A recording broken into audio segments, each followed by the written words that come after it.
Hello.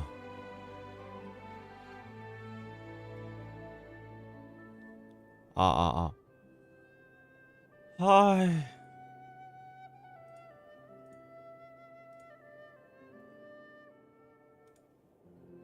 Good morning.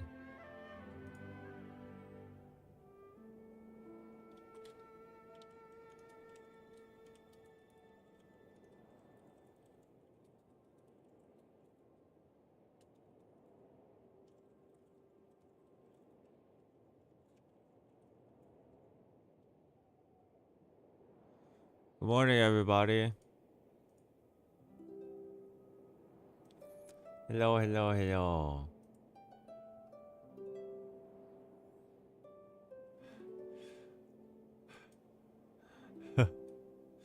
Moshi mosh.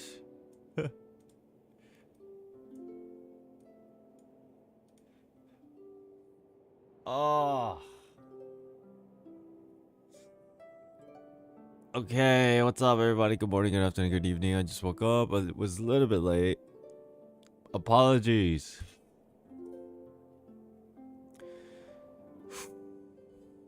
Probably gonna have to go morning Duke in a little bit. Ah. Did I sleep well? Sleep like 5-6 hours. Pretty good. This week's been pretty busy, man. Yeah, I ate breakfast. Thank you for asking. Hope you had some good food as well.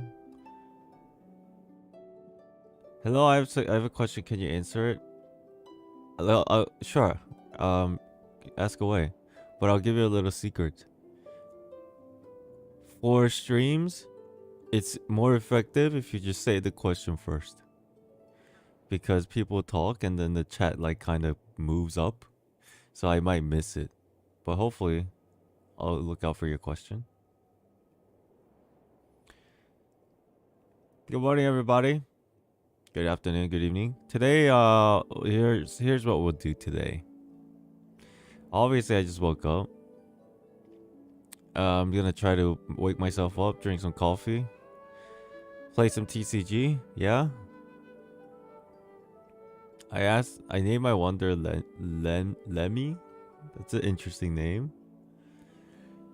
Lemmy. As far as the Theory Thursday goes, I don't know what we're gonna talk about. Well, I do know what we're gonna talk about. It's just I don't know how to approach it. I think what I'm going to do is talk about the Archon quest in general and then get to the voice at the end. I think that's the plan. So like a brief, what my thoughts were, some of the interesting points, and then tackle what the hell is what the deal was with the voice. You named yours Ren. That's cool. I named my Yoshi. How many draws does it take to get a feature 4-star card to C6? A lot. Anywhere between $500 to $1,000.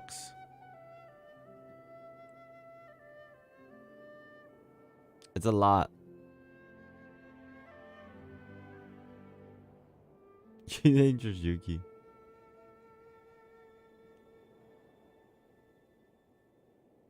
You named yours Niwa?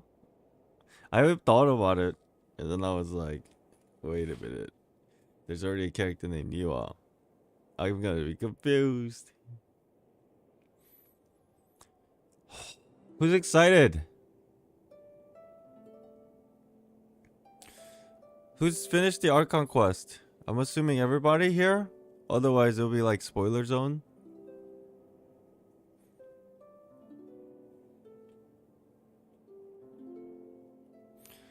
Hopefully everybody's finished it. If not, it'll be huge spoilers. But even if you haven't, we're gonna be chilling for a little bit until we start talking about theory stuff, so you got some time.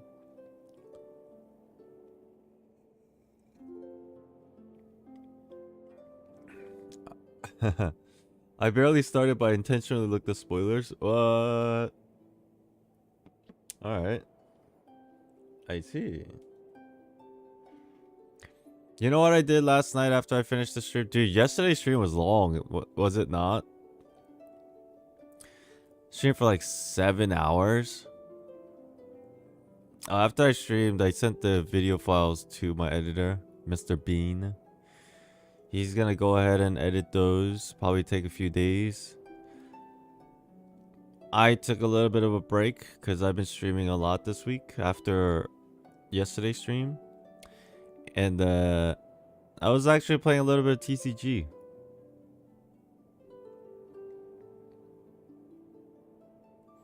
I set to 4 a.m. because if you don't blame me. Don't you dare! I'm curious to see what others found this because others have pretty strong opinions on it. The Archon quest? Yeah, I'm pretty interested too. How long is the Archon quest? I think probably like 3 hours.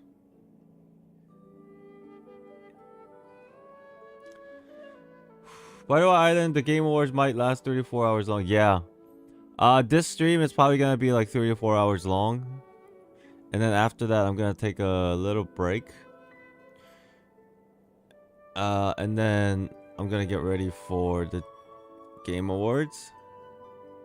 It's gonna be a good time.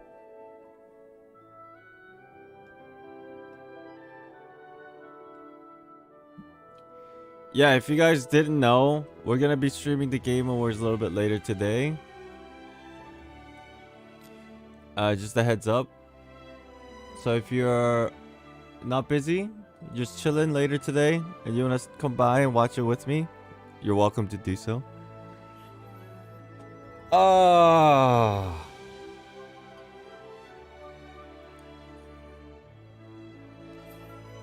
Yo, so who's been playing TCG? I played for like a few hours last night. It was fun. I was building my deck, and then I realized some of the cards are actually really good, so I wanted them. I haven't looked at like any videos about it because I like to figure things out on my own. And I have a deck that I'm currently building. I don't know if it's any good, but it's fun.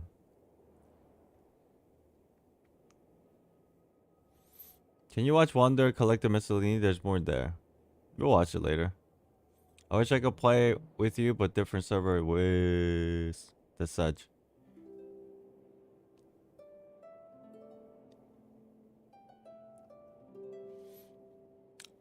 I don't know much, but I bought the Catherine card. Yeah, the Catherine card is pretty chill. It's pretty cool. And she looks beautiful. Who was the first character that you guys picked to invite in TCG?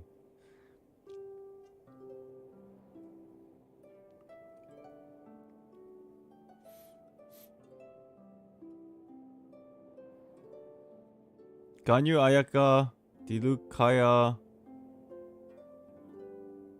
Kaching, Ayaya, Ayaya. Can you read new artifact lore later? I don't know, we'll see. I don't like reading too much on stream. Unless I really have to. Like quest or whatever. Razor. Kale. Mona. Kakling. Sing Chu, okay. Do you guys want to guess? I have 3 characters. And it's not the base characters that you get early in the tutorial. I have 3 characters. Can you guys guess who they are? Take a wild guess.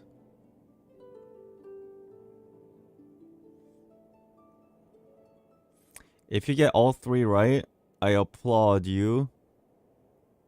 Amber's not a playable character. So, yeah, no Amber. I wonder if anybody's gonna get this right. Like all 3.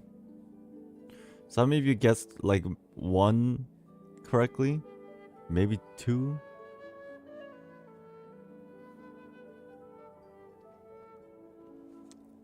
Hello, Yuri. Oh, you guys are close. Do you guys want to see it? I'll show it to you.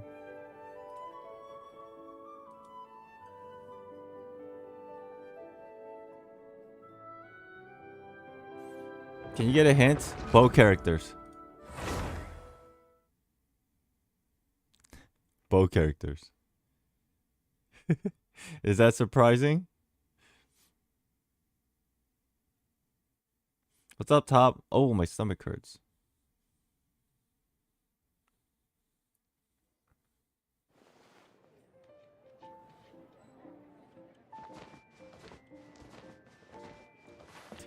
Island only knows bow impact. Hey, one person got it right.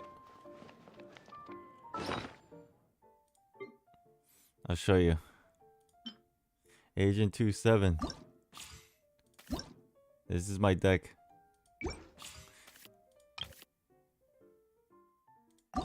This is my deck. How's that? Oh, dude. I have to go to the bathroom. Hold on. I'll explain why I did this. I'll explain. I'll be back. Hold on.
Oh.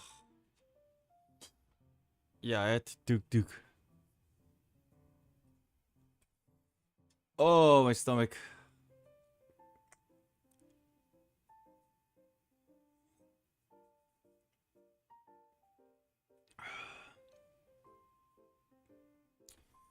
Lower question, can Hermits delete things in fiction fantasy books? I don't think so. I don't believe so. Have you read the story of the Crimson Witch card? Yeah, I did.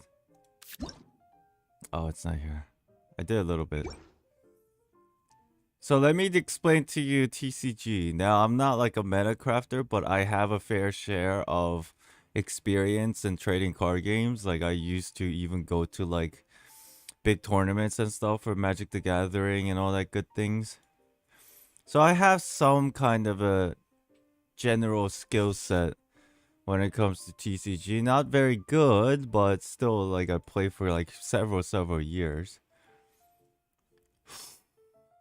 Like, very seriously. This deck is missing a lot of things that I need still, because I have to farm it. But if you guys are curious, I'm sure most of you have already figured this out. But this is the best way to build a deck. Number one, you pick one elemental reaction. That's it. Because these games are so short, there's not like an insane combo that you're likely going to pull off if you're trying to win. Because the games are so quick, it's better to have things that are very simplified but also intricate enough that you can do some combos. Now with that said, you pick one elemental reaction because there's a limited amount of times that you can actually battle. I think most games end around like between like round 3 to like round 6. And at least for me, well, here's the thing. First you pick elemental reaction, right? The one that you like. But there is a crucial thing in the Genshin Impact TCG where it's better to pick one weapon types or one or two elemental types. Basically what I did was I picked all bow characters to make sure that the efficiency of my weapon is applied to across the board. Instead of having like a sword, a bow, and like a catalyst, that takes too much card space. You guys know what I'm talking about? If I had a bow, catalyst, and a sword, you need 3 different weapon types, and that's like a waste of card space. And then on top of that, there's artifacts. If you have like 3 different elements, the artifacts, there's more card space that takes up for all 3, so it's kind of dumb. Now you can omit some artifacts for some characters that you're just using as a support character, but I just figured this was more efficient. And then the biggest thing, you cannot run mono element decks. It's so inefficient. Now obviously this is like meta stuff, but if you want to play like however you want to play, that's great, you know? But at least from like the basic sense of like I want to build like a certain, at least somewhat of a good deck. You don't want to run mono decks because first of all there's no elemental reactions and you miss a lot of like efficiencies.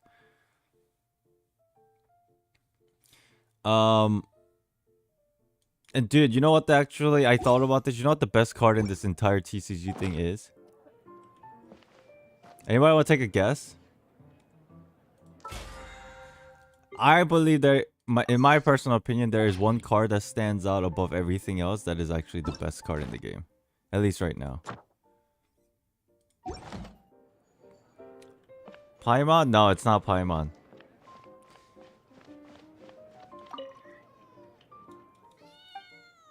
At least in my opinion.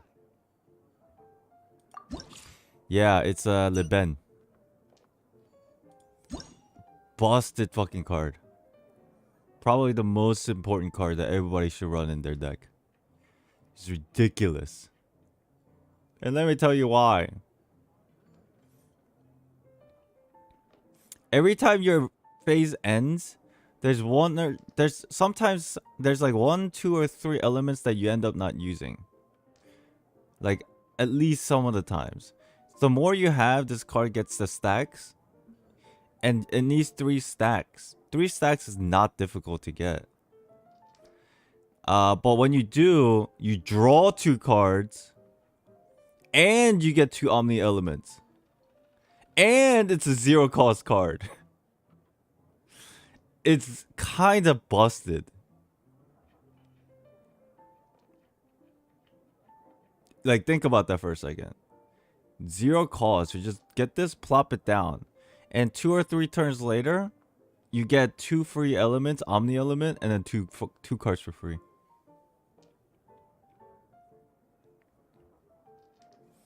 I think this is probably one of the best cards in the entire game so far. If it costs 1 or 2, it would have been a shitty card. But it's 0 cost. Literally 0 cost.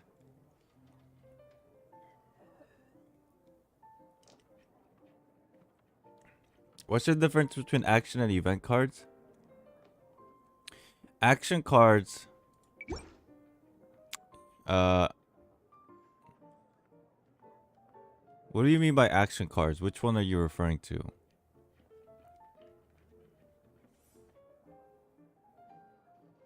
Are you talking about talent cards, support cards, equipment cards?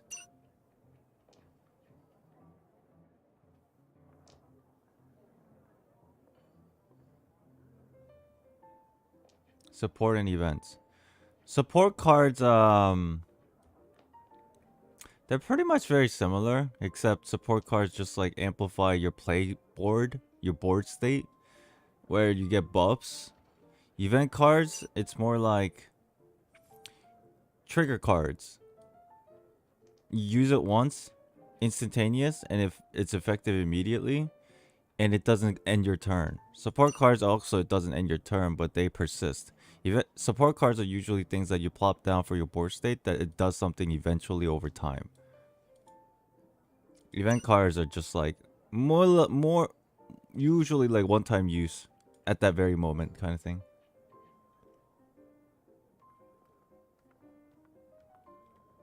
And then there's one thing that is very important. If you want to use any of these cards, you have to use them before you either attack. Really, before you attack. Because you cannot use cards after you attack, because that means your phase ended. Have you tried co-op matches? No, that's what I'm trying to unlock today. Support cards mostly sale unless limited use. Yep. I'm at level 3 right now. And I also think there's so many interesting things you can make your deck with. There's like a fast switching meta from what I've seen from all the card descriptions, where you can constantly swap your characters without ending your turn, like across multiple turns, just to like annoy the hell out of the other person. Yeah, there's the fast switch. There's the I also wanted to make a deck that is based on minions. Just a shit ton of minions. Anybody familiar with Magic the Gathering or any sort of like card game where there's always this one type of deck that beginners use that is actually very effective? And that is using low cost cards and just bombarding with them right out the gate. Yeah, super aggro cards. Or decks. Super aggro decks. And I wonder if that's something that's feasible using summonings in this game. But maybe not, because summons take a while to like place.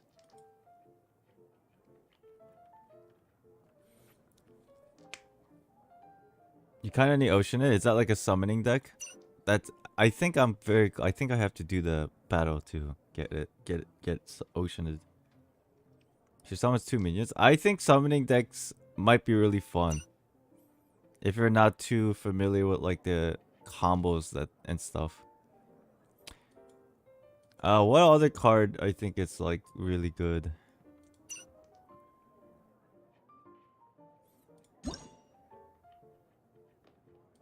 Oh, the third artifacts are pretty good.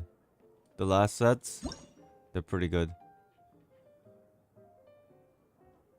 2 of the starting element dice you roll are always guaranteed to be pyro, right? In the roll phase. Let's say I have this on Yoimiya. If my Yoimiya is active character, maybe this doesn't even have to be an active character. It doesn't specify, but during the roll phase, if I have this on Yoimiya, I always get 2 pyro dice. And then you stack this artifact set with this support card. J Chamber. 2 of the starting element dice you roll are always guaranteed to match the elemental type of your active character. So right off the bat, you have 4. If you have like both of this set, you have 4 elements for your active character every time. And that's good because if you set your active character to... we talked about how you should have 1 or 2 elements and 2 cards of the same element. since you have like, let's say for in my case, I have Diona and Ganyu, I can have either Diona as and Ganyu, and if they both have artifacts with the J chamber placed, it's like you have just cryo, and you have a lot of room for like doing other things. You should also use sacrificial weapon to get 1 refund dice per. Yeah, it's per round. I do have that card. Sacrificial weapon give you 1 extra dice after you use the element of skill. And then this is very important.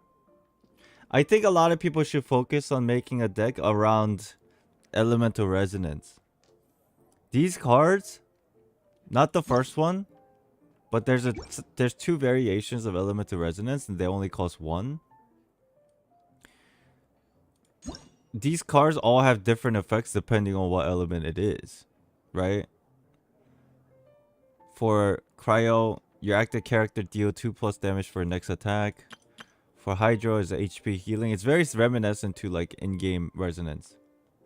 But all these resonance cards, you cannot use them unless you have 2 Cryo characters or 2 characters of the same type. That's why if you want to use... I think elemental resonance are very good because they're 1 costs and they have very good effects depending on the element. That's why you should have 2 cards of the same element. 2 character cards. Like Pyro related reaction deals +3 damage. Electro is like energy. Animo is getting more energy, or yeah, elemental dice. Geo amplifies shields. Dendro more damage. I think they're very important. I haven't gotten to buying them yet because I don't have money for them. And you know what I think the worst card in the game is? Anybody want to take a guess?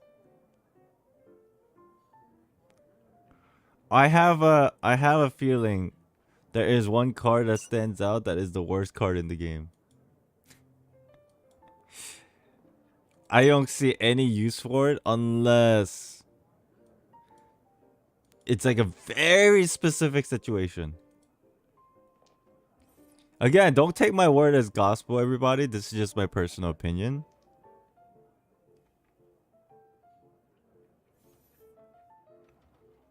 Ito? Ito's close. But I think the worst card is Shao.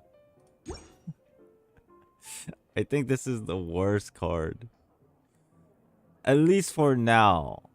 Unless, of course, you're running against, like, summon decks. But this is 4 cost of the same color. And this is not destroy all summons on the other side. This is destroy all summons on both sides. It's like a double-edged sword, which is like annoying, but also it's 4 cost, so it's even more annoying. What is summon decks? I never understood. It's basically a deck where it revolves around overloading you with bunch of like these not character cards, but like minions. For instance, Sucrose has the ability, if she ults, you can bring out a minion. Mona also has something similar. Just anything that's not a character card that is like a NPC card. Not like support cards, but not like NPCs like this, but like, you know, little minions.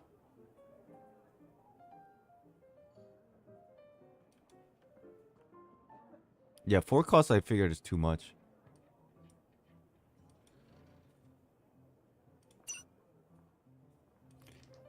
And I think the best character card in the game is actually... I think the best character card in the game is Keqing, but I think there's definitely a way to combat what she does. Keqing does a lot, if you really think about it. But I'm sure you can still fight her well, as long as you know what you're doing. Alright, let's go do this. Oh, let me do that next. I want to go fight the NPC.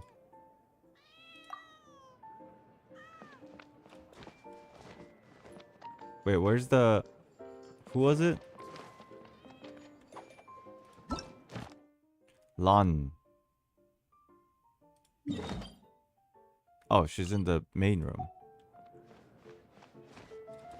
I think for nuking teams, the best deck to run against like nuking teams like Kaching Diluc, those kind of things, or Ningguang, is play it with like a shield team and then just stall them out.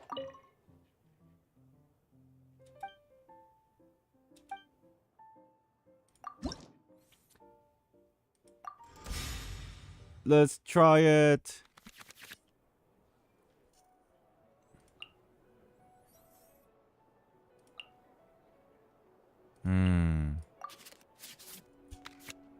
Yeah, I want to try food team too. That looked very interesting.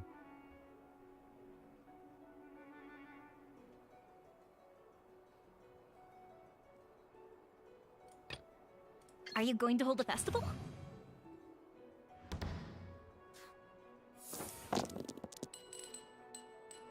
Yikes.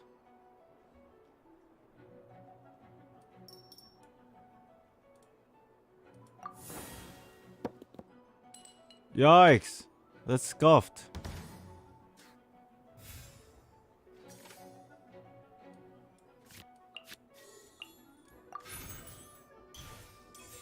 That's so scuffed.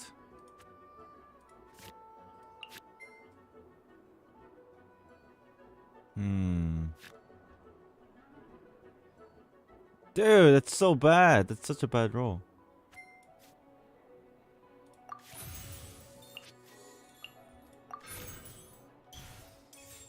What the hell do I do here?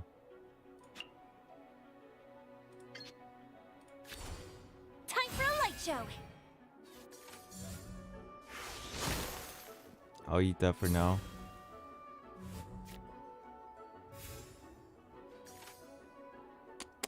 Wow. That one sucks.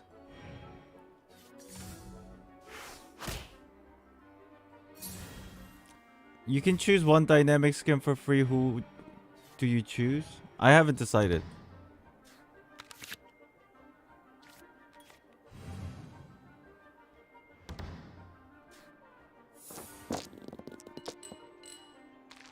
Very nice. Pyro! Yay!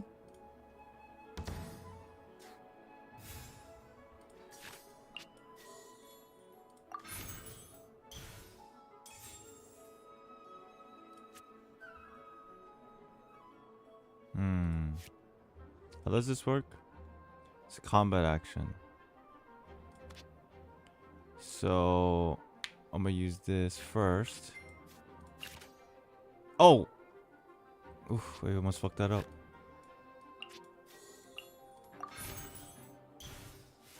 Hold on to that.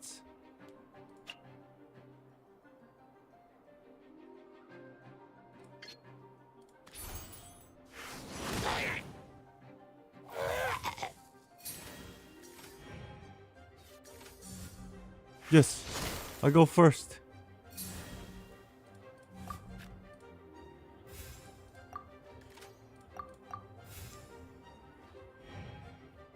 It's Alice the Sender because in Wonder's character demo she remembered him.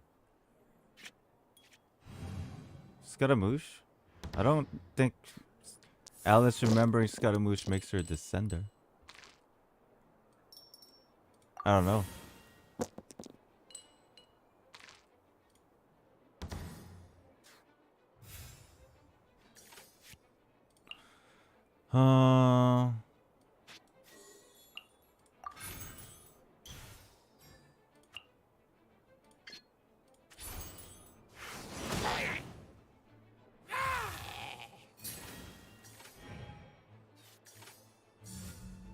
Okay, this should end this round.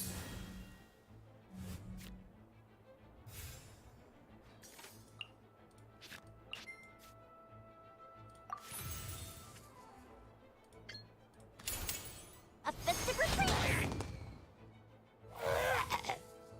Yay!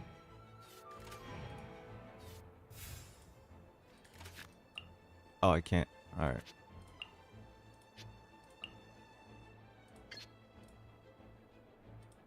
Oh.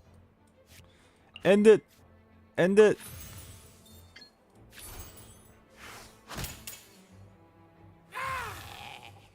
I didn't even use my 2 other characters. Fuck. NPCs are weak.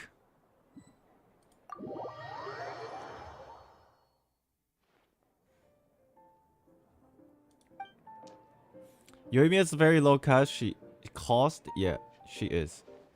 But then again, she also did have the artifact. Hey, it's Ningguang.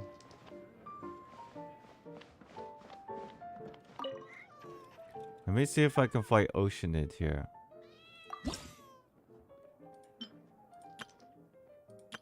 I'm assuming if I fight Oceanid, I get the card for Oceanid.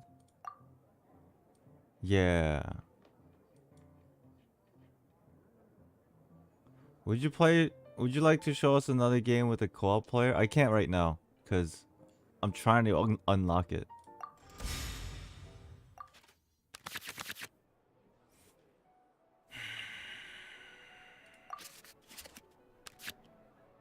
Nice. 30 HP. What do you do? Oh, it's... Yeah, it's a summoning deck. Okay.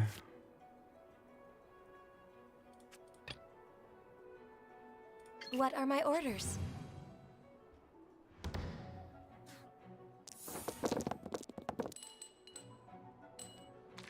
One thing I did notice is you want to figure out who you want to pick as your starting character depending on what your cards are in the first hand.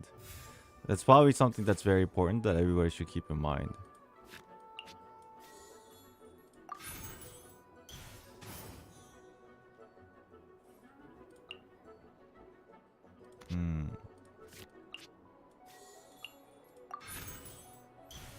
Carlson, what's up? Fast action.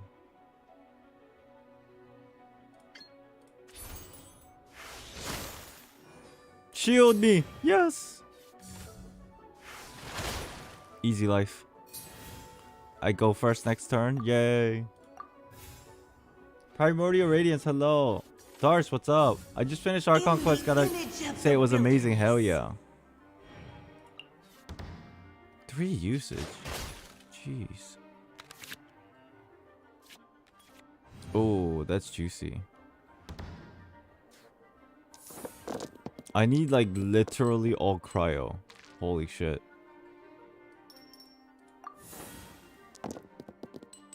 Damn, that's close. Oh yeah, Paimon's here. We're good. We're fucking Gucci.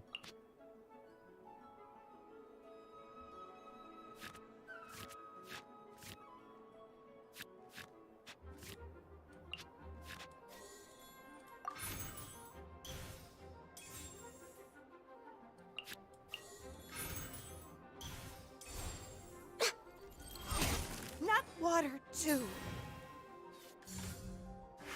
Oh.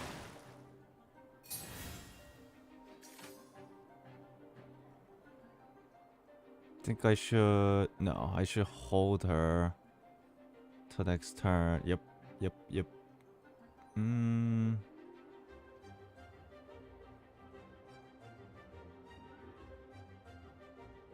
We end.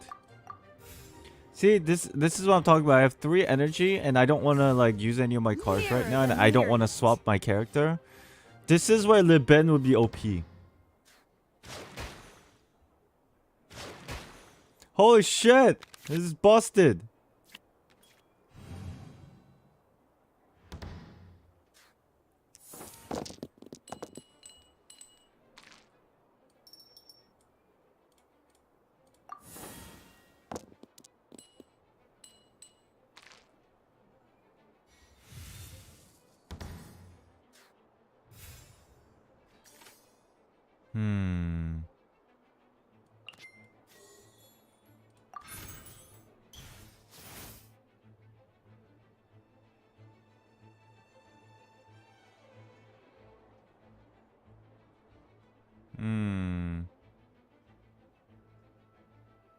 Switch now. Tank the damage.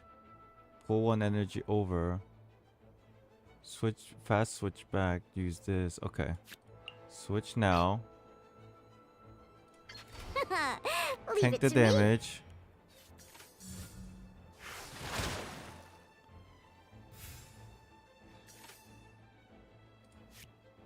Does this end the turn? It's a combat action. Fuck. Use this. Pull 1 over.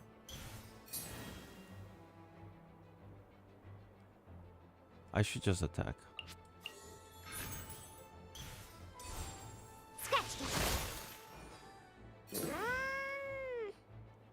Now I have a shield. 3 energy. River carving wreck. Hahaha. Loser! I'm alive!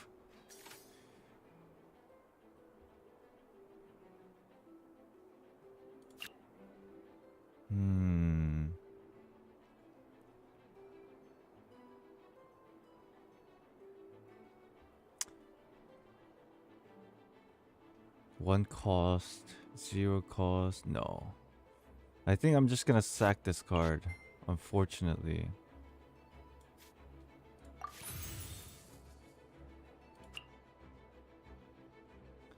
I don't think it's gonna attack again. Well, we shield. I'm a rock. Yeah, I can tank that with the shield. And then I just fast switch over. Oh, shit. I can't. I think that's fine. I don't have energy. End turn. You could have pulled 2 cards. Yeah, I could have. The reason why I destroyed it is because I could have pulled 2 cards, but I wouldn't have energy to use them anyway. And then I wanted her to survive so I can ult. Because that shield was more important.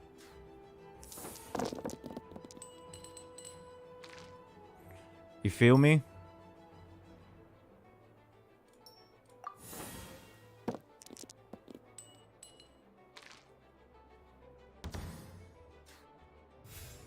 Because if I ult, I can start healing now.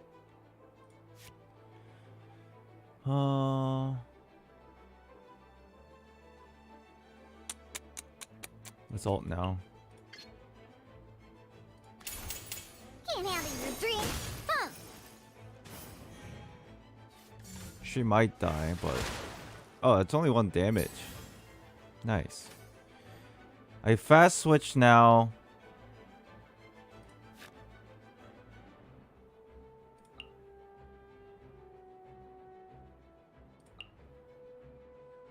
Might need to start using Yoimiya.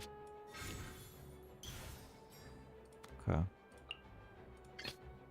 Are you going to hold a festival? And then I do this. Fire hazard.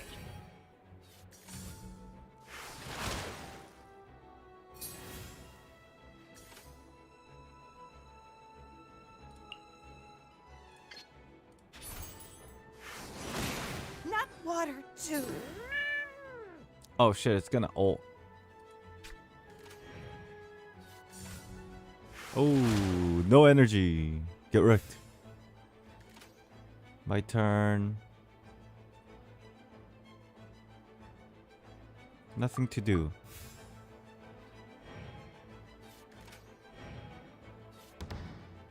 I think we got this.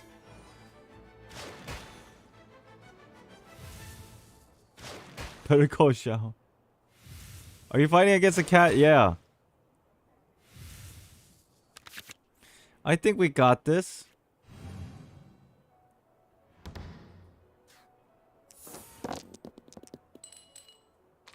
I just need 1 pyro.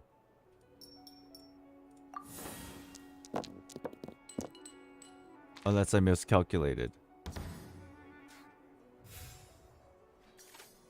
I did not. Okay. I attack. Nice.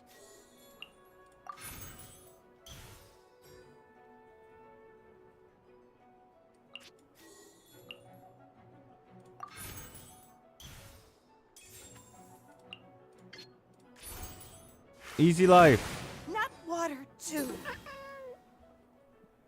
Yoimiya's dead. Oh, what a dummy. I think I might as well just sack this.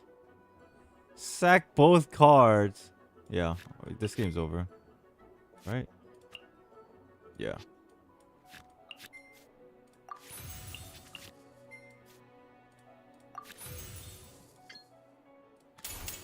A festive retreat. Not water too. I thought this was gonna be a little bit more difficult. I think I lucked out. Oh, that only does 2 damage. Huh.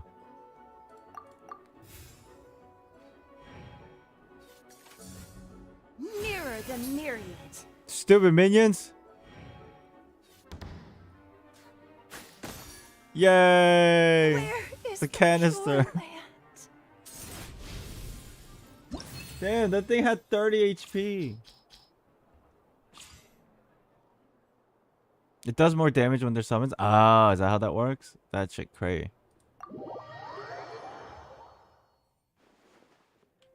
Yay. Kinda wanna try to build a Oceanid deck eventually.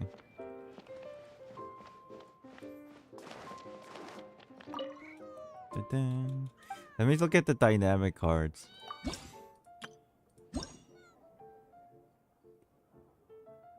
Pretty. So vibrant, bright colors. Well, not vibrant, but cozy colors. You can challenge those NPCs. Yeah.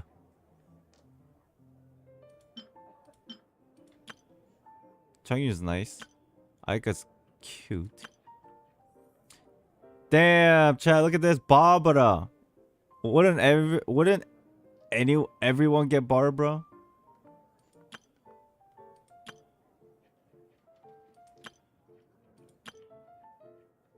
That's cute.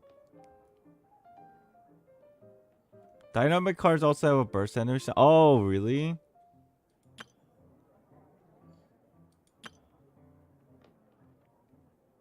Yoimiya is pretty. The fireworks. That's cool. Reizo. Kokheng.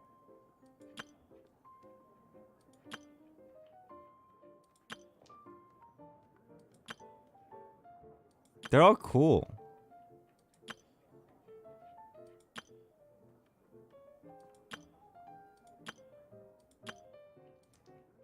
I wonder. I mean, if I'm gonna choose a free dynamic thing, then I might as well. Is it even free?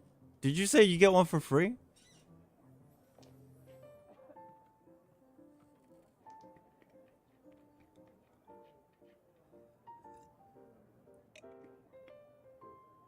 Okay, so you get one for free. If that's the case, you might as well get the one that you use, right? I thought I was late for theory class, but Sensei's still playing TCG. Yeah. Chat, it's gonna be a little bit till we do theory. I hope you guys don't mind. We will do it though. It's just I'm also very interested in this card game.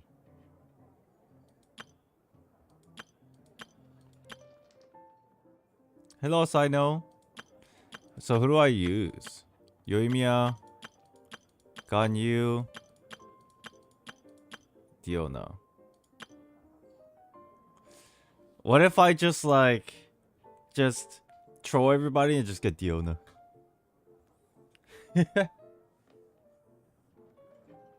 Try challenging one of the NPCs? Sure, why not?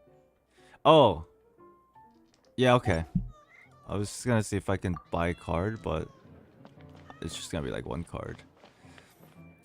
I thought you can't really fight them because there's no card above them. Wait, there's no reason to fight them because I don't get rewards. I don't even get rewards. I might as well fight the people outside, right?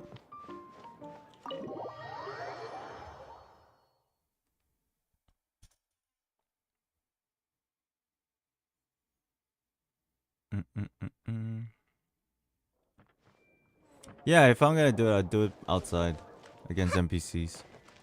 So they actually give me rewards. Just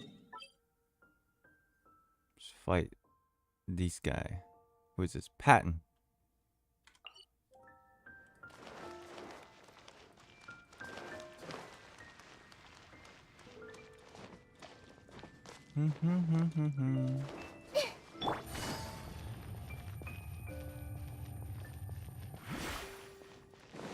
Where's this guy? Oh, he's up there.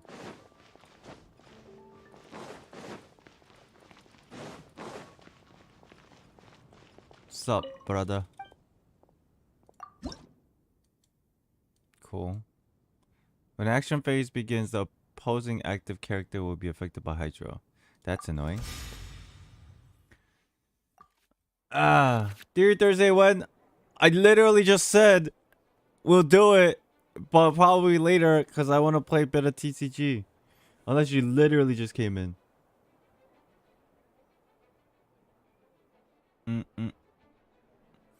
I kind of dig the card game, but it's kind of slow to play. It's hard for me to commit to. Like to get all the stuff or just the gameplay itself. It's definitely it is a little bit slow. I think it takes a little bit. Any new topics that you came up with from last stream? Not really. I've asked around and a lot of people are curious about the voice.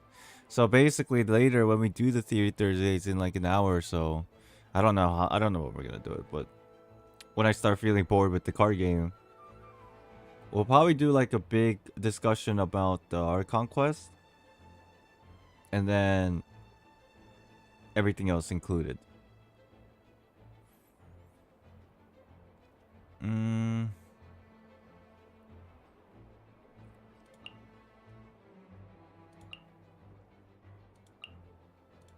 Let me throw that away. Wait. Yeah, this is the same thing.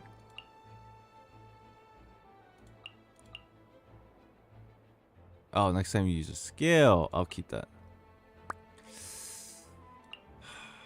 This can go away. We need cryo. Because they're gonna be affected with hydro. There you go.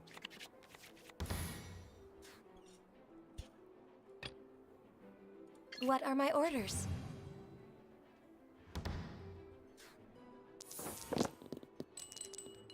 Yikes.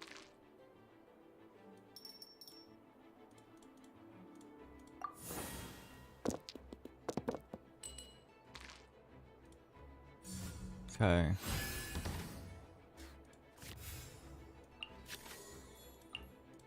Do that. Do this. Okay, and then we...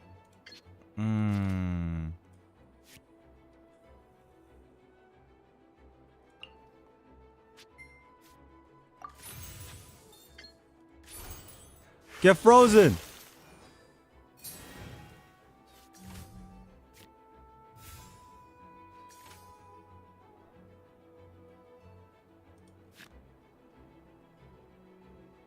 We're good. I end.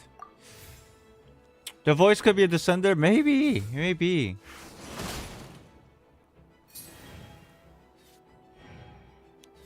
The dice physics are funny. Yeah, yesterday I was playing, there was like one dice that was spinning for like 5 seconds. It was like on that one corner and it just kept spinning.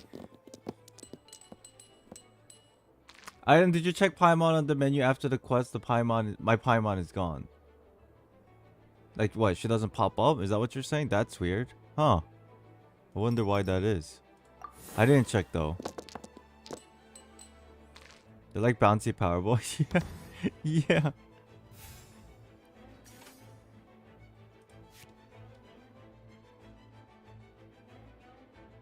5, 9. Yeah, we can work with this. Yes. Yes. Yes. Yes. Yes. And then we switch. Yes. Oh, I'm 1 element short. Did not calculate this enough.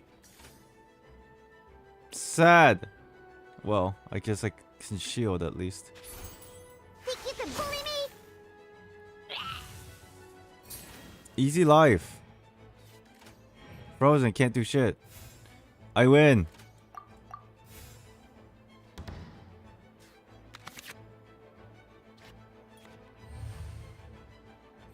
Go ahead. Start first. Oh, wow.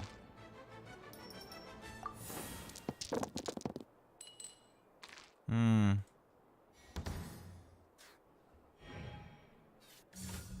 What do you gotta do? 1 damage. Shields are OP.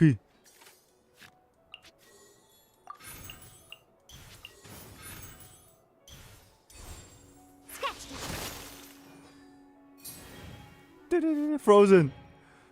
Get wrecked. I end.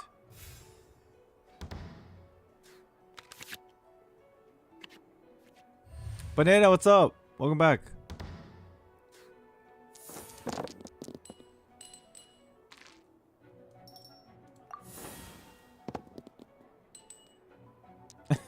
That's funny.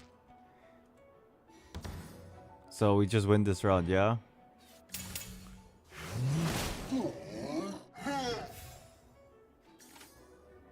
Just attack.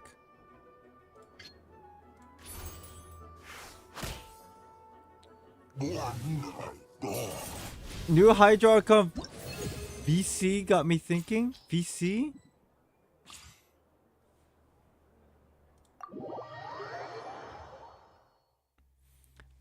Just got here. What happened? Nothing. We're just chilling with card games.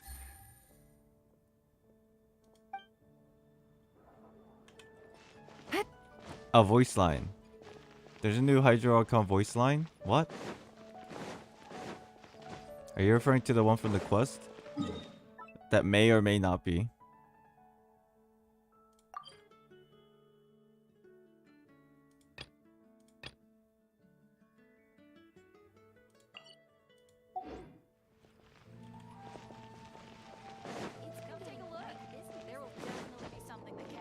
That voice reminded me of Podium a lot. Yeah, it kind of did for me too. Yeah.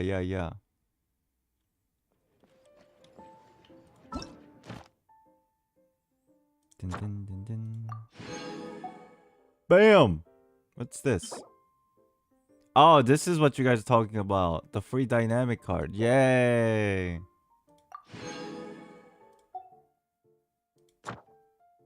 Ow, you keep getting more. Shit.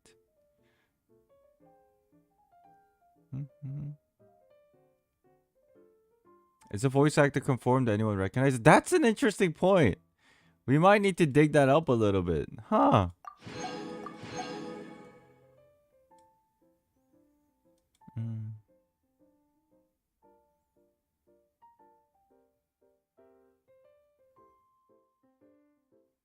Yeah, for what it's worth, you guys should like keep thinking about it so you guys make my life easier later when we do the Theory Thursday. Because I'm going to be honest with you, I have no idea who that is. I took a guess and then I had second thoughts after the stream ended. So like if you guys want to bounce ideas, like be my guest. I have no opinions on it right now at the moment because what we're going to do later is we're going to like talk about it, but I probably do some research live.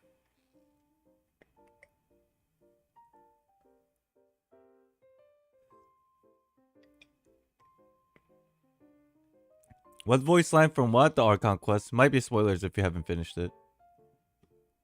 I wonder how many Irminsul has been rewritten and how many work of fiction hide snippets of this history. That's what I was saying yesterday. Now it gets us all like super curious, right? It's kind of sauce. Unknown God, maybe. But probably not. They sounded different. We know at least she is not affected by Irminsul. Yeah. If Nahida recovers memory about her greater lord, does that mean all forbidden knowledge and Elazar also recovers? Probably. I would assume so, but I don't know how they would recover. I say what's up?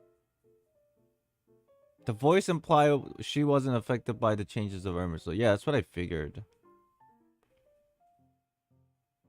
Maybe, chat, maybe it's...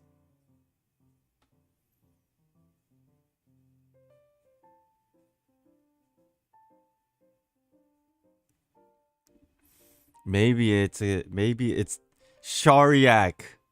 If you guys know who that is. A descendant of a Dashariak, the Genshin version of it.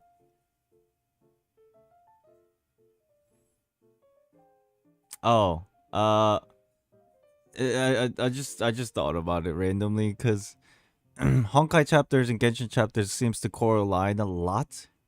And spoiler alert, at the latest Honkai chapter, at the very end, there was a spoiler of a brand new character that appeared, and then the story just ended. The chapter just ended, so it was like a huge cliffhanger. Her family name is Shariak and has something to do with like dreams. She had something to do with dreams and consciousness. Basically, Urban Soul and the imaginary tree, which is like Urban Soul tree. Who was Child's master against Skirk? Skirk! Skirk! Oh, I need these. I need this card. Shit. Yeah, the hair.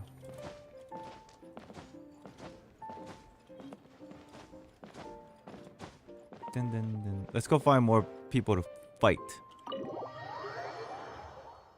Get some currency. And then level up so we can co-op. Take it easy.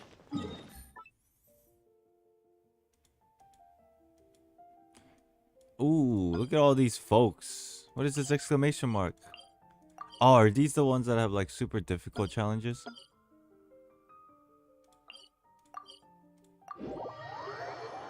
How are you liking TCG? Great. I've been loving it. I played a few hours last night off stream and it's been fun. Do we know anything about Mona's Master? I forget. Did we get a name? I don't know if there was a name. Old Hag? Old Hag. Level 10. Yeah, some of these challenges are harder.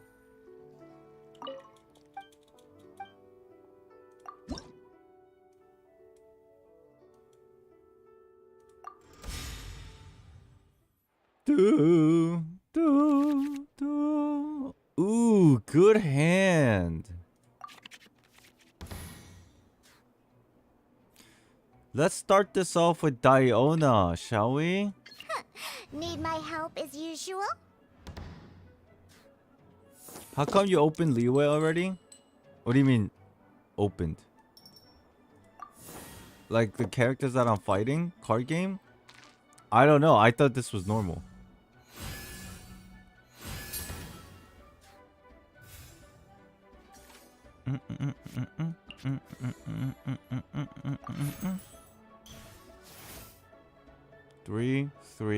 Three. Good. 3. Shake it and stir. Doing. Leaving so soon? End turn. How did you get the card challenge in Leeway? I meant I'm stuck in Mazda. Maybe I had to level up? Or maybe I had to clear them all? I don't know. I just have it. I grinded a little bit. Or maybe because it's like the second day? Oh, it's because it's second day. That makes sense. Nice. Look at that. I'll use the 2 Geo for one of these cards. Or I should just do this.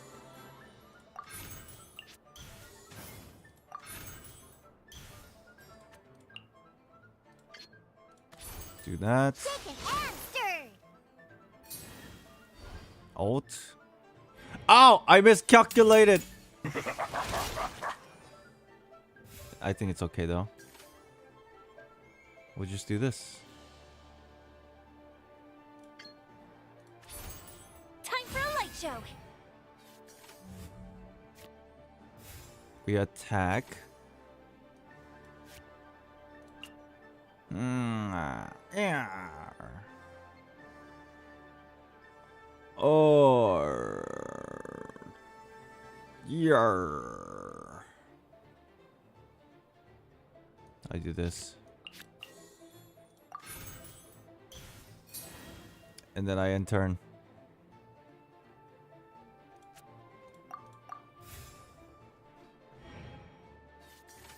Hey, Island Crazy, take Maybe, but what if light novels were introduced to the world of Teyvat to combat censorship? That's what we were saying yesterday, and I think that's a crazy, crazy thing if it's true, and I think it is a possibility.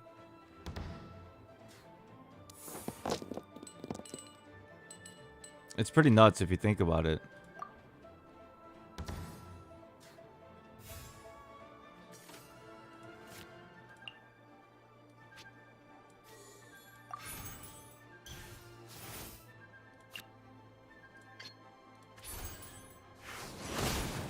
Ooh, look at the damage. An eye for an eye. Oh! Oh, fizzled out. Oh shit! Need my help as usual? Oh damn! Diana Special!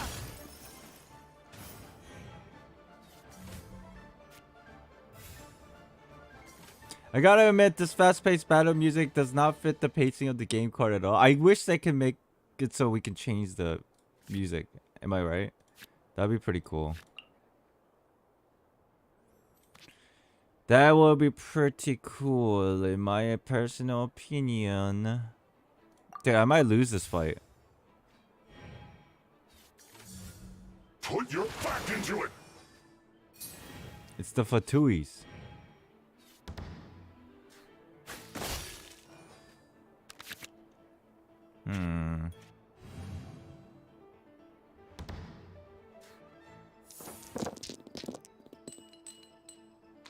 The Fatus.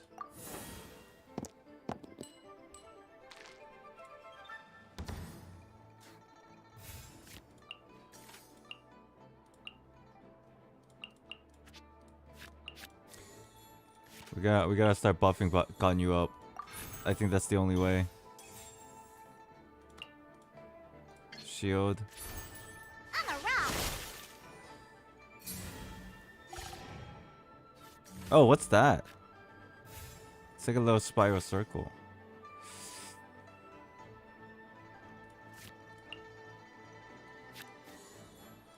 Do that. And turn. It's gonna attack me, right? And then I tank. Good. And then do I fully heal at the end of my turn here? Yes. Okay.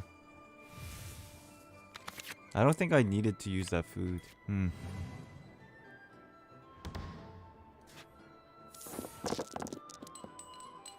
I'm supposed to end this fight in 5 turns for the rewards, but we're already screwed. If you break the shield, it gets done. Oh, is that what that is?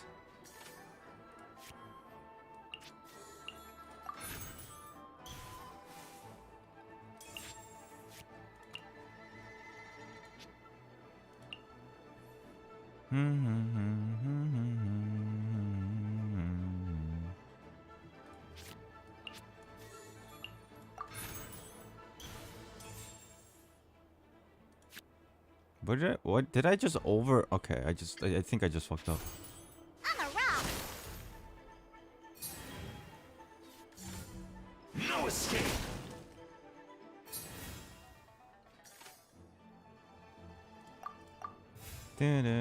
Oh, I should have swapped to Ganyu. What am I doing? It was free.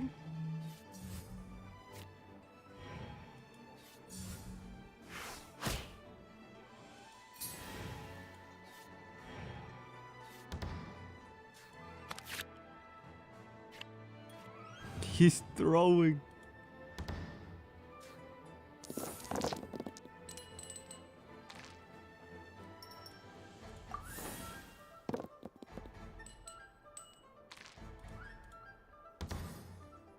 Yikes, my stomach hurts again.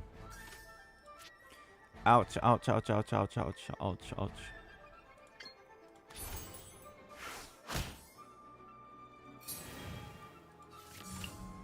No excuse for slacking.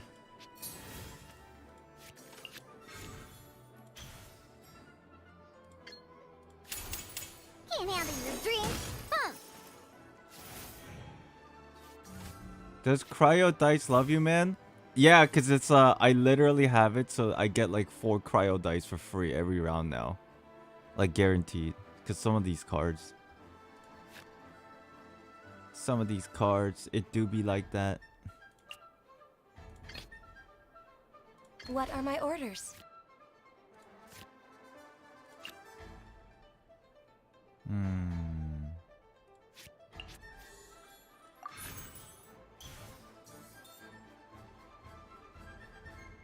Oh, my stomach hurts. Ouch. Oh, this is pretty annoying, ain't it? No touching. Yeah, it's this card. And you know, it says 2 of the starting element is your active character. And then there's the artifacts. This one. This one. But I should change to Diona.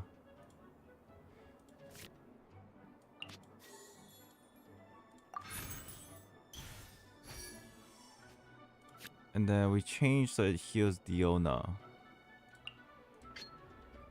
Whoops. Switch. And then end turn. Leave it to me.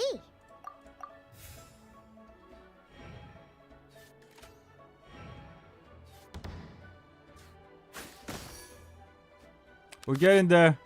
Slowly but surely. Holy shit. I gotta go to the bathroom so bad. My stomach hurts. Nothing but cryo, baby. Except that one.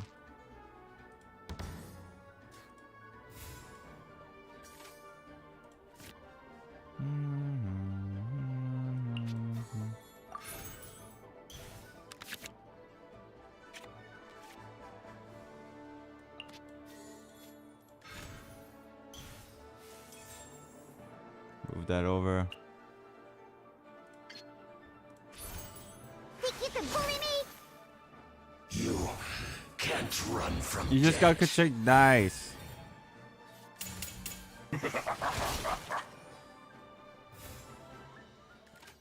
Do I just like destroy this guy now? Yeah. Scratched it. my work. Finished. Doing. Damn, I only got 2. Fuck. How are you supposed to beat those 2 fat asses in 5 rounds? Jeez.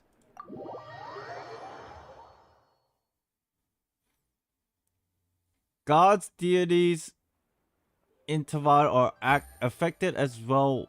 What happens within the Ermin soul, but the voice line suggests that they know what's going on and advise the traveler to trust his memories. Yeah, it depends on who that person was, right? Do you think Sarita is a descender? Nah.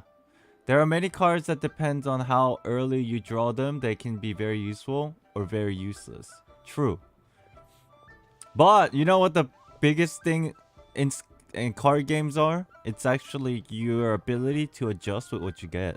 That's why some people who are good at card games are always good, because no matter what card games play, because they're mentally like wired in such a way and experience where they know how to play with what they have at that point and always be consistent. That kind of idea,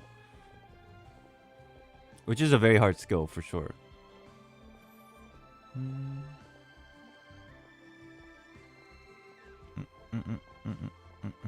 Slowly but surely is how Fatui fight went back when I was AR 23. True. Those big guys, they always irritated me. I think what the voice meant by trusting our eyes is we should trust our memories we have of our siblings, so that means that she is real. It's something from Teyvat that did something to her. Yeah, I believe that.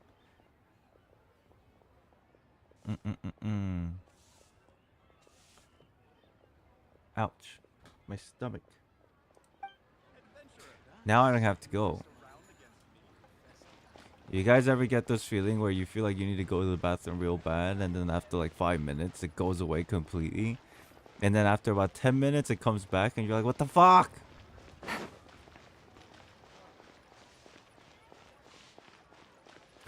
It happens too much. Too often.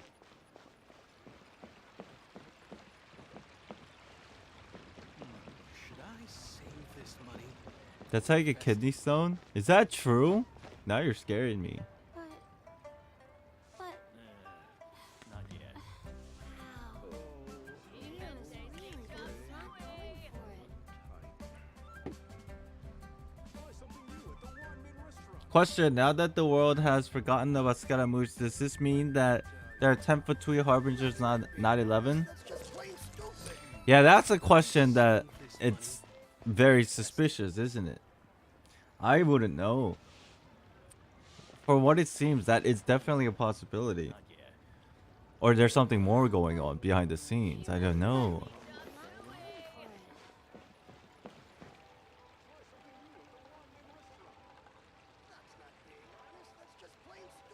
it. See Wander's voice line? I don't have him. I'm too lazy to open up the fandom site.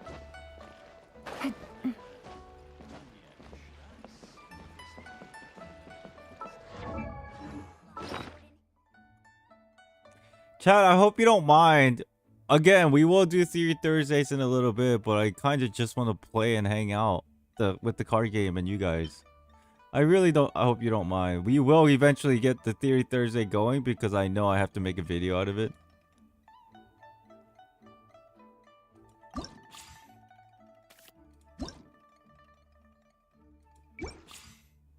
Pull Scaramouche? No.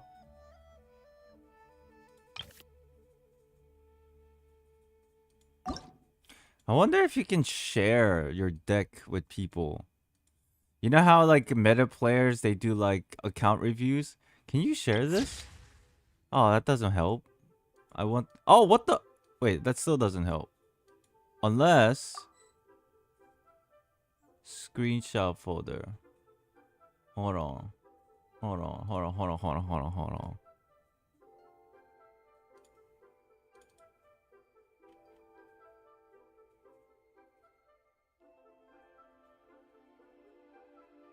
Maybe it's in Genshin Impact folder?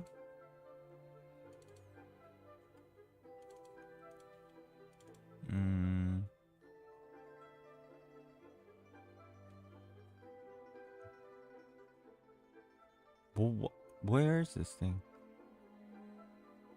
Oh, Genshin Impact game screenshots. There it is. Oh, it does show up in full. Dude, look at this. This is what you see. That's pretty dope. You can take a screenshot of it, send it to P4 for review. Wow. Wait, you can't see it. There you go. Look at that. And it's the whole thing.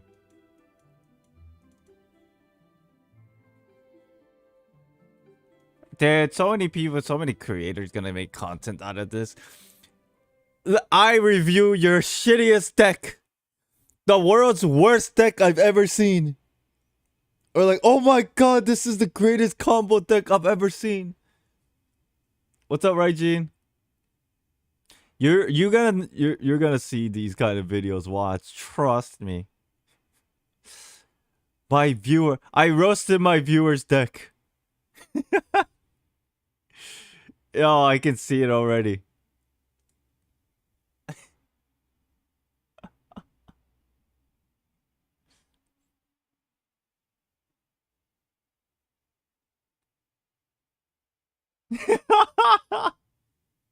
This deck makes you win in 2 moves. Overpowered.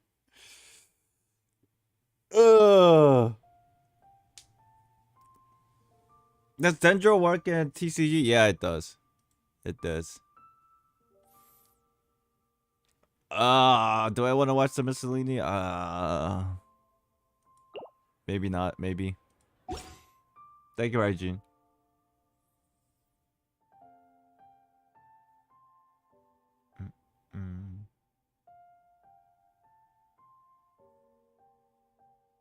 The stream title from now should be Theory and TCG Thursday.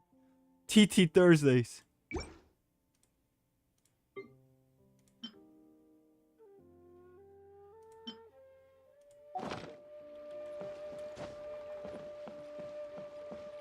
Getting off burst in the game is a bit of a hassle though.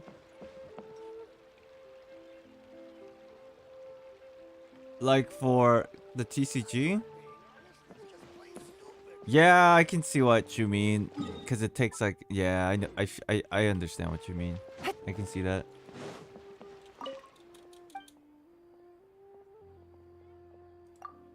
What the... Oh, wrong one. What if Scaramouche warned Senora of what will happen? Scaramouche went back to the past. Okay, okay, yeah. Yuri, that's a little too much. That's a little too much. I read half of your sentence and I'm like, what? What? What if Scaramouche warned Senora of what will happen? Scaramouche went back to the past, hoping to change the fate of those people, but they...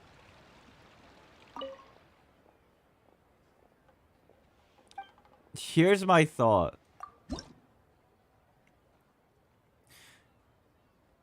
I personally think the whole thing about Scaramouche, I don't think you should consider it as time travel. I think it's more logical to assume that instead of it being time travel, it's just rewriting history. Do you guys know what I mean? It's not that he physically went back and relived those 500 years. It's more like he just changed the details in the Irminsul. And those things those things never even happened. It's just the information is false or different.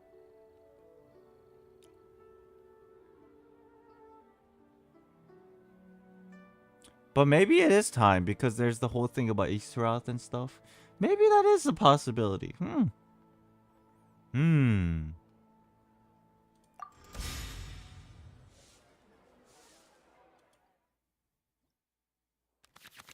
But I guess there's possibly the same thing anyway. I don't know. I don't know.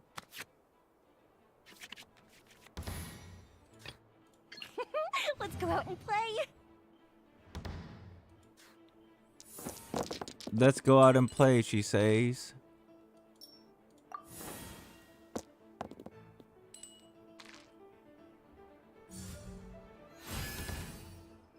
Let's go out and play, she says.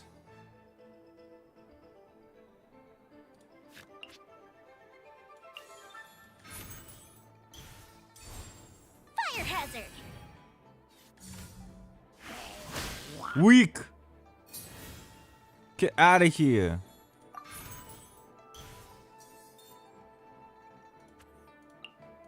Get out of here. One shot. Oh.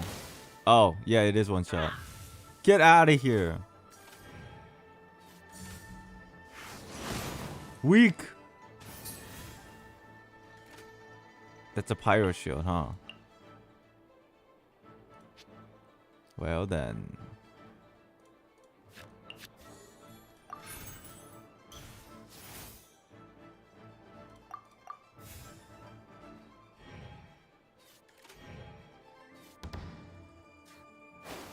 Oh!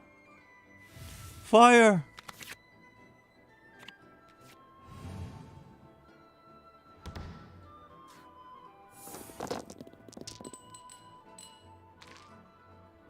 Yikes. Not bad. Not bad. Ah, come on. Come on. Come on.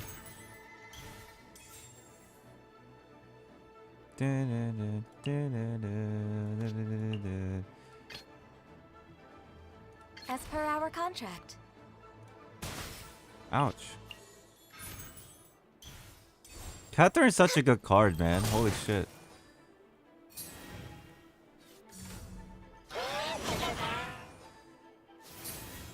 Why isn't there a cryo catalyst? What do you mean? Is Senora a joke to you? My voice cracked. I couldn't even finish that sentence. Mocha, what's up? We're just chilling.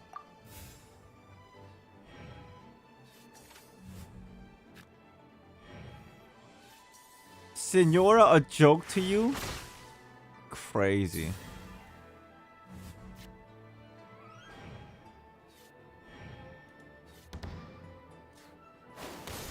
Ouch. Man, those unlimited reactions. Oh, and then it swaps me? That's annoying. That's an interesting combo. Because every time I swap, I bleed.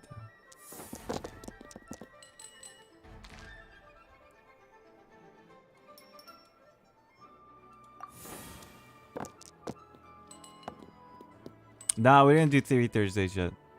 I'm stalling my ass off because this game is so fun. You feel me?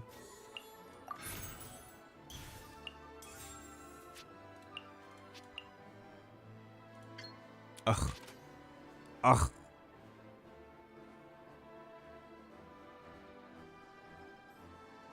Oh yeah, swapping is free because of Catherine.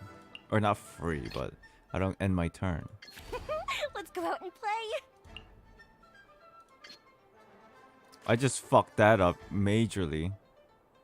But at least let me get my ult. What a dumbass move that I just made. I swapped to the wrong person. Fuck me. Well, at least I'll ult and then Yoimi is gonna die. Go to ship down. Let me just get my little Hanabis. Oh, now it wants to switch. Fucking asshole.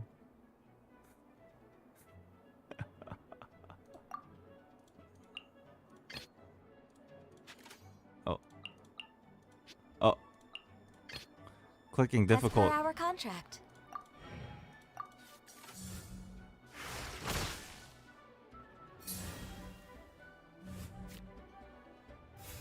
Okay, this guy's playing so annoying. Or Lan, I should say. I want to unlock, I just want to unlock co-op or matchmaking. I want to play different people at least like once or twice before we do Theory Thursdays.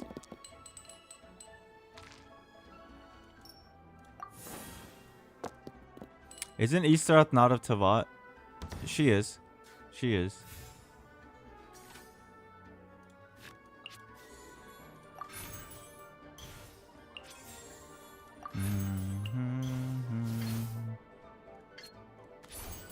No touching. Thank God the stupid shield's gone.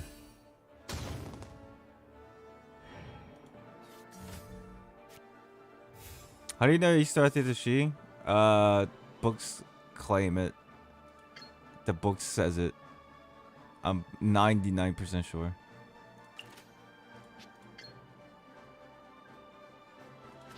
Oh. Wait, what? Oh, it's 3. Fuck.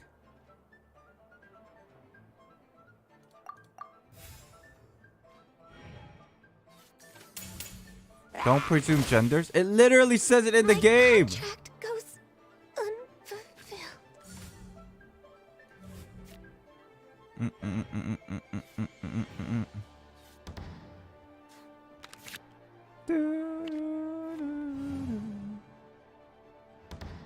Just by guessing how old do you think the Tory is?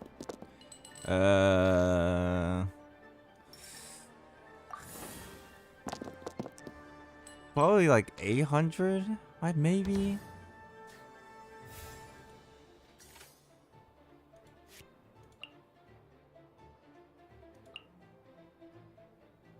Like 800, maybe. I don't know.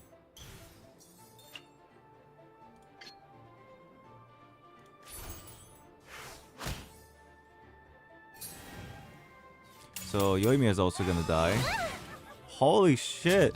Diona, carry me! Need my help as usual? Yes, I do. I need help.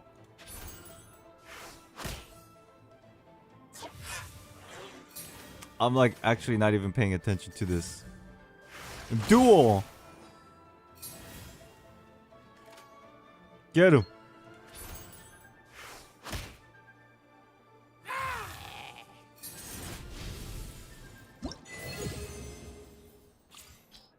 Nice. Oh, another Catherine card. Let's go.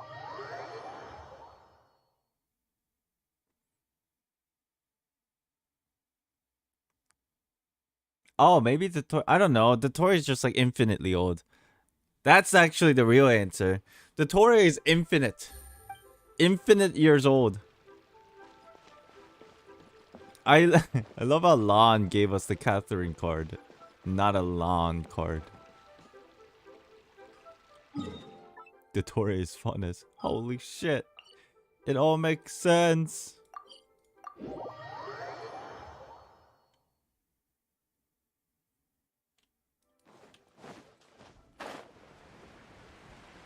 I'm genuinely curious if any of the Harbingers like each other. Like, just because they're colleagues. I think maybe... I think, what's her name? I think couple like each other. Couple of them. Like, enough to be a colleague. But most of them hate each other.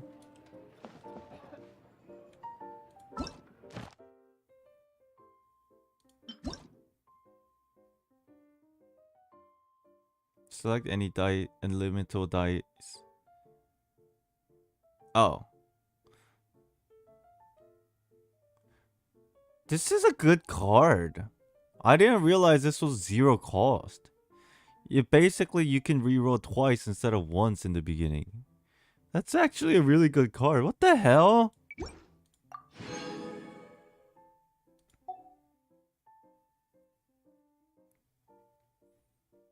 Can you TP directly to Cat's Tail?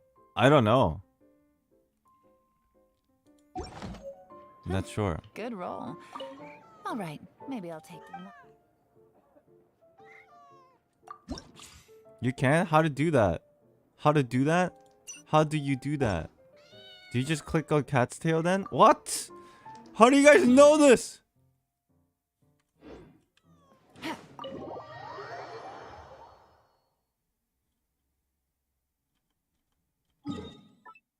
There's Primogens in TCG, yeah. Oh, thank you. Oh, you just saved my life. You know what I was doing last night? I was playing this on my phone. And I kept teleporting to the teleporter in Mondstadt, and I kept having to walk to Cat's Tail, and it's annoying if you do that on the phone. Damn, I didn't know. You think TCG was brought into Teyvat by Alice? Oh, that's an interesting thought. What the hell? That's interesting.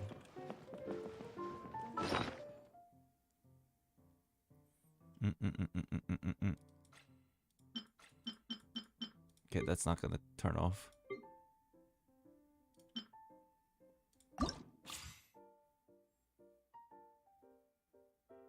Nice, more decks. So we'll just roll with the same ones for now, but I'm gonna change some cards and buy some cards. We need to go by Leben. That's what we need to do.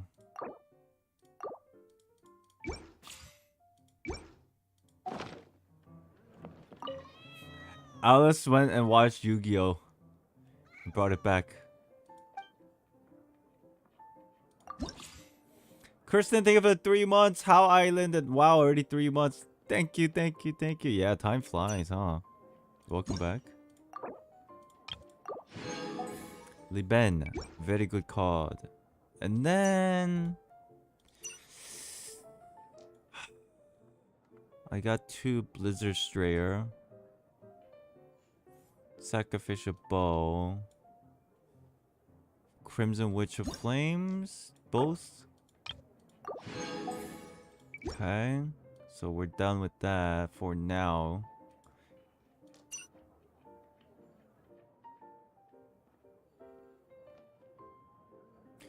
And then, wait, so the Ningguang card, is that just a special card that you get only through like achievements? I guess so, huh? So there's like secret cards that you can't buy off of a shop. Huh.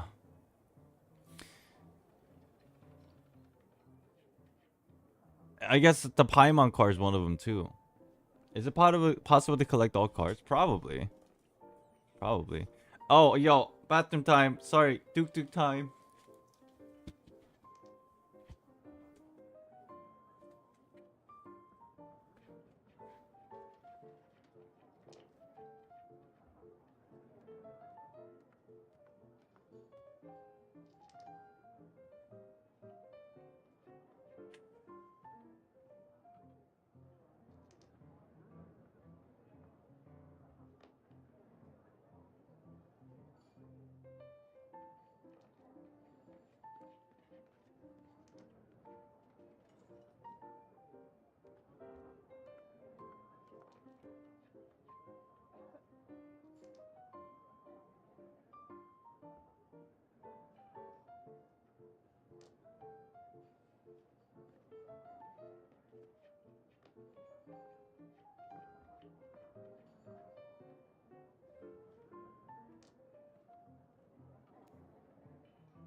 Dude, I have a problem. My stomach is not feeling good. Mm-mm. Stomach is not feeling good. Alright. Chad, what do you say? A couple more games and then we start the Theory Thursday? I think what I want to do for Theory Thursday, because it's like I'm still like confused, just like everybody else. Kind of want to skim through the Archon quest. Not the whole thing, but like important dialogues. The main points, right? Things like the Ermin Soul, things like Paimon and the Vase, things like the voice, those kind of things. I just kind of want to like go through them a little bit, and then we can like think about it when we get to Theory Thursday, and then make a video for that. Hospital? I should probably get... Yeah, it's probably because I don't... It's probably because I drank milk.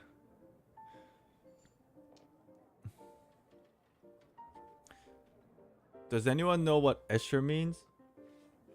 Oh, I don't know. Maybe it's just a name, but do you think that has a meaning? Spoiler alert. The NPC that the Torre took form of.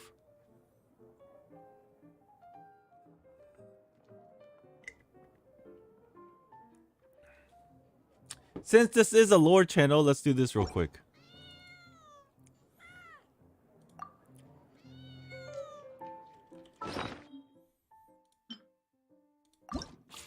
Read the lore in the cards.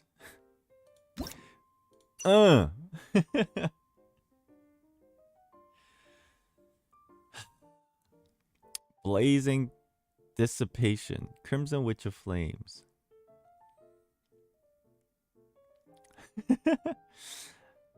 I will sing no elegies. I refuse to lament. I shall not sigh. I have no use for pointless noise. If justice is long dead, then to whom can I offer redemption? Ooh, that's deep. That's deep. Resentment, right? The first half is the resentment. Second half is probably relating to Saritsa. There's a couple versions. They have different lore. That's interesting, isn't it? And I guess you can't read the story of a card unless you unlock them. You ashes who dance so wildly, answer me. Why have you taken all that I love? This is 100% Senora, right? There's no way. So many people are like, yo, Crimson Witch is Alice. I'm like, no. No, no, no, no, no, no.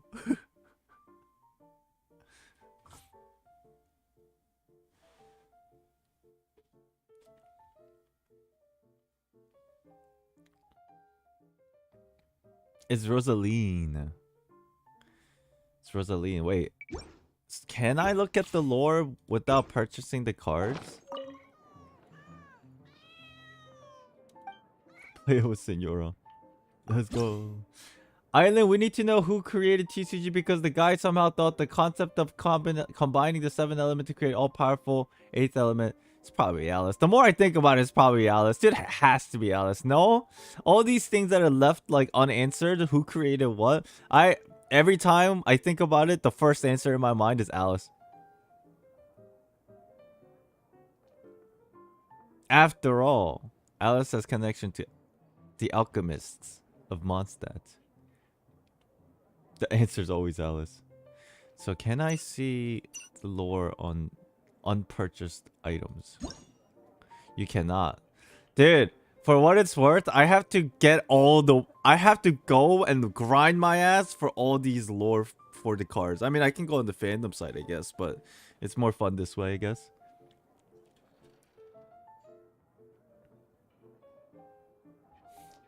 Alice made Teyvat. Alice made Teyvat. Oh shit. What are some of the lore cards that I have that you guys want to read it? Read the lore on. There's not like a crazy amount of lore, but there is some, right?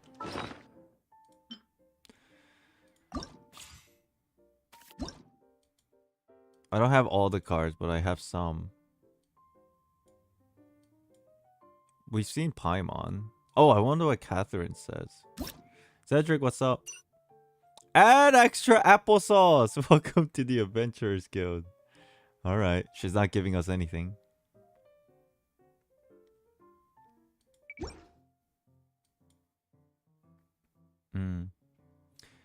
I mean, she had islands ready for her daughter and her friends, so it's not far off that she's the one who created the card game, to be honest. True. What a story, Catherine. Oh! Oceanid. That's what we need to read, if there's something there.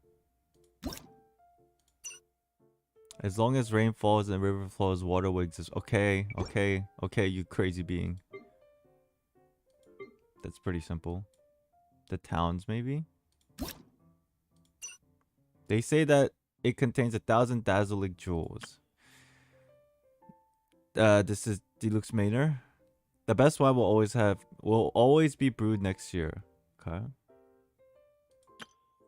Cathedral.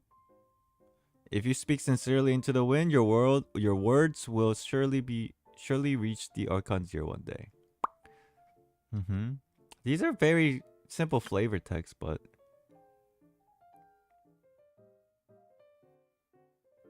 okay. Where's the second Paimon card? You might be only one to countless.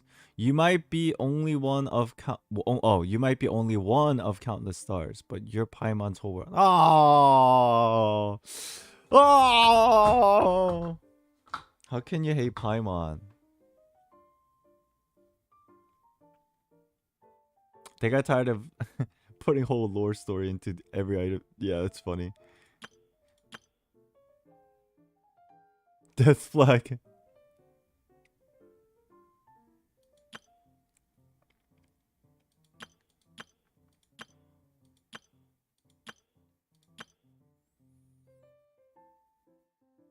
So this reminds me. It seems like fate and destiny are not changeable. Right? That's like kind of the narrative that they're always like throwing at us, even recently in the Archon quest. Like destiny and fate is not changeable, but the only person who might possibly do that is the traveler.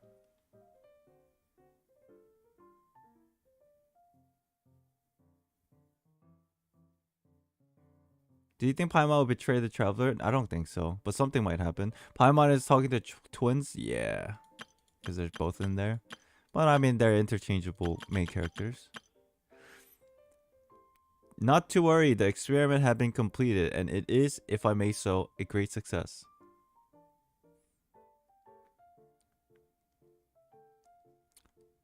The biggest question is trying to figure out who said these lines. This is probably Albedo, no? Mona's in there. That's cute. This is Mona. This is Albedo. That's so cute. You know why? Because Klee, Alice, Albedo, Gold, Orion Daughter, Mona, Mona's Master. Isn't that cute? That's cute.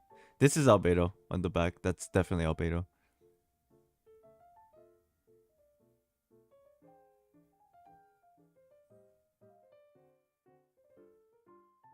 It doesn't sound like Klee. If it was, I'd surprised the vocabulary expanded so fast. Yeah, it's probably Albedo who said this line. Or someone, one of the masters of the three. Maybe Ryan Daughter. Oh, this is Ryan Daughter. Because this experiment might just be creating Albedo. A great success. But is Albedo considered a great success? I don't know.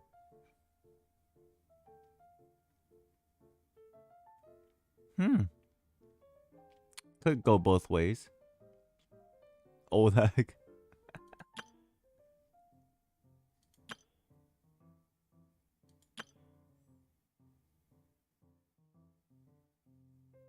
What? Tis the secret to Baron Bunny. The 893rd longevity. What? What does that mean?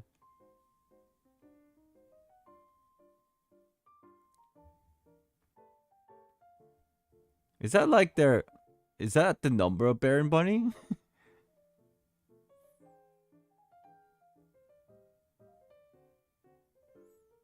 Or maybe every time a Baron Bunny explodes, she patches him up. Dude, maybe that's it. The Baron Bunny, she has like, I guess 1 or 2. But she just like keeps recycling them. It's not like another bunny. Because she's patching it up. Oh, that's cute.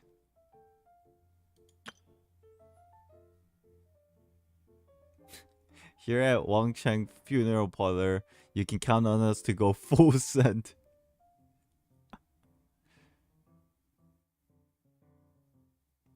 No, Baron Bunny reincarnate is actually the result of Hannes. Oh my god.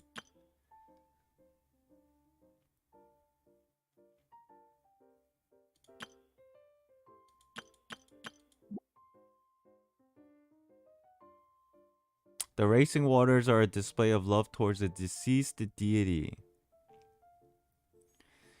I'm assuming this is a reflection of the previous Hydro Archon.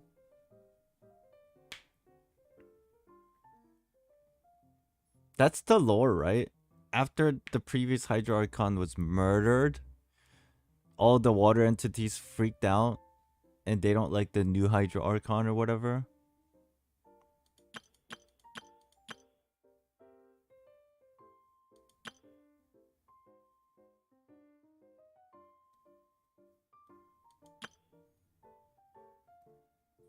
Also, who is the ghost from Hutao? I have no idea.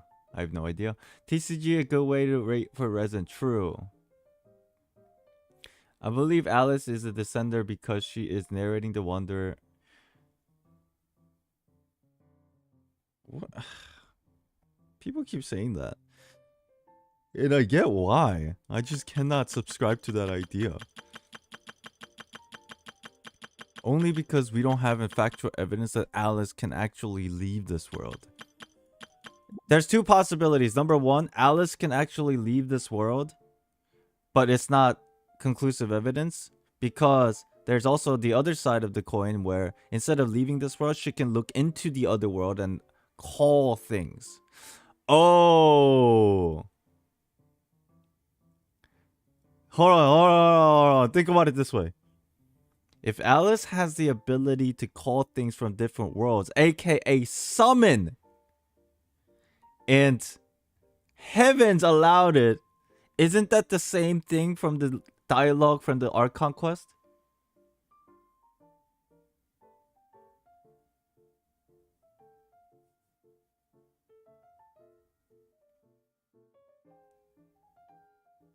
So does Alice actually can can she go into different worlds, or can she only look into different worlds? Now I think about it, if Alice isn't a god, I'm not assuming she's a god. She's just an elf, has a power of an elf, the concept of space and dreams. Okay, think about it this way. Sue in Honkai Impact 3 has the ability to peer into different worlds using the seed of Sumeru, or the Sumeru, right? The imaginary tree Sumeru, right? The only way... I mean, in Honkai, they have the ability to go to different bubble universes, but... For Sue... and his link to Sumeru, he has the ability to peek into other worlds. So in Sumeru and Genshin,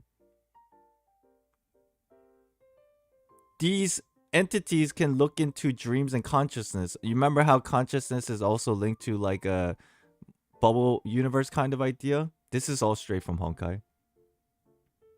So instead of Alice being able to traverse into different worlds, because she is still part, like, not deity, maybe she can't traverse to a different world, but she can notice and summon things from different worlds to Teyvat. Because if you think about it, Alice is strong, but she's not a god. So I don't think the world will allow her to just hop different worlds. Do you guys following my thought process here? We know Alice is strong, but because she's still looking for answers to the Ermine Soul, let's be honest. Alice's friends, Rheindotter, also couldn't like figure things out because she was still not a god. Same with the old hag. So maybe she just has the ability to see things fall from the sky and as a summoning. Because even in Collecta Messalinis,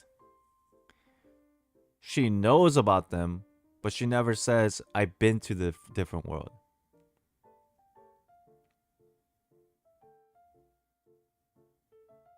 You guys want to take a quick look at the Collecta Messalini? Now I'm interested.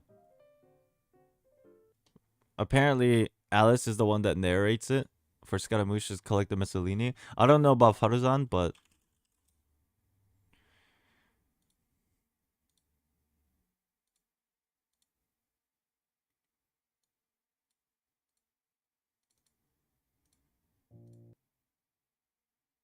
let's take a look.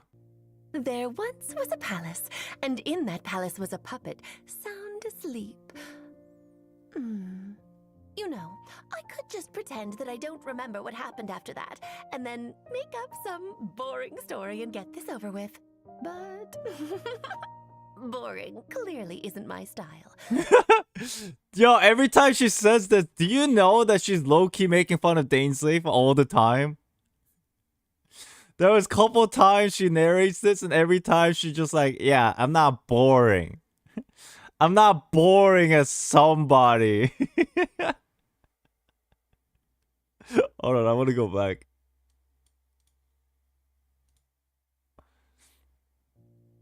There once was a palace, and in that palace was a puppet, sound asleep. You know, I could just pretend that I don't remember what happened after that, and then make up some boring story and get this over with. But... boring clearly isn't my style. Is she low-key telling everybody she's like a being that breaks the fourth wall and has information about, like, even though things change, she still is aware? That's what it seems like, right?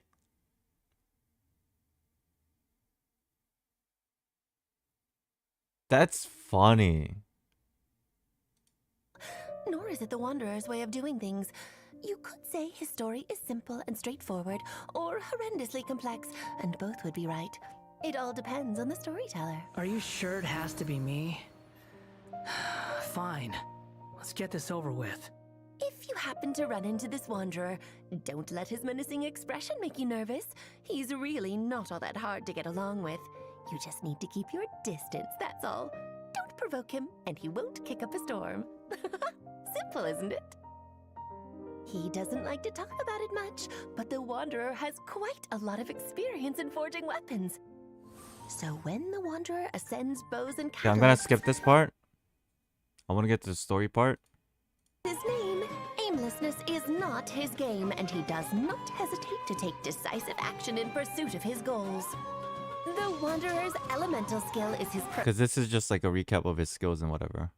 There's only like a story bit before, at the beginning and the end of these collective miscellaneous. energy is full. The Wanderer unleashes his elemental burst, dealing several rounds of AoE animo damage in one fell swoop, devastating all obstacles that stand in his way. There we go. The world of Teyvat has its own rules. They aren't perfect, though, and in some cases they are as delicate and fragile as the human heart. That's why I've been tasked with the job I have now, a job which gives me certain special privileges. I'm someone who likes having the freedom to live their own life, but I don't mind this job. It gives me the chance to see this world and everything that lives in it from a lot of different perspectives.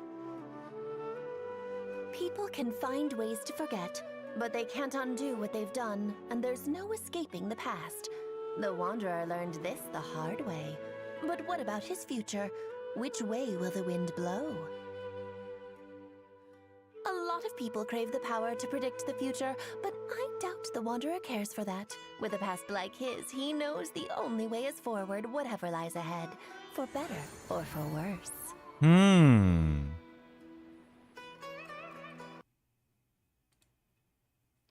Let's see. Let me take this in for a second.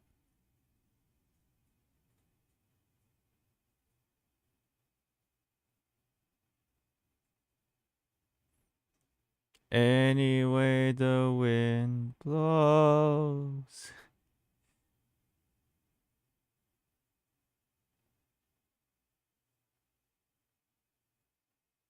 Alice is observing Teyvat like Dainsleif.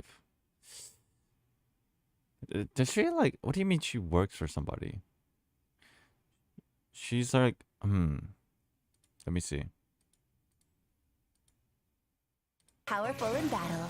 Mental burst. All obstacles that stand in his way.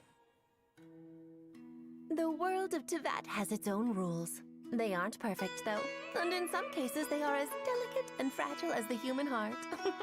That's why I've been tasked with the job I have now. That's why I've been tasked with the job I have now. Why? What do you mean that's why? Because of the law of Teyvat and its delicate and fragileness of the law of Teyvat? That's why you were tasked with this job? Now, a job which gives me certain special privileges. Certain special privileges to do what? I'm someone who likes having the freedom to live their own life, but I don't mind this job. It gives me the chance to see this world and everything that lives in it.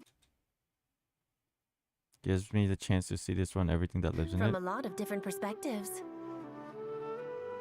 People can find ways to forget, but they can't undo what they've done. People can find ways to forget, but they can't undo what is already done. That's always so reflective of the world quest, or the Archon quest. And there's no escaping the past. The Wanderer That's again referring back to Fate and Destiny. learned this the hard way. But what about his future? Which way will the wind blow? A lot of people crave the power to predict the future, but I doubt the Wanderer cares for that. Alice works for Hoyoverse, obviously. Come on. Alice works for Hoyoverse. Come on.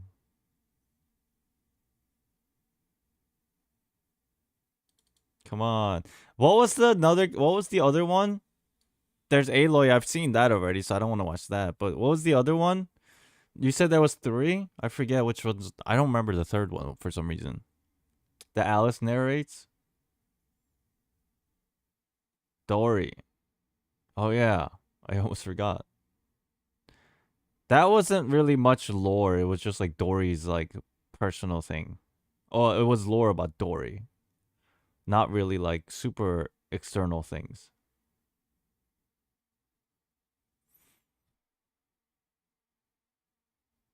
I wonder if there's any description in this video. People often pray for a safe journey before embarking on a long trip, but if the wind really listens to others, why would it still wander the world? I don't know. Huh.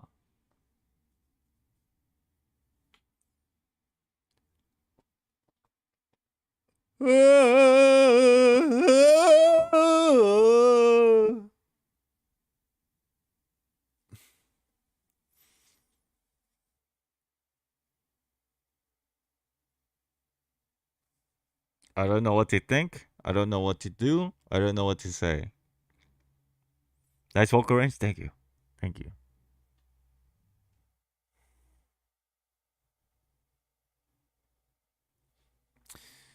Okay. Let's do this.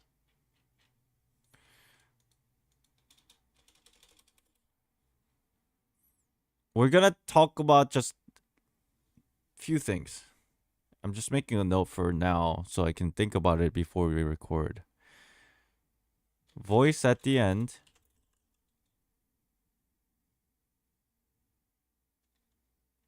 Minsole memory wipe. What do they affect? Right? These two things are like probably the biggest things right now that everybody's talking about. More so than anything. Yeah, there's like a couple other things. Just Jester. Yeah. Scaramouche getting a vision. We get that, you know. And then there's a concept of fate. Destiny. Summoning. Heaven's allowance. And there was one more. Oh, I just had it. I forgot.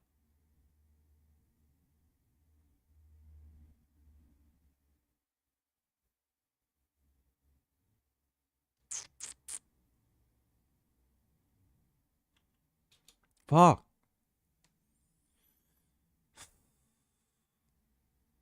Shit. Privileges?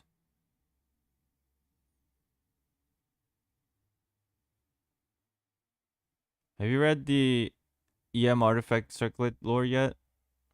I think so.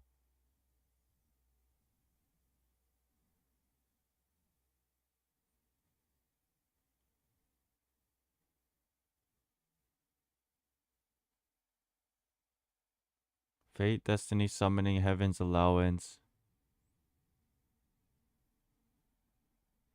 Oh man, I just forgot what I was gonna say. I'm irritated.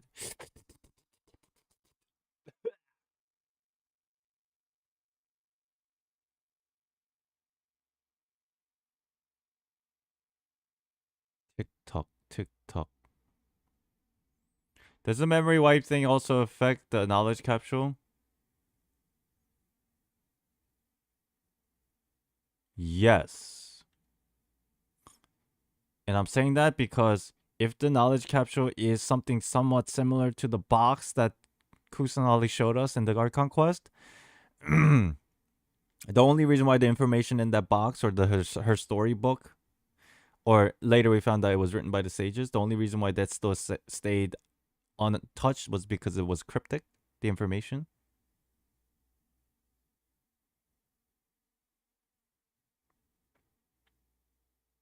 Do you consider Scaramouche Archon quest story elemental memory wipe or memory replacement? Memory replacement. That's a better word. Replacement. Yes.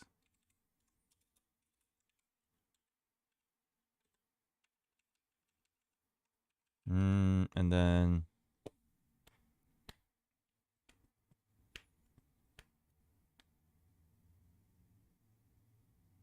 shit. All right. Well, best thing to do.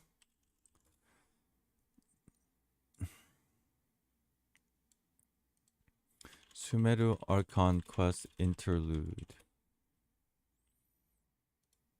You must have a whole bunch of questions. And then, oh yeah. The biggest thing that was sus was the vase, no? Because aside from like memory replacement, why did that stay the same? Later, it was revealed by the voice that it was because no matter what happens, the outcome is the same because of fate destiny. It's just the process was the only thing that was changed. Process was the only thing that changed. Ultimately, fate and destiny presides over the outcome.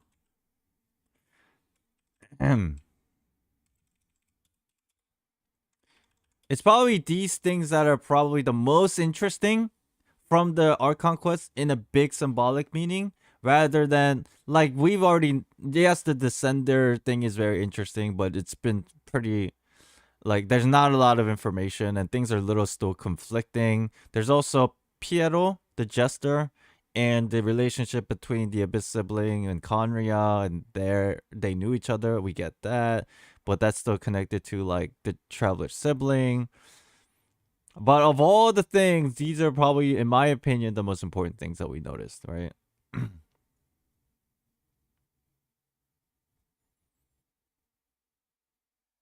So, let's figure out these points in the Archon quest, and let's just see. See if I can come to find some of the dialogues that like kind of bears it. Questions after our last The most. with the balladeer can give you the answers you've been longing to find. Talking to each other. Nothing does. But it means nothing. Does it? A lot of it just heavily in the back end of the Archon quest, right? The first half, or maybe like a little bit of the second half, is just like Scaramuche's story. But a lot of the crazy stuff happened at the back end. Anyone who comes from beyond this world is not counted as part of Teyvat. Oh, does that mean we have to leave empty? Another chance at life. Hey, balladeer! Don't do anything stupid! You know, I never did like insects. Follow my lead and get out of Irminsul as soon as power. So tell me, Oh, this part I thought it was interesting. What have you done? Lesser Lord Kusanali was right. My power's all but completely spent. Even if I use all of the divine power left in me, I can't sustain this shield for very long. I shared a secret with you, and now you owe me. So in return, I'd like you to answer a question for me. Give me your hand.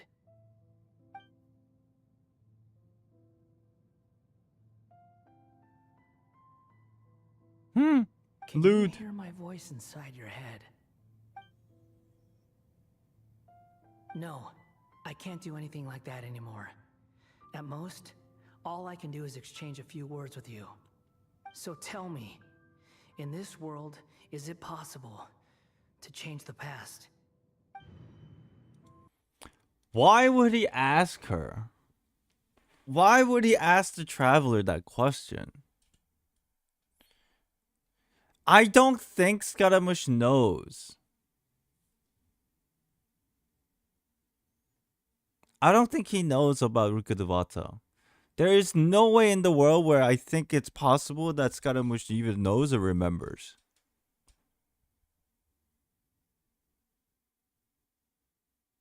Because he knows she's not from this world. Oh, you think so? Just what if? She might have some kind of a power.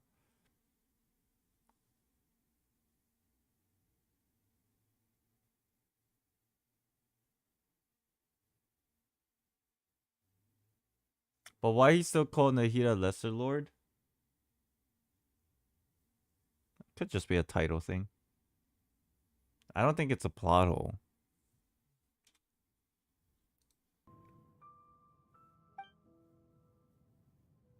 Why would you ask me Done. that?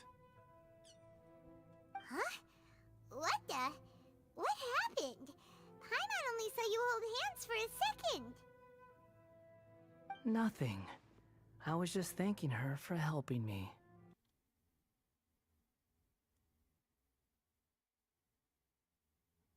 Well, for what it's worth, Scaramouche knowing about the Tori's special power about coexisting in multiple time frames.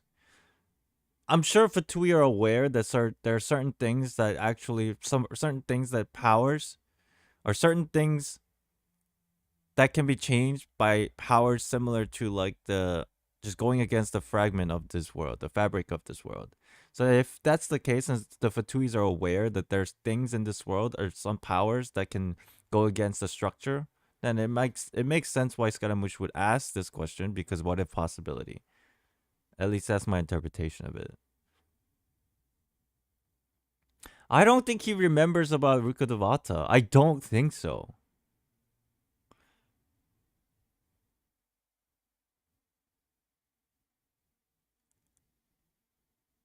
Unless, because his power is not of an Archon but a god, still like a remnant of a being that is a little bit superior, maybe that's why. Maybe he knows because of that. Do you think that's a possibility, chat? Because he is considered not an Archon, but like a superior being to a certain degree before he lost the majority of his powers, but he still has intelligence about like being a superior deity.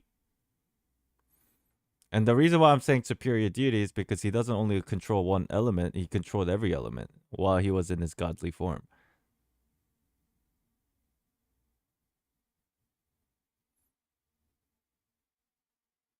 Wouldn't A remember the history of Teyvat if she sealed her own consciousness in the plane of euthymia? No, because Nahida was also in a sense of consciousness when she lost her memory. Is my thought process. Like, you would think the plane of euthymia is like a consciousness that seals herself away from the effects of Teyvat, but then again, the consciousness world where we were talking to Rukkhadevata was essentially the same.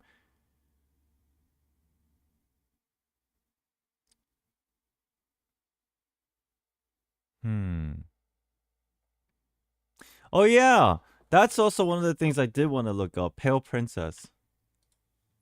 Let me just add this. Was that long? Is that a long story? What was that other book that also... Was it The Pale Princess? Is that the same book that the Abyss Mage was trying to steal? Or is that a different book? This is the same book, right?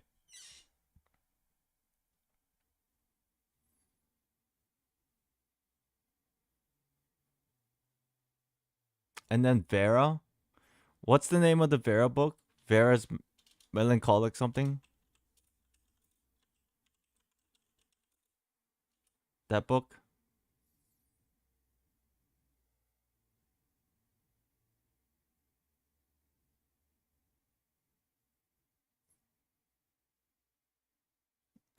Let me quickly look at these.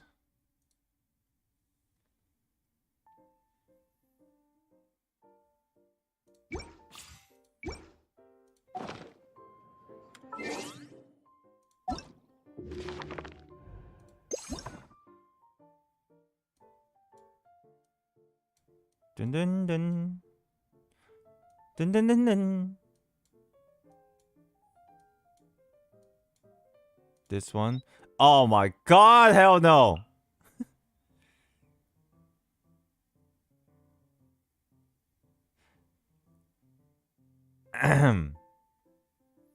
But yes, this is a suspicious book because, yeah, I remember reading this. And a lot of this was, when I first read this, I'm like, who are these characters? Vera's Hachi? I have no idea.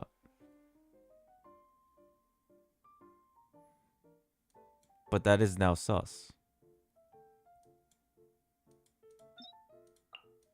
At least we can read this. Wait, I haven't unlocked any of this. Chat, is this all unlocked already? How many volumes is it up to? Is it actually up to volume 7 in the game? Oh my god. It's still locked? We only have access to the first part? Are we caught up on this?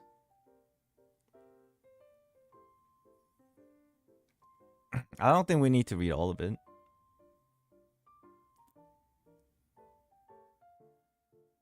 Okay.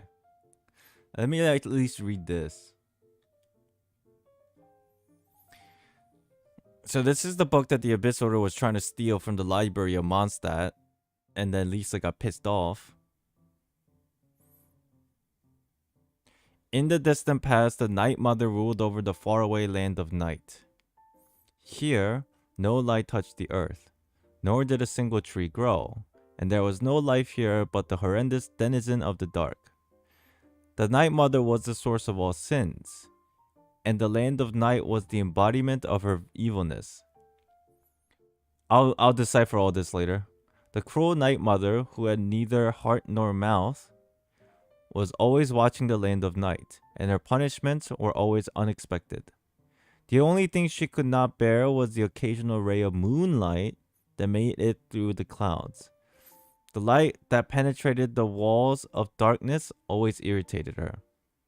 The Moonlight Forest was the only place free from the rule of the Night Mother because of the moonlight, I suppose. Only there could the people bask in the bright moonlight and enjoy the grace it brought to the living. Everyone in the kingdom of the Moonlight Forest was born with the fair skin, light-colored hair, bright blue eyes. Perhaps the constant lack of sunlight and the nourishment of the moonlight was the reason for their beauty, giving them an appearance different from the abhorrent creatures lurking at the edge of the forest.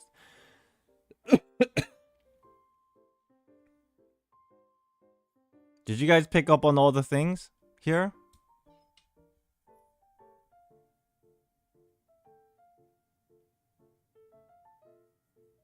There's like 4 or 5 replacement words.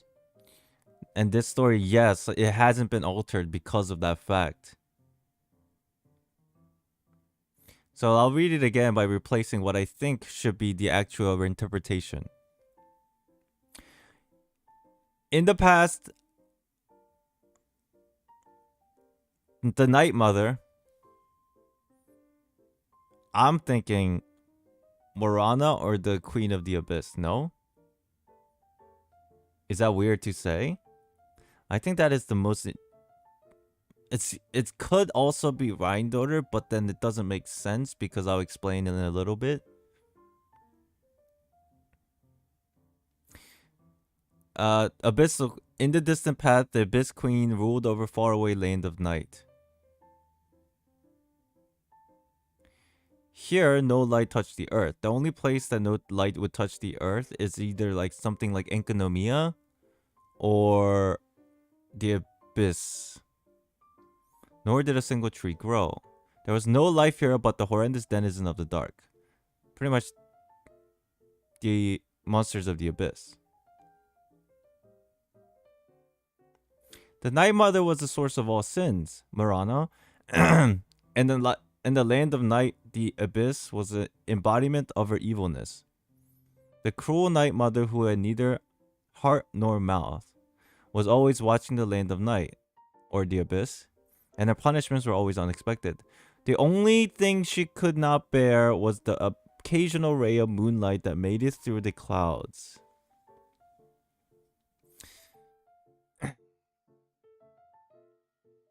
I wonder... Moonlight is obviously symbolically represented as, you know, the 3 Moon Sisters. In my opinion, the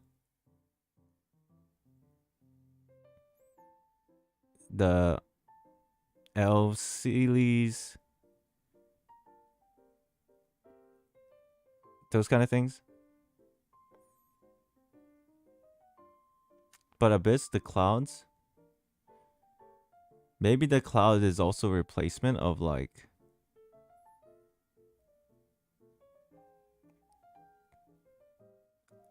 the barrier between overworld and the underworld. Because again, these things are like very cryptic now.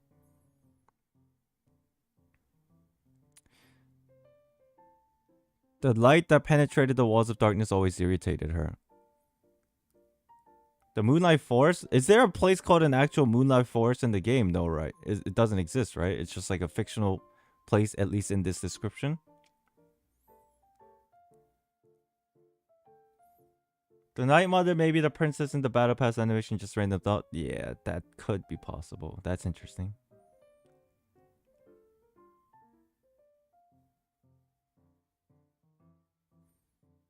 I thought about the bamboo forest, but is that the forest in near Sanctuary Village? Because there's another book in the game that is related to that talks about the Sealies.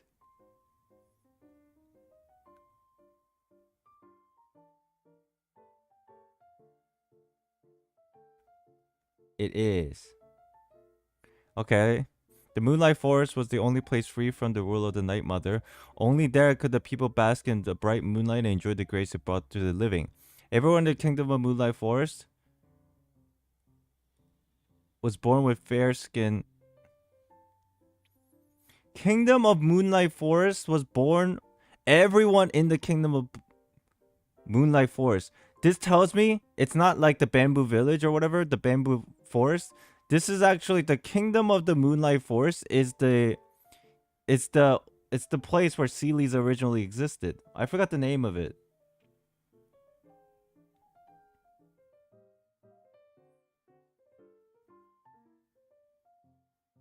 The Temple of Sealies? Because there's also a description of another book that talks about it. Everyone in the kingdom of Moonlight Forest was born with fair skin, light hair colored, and bright blue eyes. Sealies probably.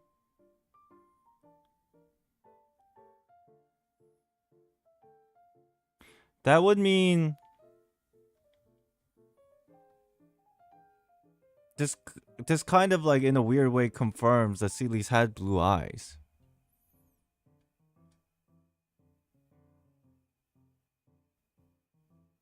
Somewhere in the Dark Sea, there was palace made by this Sealy, so maybe that's what I'm thinking. Wasn't there a thing in the books that talks about like another being that had blue eyes? Somewhere in like the depths?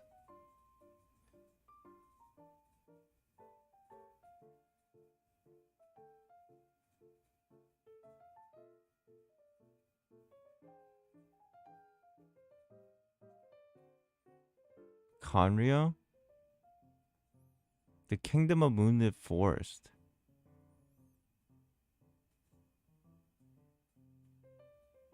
Was Sealies always as they are in game, or did they had a human form? I remember there was one thing.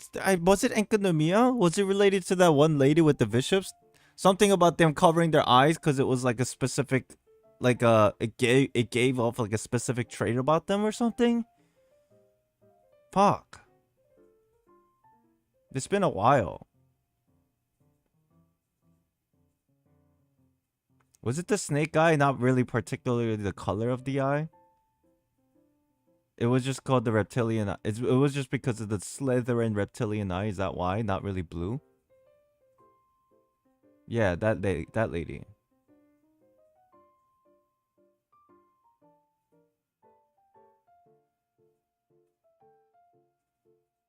It was just the snake eyes.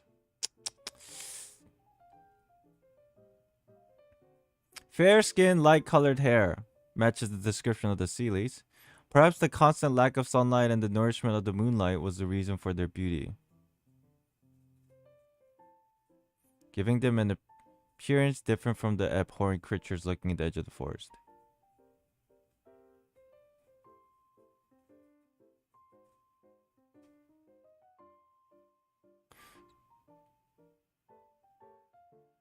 Oh, this is interesting. It gives you a synopsis still, even though we haven't unlocked it. A fairy tale story that had been told throughout Teyvat for ages. This installment tells of the meeting of the Pale Princess and the Light Prince.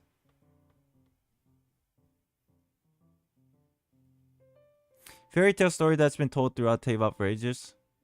This installment tells the Pale Princess and the Light Prince's decision to save the Moonlight Forest.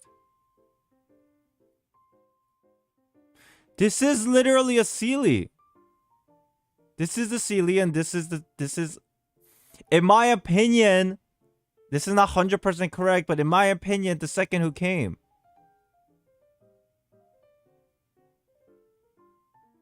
And this is all connecting to the destruction and the death of the three Moon Sisters.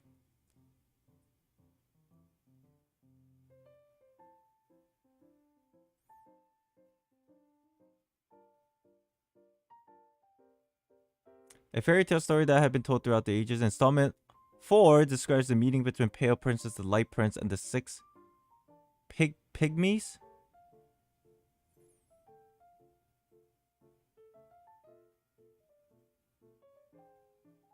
Yeah. The Sun Chariot.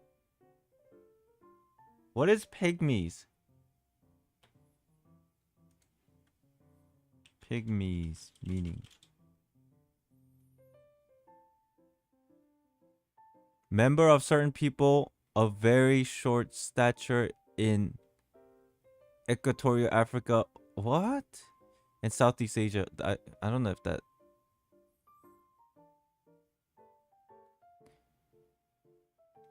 Okay, here it is. The meaning of pygmy is any of a race of dwarf described by ancient Greek authors. So like a smaller type of characters.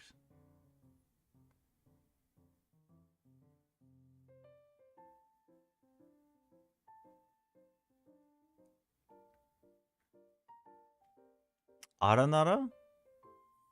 Paimons? Elves?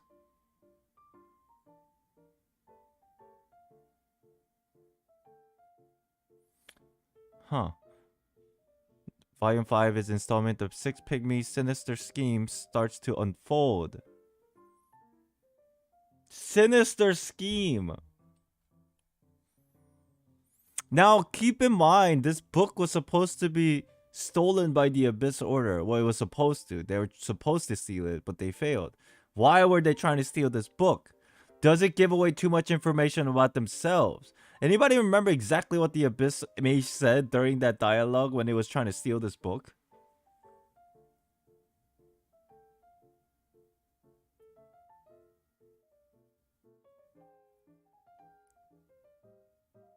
Are they trying to hide something?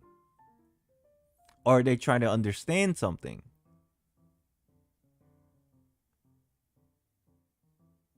They tried to steal the No, it was this book, wasn't it? This is the one with like the rose on it.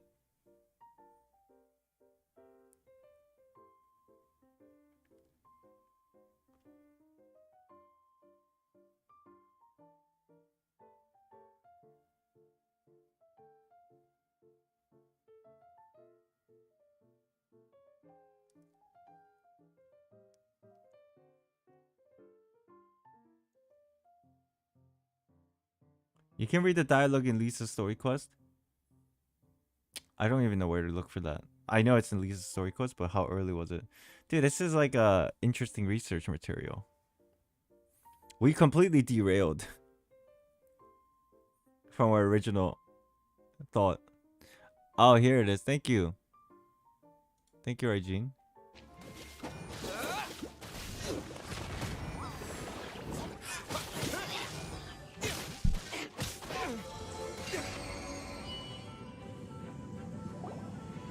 How did you find this place?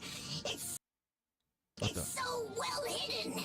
I have no interest in finding out where you little rascals hide yourselves away, but I do want my book back.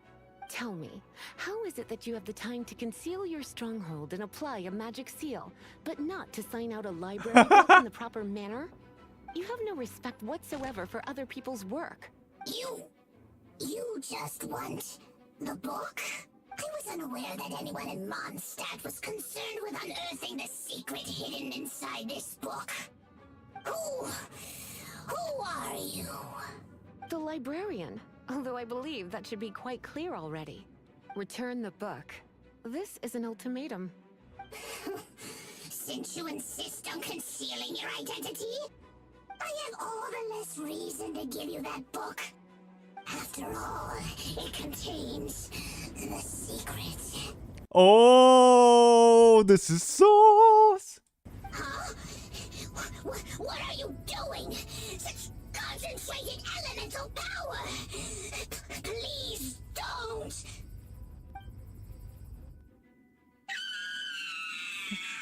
Yeah.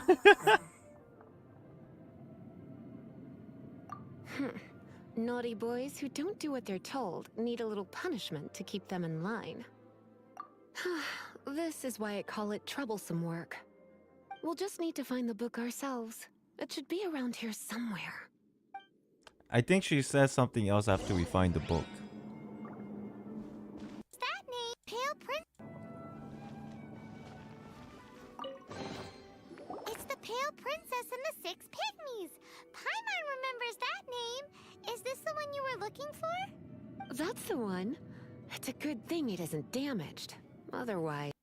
What does she mean by that? Paimon remembers that name. Did we mention this book before?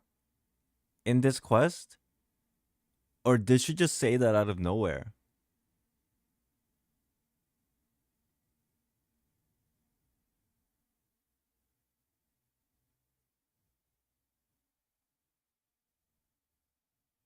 Otherwise, Oh, we mentioned it before? Okay. Otherwise... otherwise what? Are you telling me you have even more crazy punishments up your sleeve? I would have probably have needed to dish out a little taste of one of my potions in that case.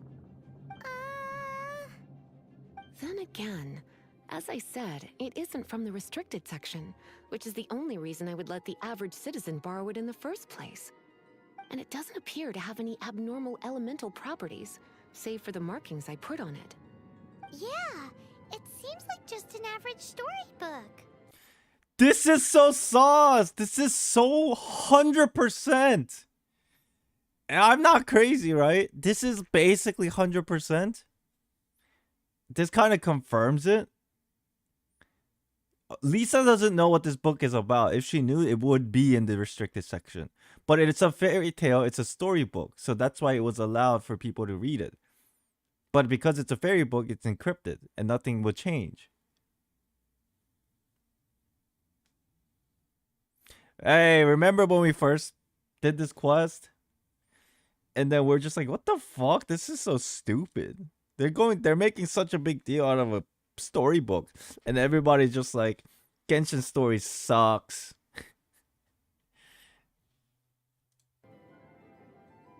As far as my duties as a librarian go, my troublesome work is finished. Since this book has piqued your interest, why don't I let you borrow it? There's no time limit for you. I will register you as custodian rather than borrower. This is an exclusive privilege reserved for trusted citizens only. Exclusive privilege? Why does Paimon feel this is just your sneaky way of offloading your troublesome work? Excuse me. Good. Okay, so. Oh, it contains this reason to give you that book sealing your identity. Turn the book. Who are you inside this book? I was unaware that anyone in Mazda was concerned with unearthing the secrets hidden inside this book. They know there's a secret in the book. But since they're trying to get it for themselves, they don't know what the secret is. They know a certain secret exists, but they don't know what the secret is either. And this is the Abyss we're talking about. The Abyss is trying to understand some kind of a secret from this book. So, if we go back to this, the book itself,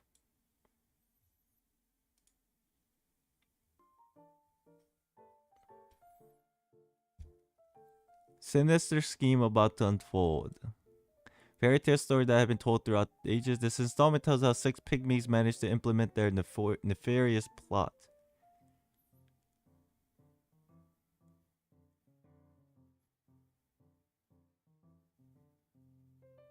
I don't know. I don't know what to make of this, honestly. And then conclusion brings everything to a conclusion, and includes the Night Mother's prophecy. Huh.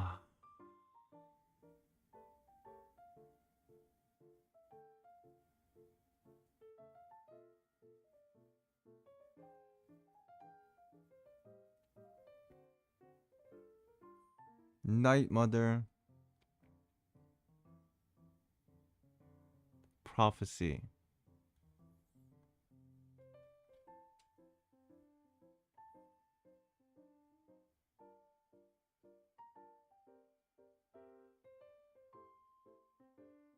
Abyss knows that fairy tales are immune to urban soul changes. I think it's possible.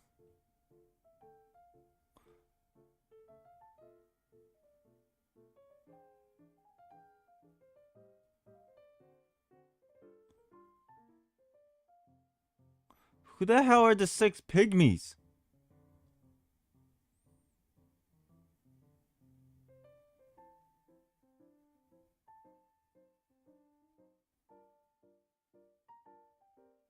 It's not Archons. Obviously, there's 7 Archons, but it's not Archons. Because during the time of Sealy and the Outlander, Archons didn't exist. What existed at the time?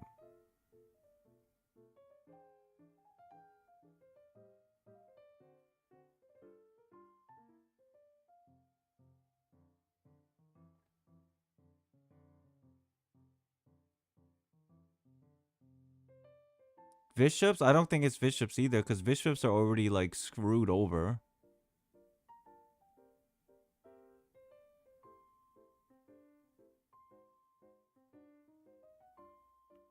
No, the 6 pygmies are beings that are relating to the abyss.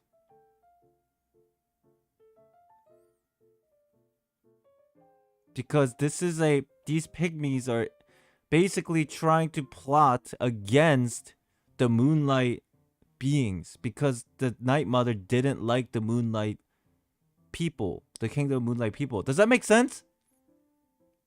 The Night Mother didn't like the Kingdom of Moonlight people and the moon and the light. And then there's that Pale Princess, which I assume is like the Moonlight people are Seelies, and Light Prince is like the Outlander, but to overthrow them.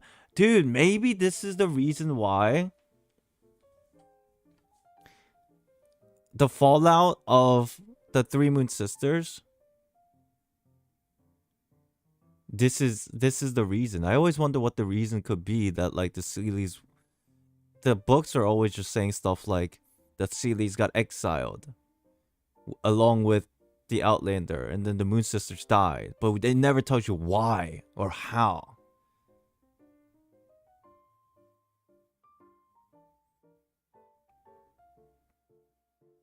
And that's probably related to these later volumes.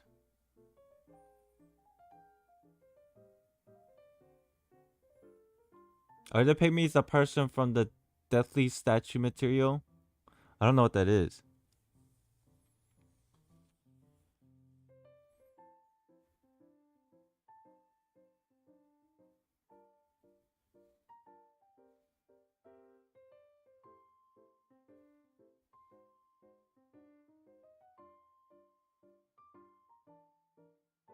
There's some lore about the new artifact, I think, from the Goddess of Flower Sealy. Which one? What's it called? Like the new artifact that just released?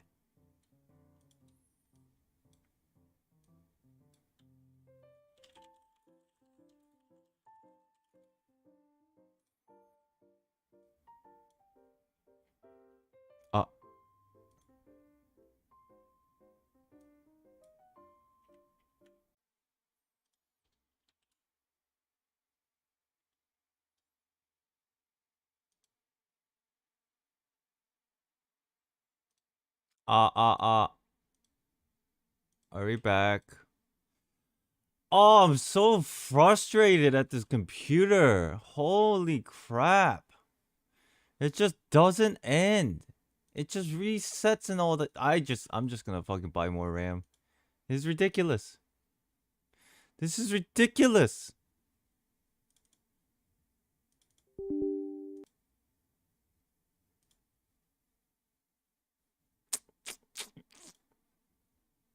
So frustrating.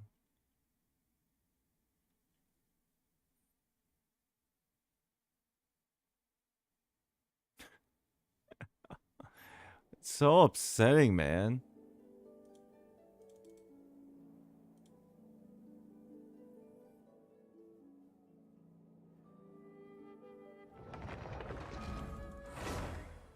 Don't bother, it happens. It's been happening every day. That's what's frustrating.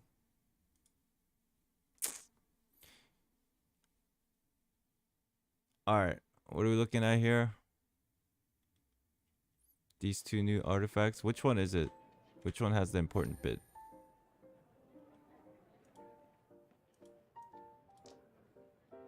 What the? There.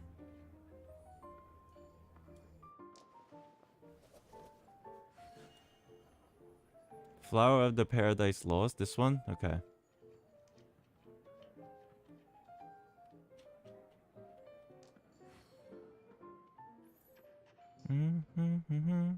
Hold on a second.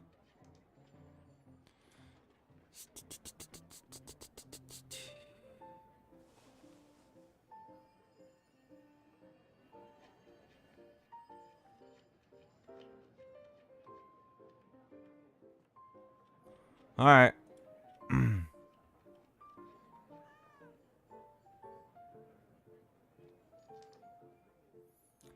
Let me briefly and quickly read through this. Okay.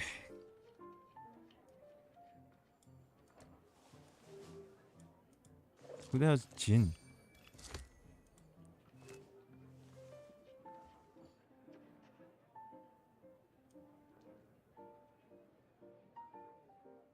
This looks like another name for Sealies.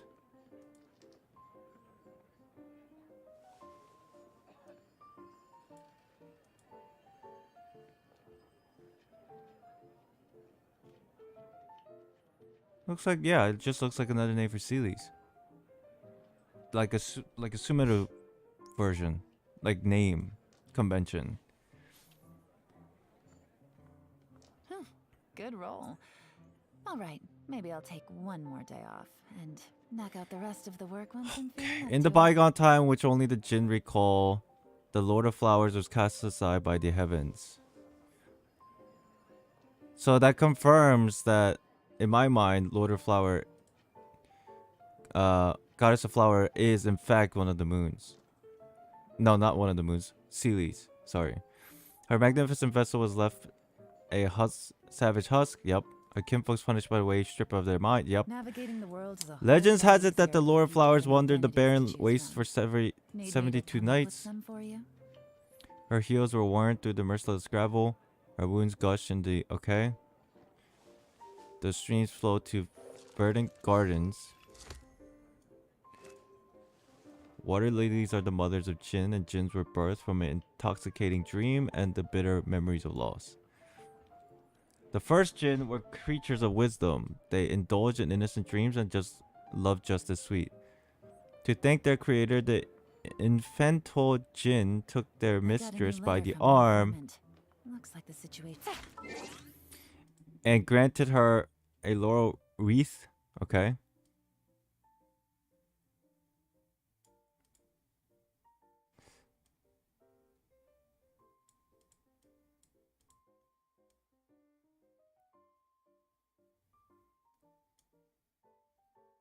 To thank their creator, the Sealies took their mistress by the arm. So, the mistress, Goddess of Flower, is a... What?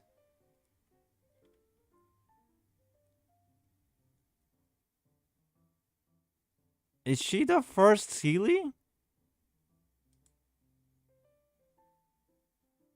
Lord of Flowers, Master of the Garden, we beg thee, stay, leave us not.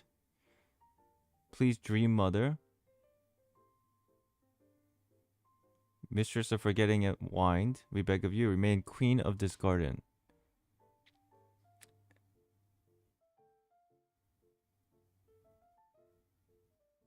As so detained by the gentleness of the Jinn, the exiled goddess remained in the flower garden. Gorgeous purple flowers bearing semblance to the moon bloomed wherever she went. Dude, this literally tells me that the Goddess of Flower is in fact a Sealy, which we knew, but she's not just a Sealy, she is the first Sealy. Literally the first Sealy.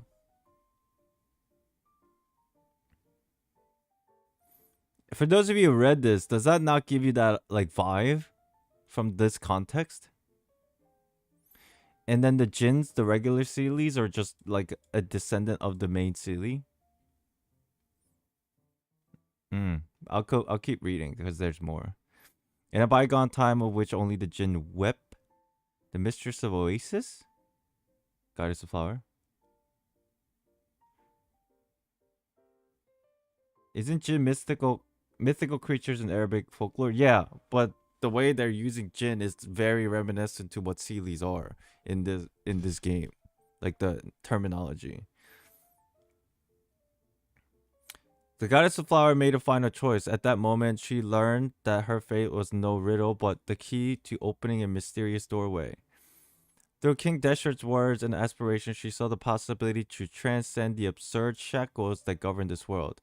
Rejecting the gift granted by the divine throne, the Red-Crowned King sought a new path of his own volition. Though the future she revealed was ruinous and bleak, the king refused to yield an inch. Even knowing that the journey was to be fraught with peril, even knowing that those dearest to him were certain to fade before his very eyes, the Red Lord chose the noble lie, shepherding his followers a path towards oblivion. You seek but to chain the winds. Upon the tombstone of divinity shall humanity become a god of gods. Such a carefree dream was certain to be unmade. In ruins where lies are sundered, humanity will become the king of kings.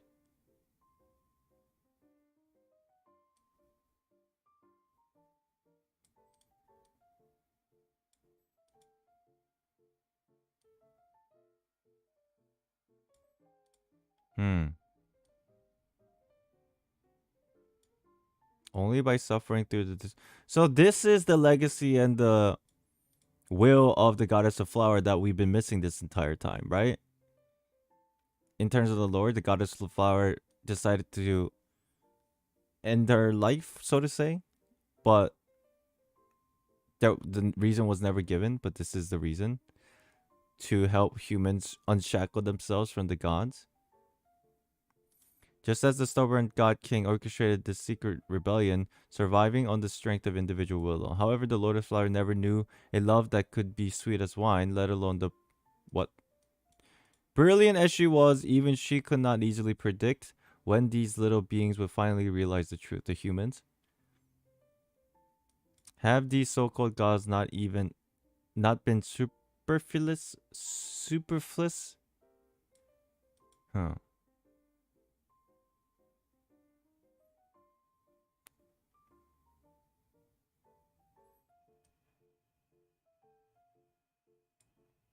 Wait, this doesn't explain anything about what happened with the Moon Sisters. This is after the Seelies were exiled. It's the last piece. This thing. In a bygone time which only the Jinn sing, the Lord of Flowers once met the King of Red Sands in an age where kings vied against one another for power. The Archon War? King Deshret allowed his throne to be shared with two others. Jinn bequeathed a throne inlaid with emeralds and rubies to celebrate the union between the three friends. In honor of the eternal oasis, the flourishing Pardiyatsaras, the Lord of Flower wore an amethyst crown. But eternity is ultimately a lie. Intoxication and love could only grind memory down to broken dreams. You once asked me why I always sigh. Tonight, while the moon is bright, let me speak to you the things in the long past. It was a faraway time of calm and peace. Divine envoys spoke openly with the people then, bringing them the world from the heavens. Word from the heavens. But in time, invaders descended from beyond the firmament, bringing with them destruction, overturning rivers, spreading plagues. Power from beyond? And though the invaders brought war to my former kin... Oh, she's not the first Seelie. Okay. They also brought about illusions that could break through shackles to the land. But the master of the heavens, who's this? Primordial one, consumed by fear for the rising tide of delusion and breakthroughs, sent down the divine nail to mend the land. Laying waste to that. Okay, we already knew this, but now it's confirmed, yeah?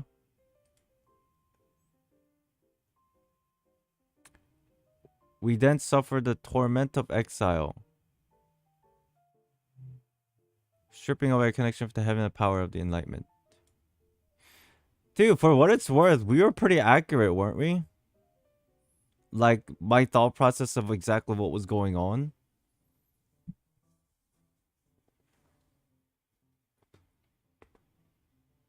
Since the disaster, I've long been cursed to never again look upon the heavens. It is my fortune that I have been able to maintain myself till now, but my home caused me to nigh constantly. Even as a disaster between the stars and the abyss grows, ever emergent from the surface of the crystals. Heed my warning, seek not the master of the four shades, and inquire not the mystery of the sky of the abyss. Mysteries of the skies of the abyss. Otherwise, as shown by the nail of retribution, certain calamity and sorrow shall follow.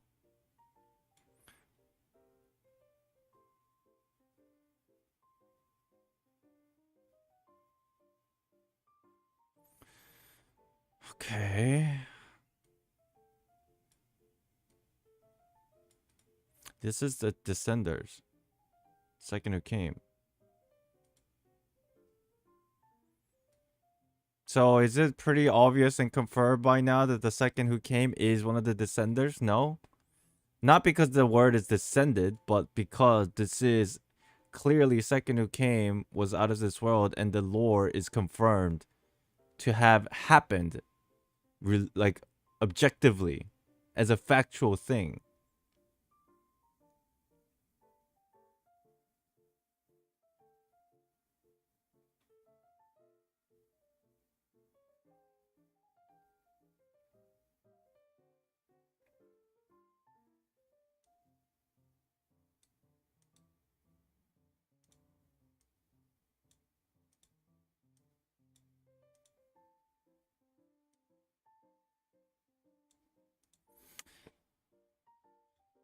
Oh, what does this mean?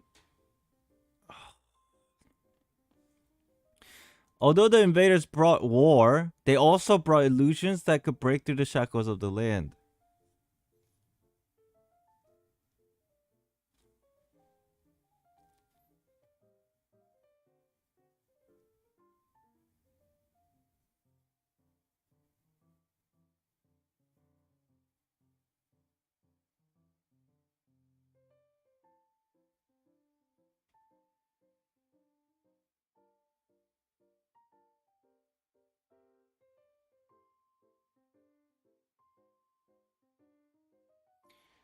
And the place, this description basically tells me,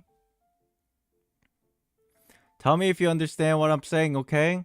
Remember we talked about it multiple times. How before the primordial one, there's two realms that existed. The light realm and the dark realm. The abyssal void realm. These two things are like separated from each other. If we, in light realm becoming Teyvat eventually, that would mean the abyssal realm is the power beyond this world, right? The abyssal realm originates from something completely entirely different from Teyvat. But because that gets injected into the world Teyvat, it kind of also brings something that comes that also brings like bad things but the good things. $5.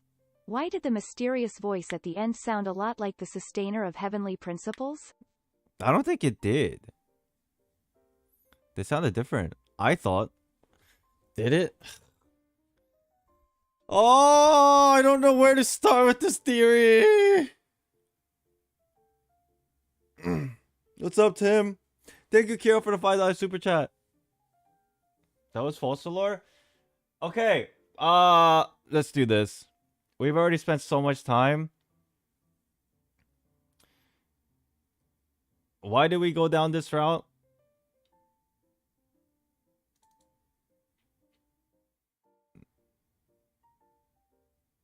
Because of the Night Mother? I guess it still is relevant. Because the possibility that the voice at the end could also be the Night Mother.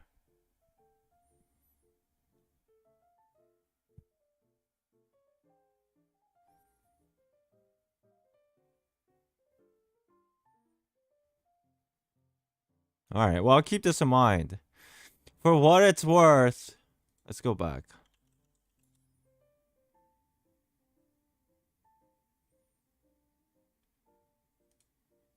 Genshin Impact Archon Quest Interlude.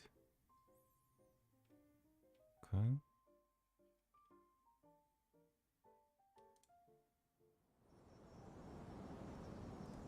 By the way, Tim, my computer restarted again.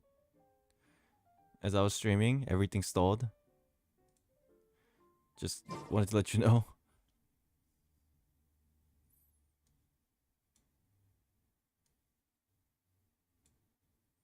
I think I'm just gonna buy more RAM, dude. I think that's the move. All right, let's go watch this. You're not. Kind of person he was. Only you remember that. Aladir entered Irminsul, lives together. Before he vanished, he was unsuccessful. It was tucked away in a corner.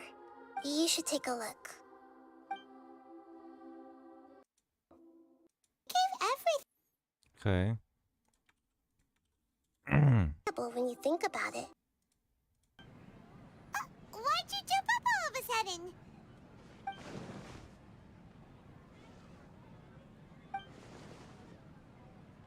Where was the spot that Paimon broke the vase? Excuse me, boss. There seems to be...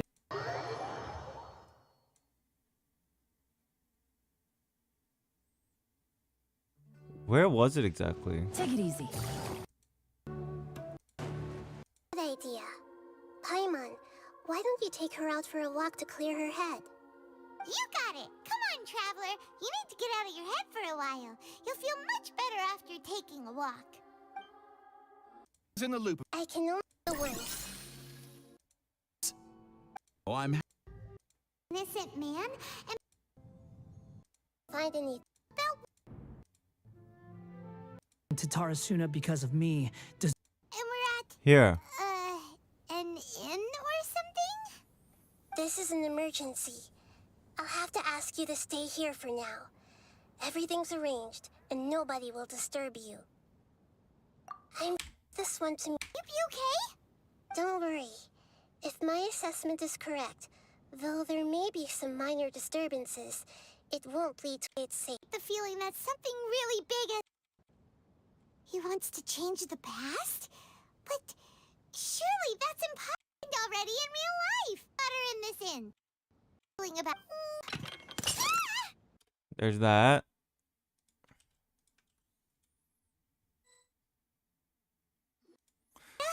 So, yes, this was before everything changed. This is when Paimon knew about the Balladeer, yeah?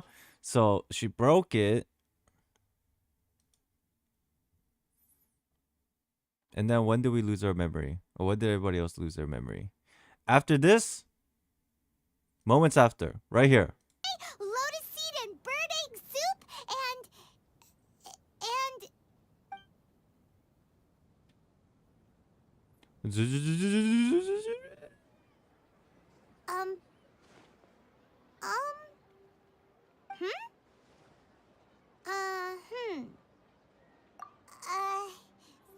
Okay, so that's that part. Chili chicken, almond tofu, satisfying. And then that's related to the voice. Summon. Heaven. Oh shit, the thing thing that I wrote earlier is erased because my computer crashed. Wait, what was the 3 points? What was the 3 main points? Fuck me. Today is nothing but insanity, chat. Sorry about this, but we'll get it done. Things are just not working out today. What was the first one? The voice. And then what was the second one? Fate. Destiny. Things unchanged. And then it was summon. Summoning. And then it was things unchanged. Different process. Same outcome.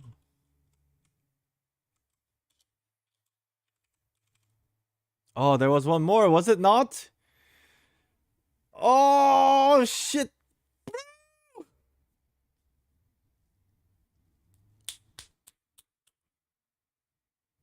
Go back on the stream. Shit, what did I even write? Maybe the voice is Vanessa. Holy shit. Holy shit.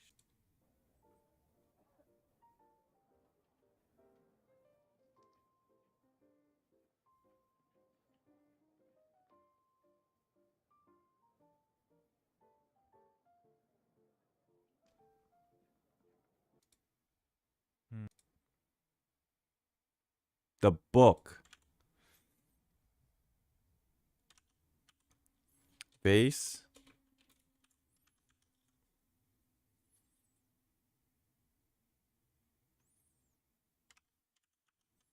Things that change. Things that don't.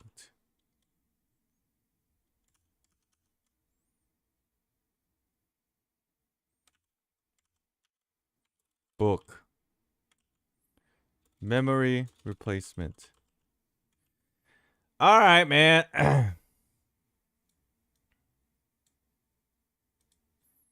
Cool. And then there's one more thing I want to check before we start talking about big stuff. Side of the mountain and actions rooted in persistence. Sometimes, Like you. do you think there are any differences between your? Believe your Melted. Here it is. Chat, here it is, the important bit.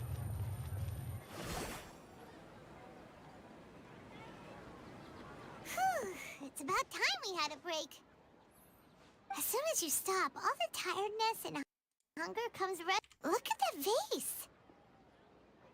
Did someone break it while they were cleaning the room or something? So the vase is really just to symbolize the voice describing it to us, that even though the process might be different, it's the same outcome because of faith and destiny. And it's difficult to change that, but it is still possible to change that. So the vase is a tool used by the voice to symbolize the unchanging destiny. But Paimon doesn't remember there being a cleaner.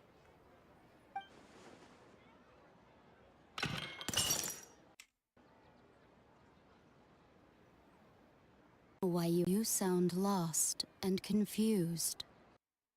What voice is that? What voice is that? Ah!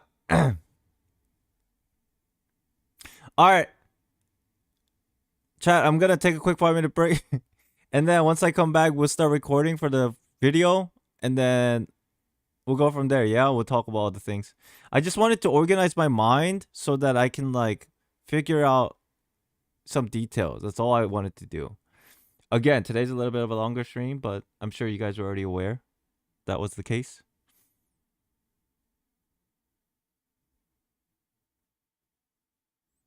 Yeah? Yeah? Everybody good? Down? After a break, I'm gonna just do the Theory Thursday. We're actually gonna do Theory Thursdays about this, okay? And then after that, I'll probably chill until 7. Watch the game show together on a different stream.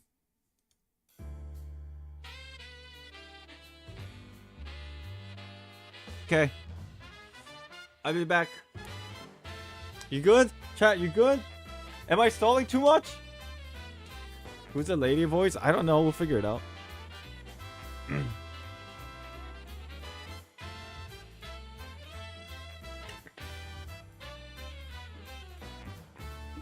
The past 2 hours weren't Theory Thursdays? I guess it was, but I was trying to organize my thoughts because I was just as confused as everybody else. But I think for what it's worth, we have some good talking points and interesting ideas. So we'll focus on those and like talk about that specifically instead of going off on like a tangent forever. You know what I mean? Yeah, it's just the prep work. I'll be back. I need to pace back and forth to think about this.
Hooah!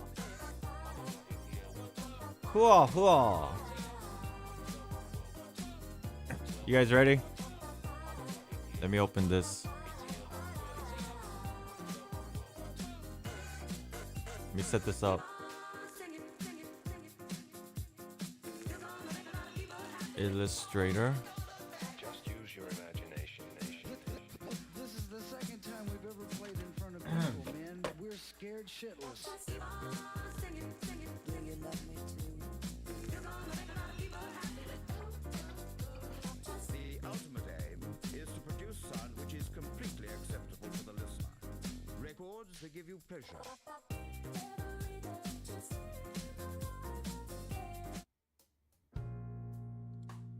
One second. How do I do this again?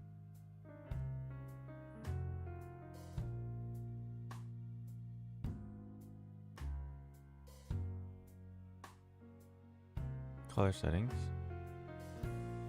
That's not it. Oh fuck. How do I do this again? My settings? No. Preference? Oh, I forgot! Wait! How do I change the background? Fuck! Can't get my mind. Princess. No. Couldn't Fate and Destiny be considered the same thing? Yeah, that's what I'm thinking.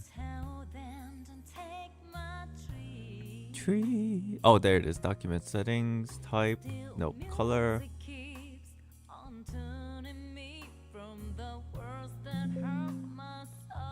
There.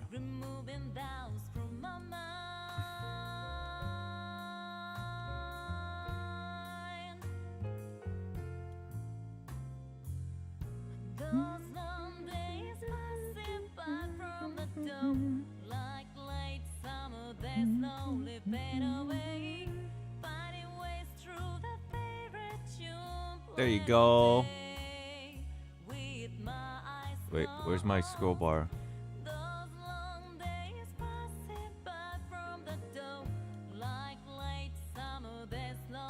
There you go. Brush. Nope.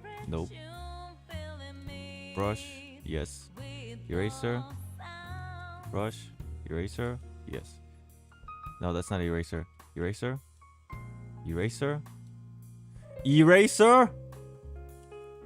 Oh, I'm pressing R. There you go. Hey, we good. Okay.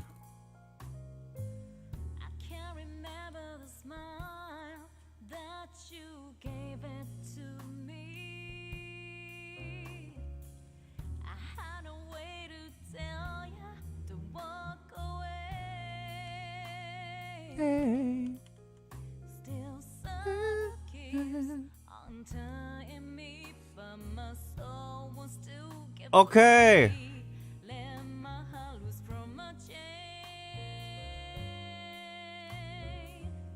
Let's do the intro. You guys want to say hi? It's funny. It's funny that I do this because I want you guys to say hi so your names pop up so you're part of the video right here. You know what I mean? All right, let's do this.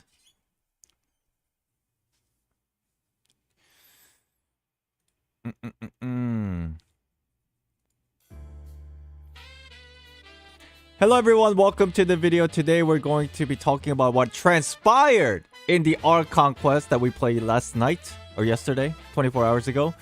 And there's a couple things in the Archon quest that is very important, I figure, so we'll probably talk about it. Number one, it's the concept of that vase that Paimon broke. Also the second one is, what's the second one? The second one is the changes in the Ermin soul, the memories and how it affects the world, whether it's artifact stories, some things get redacted, those kind of things. And then the last part is, of course, the voice. Obviously, this is heavy spoilers. If you haven't done it, make sure you do the Archon quest. But there is a voice at the end, and everybody seems to be confused who they are. I don't know who it is, but we'll try to see if we can come to any conclusion. So, YouTube Paimon is bald, not click. What? Oh, and then I almost forgot. The concept of summoning from a different world. That I thought that was very interesting. Calling something from another world, almost like we're doing a wish. Almost like we're wishing on things, and characters pop up in Teyvat. All right. Wait, where's my Spotify? Oh, before we even do all this, there's one thing I do want to check, chat. Genshin Impact, very decent Venerer.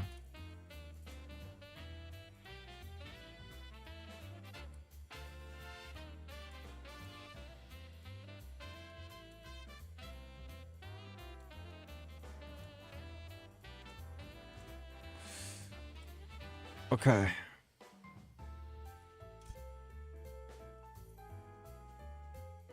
So is this updated and changed?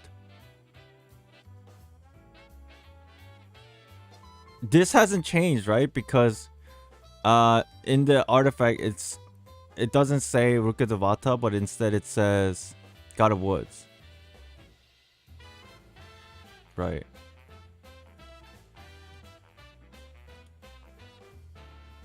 Note 2. Oh, that's that. Alright. Chat, where do we want to begin?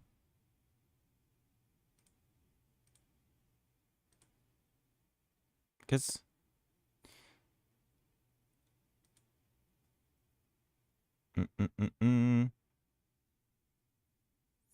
So here's the deal.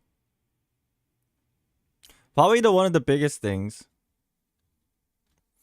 We'll talk about the base in a little bit, but probably one of the biggest things that everybody's kind of questioning is the memory, right, relating to the Erminso. Basically, does altering, or I should put it like this. What is affected and not affected by memory changes of the Erminso. Changes in the Erminso, right? The Erminso. Number one, for some reason, everybody's memory changes besides ours, right? Traveler retains the memory. Retains memory, right? But everybody else don't. Everyone else doesn't. Everyone else doesn't. Don't. But this even goes further to changes in the artifacts. No, changes in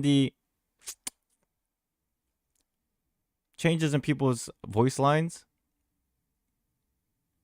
Changes in voice lines. But there's also a question of what about artifacts? And then what about books, right? Here's the cool thing that we obviously learned. As long as the information is written in a cryptic manner, as Kusanali puts it right here, right? In this little bit.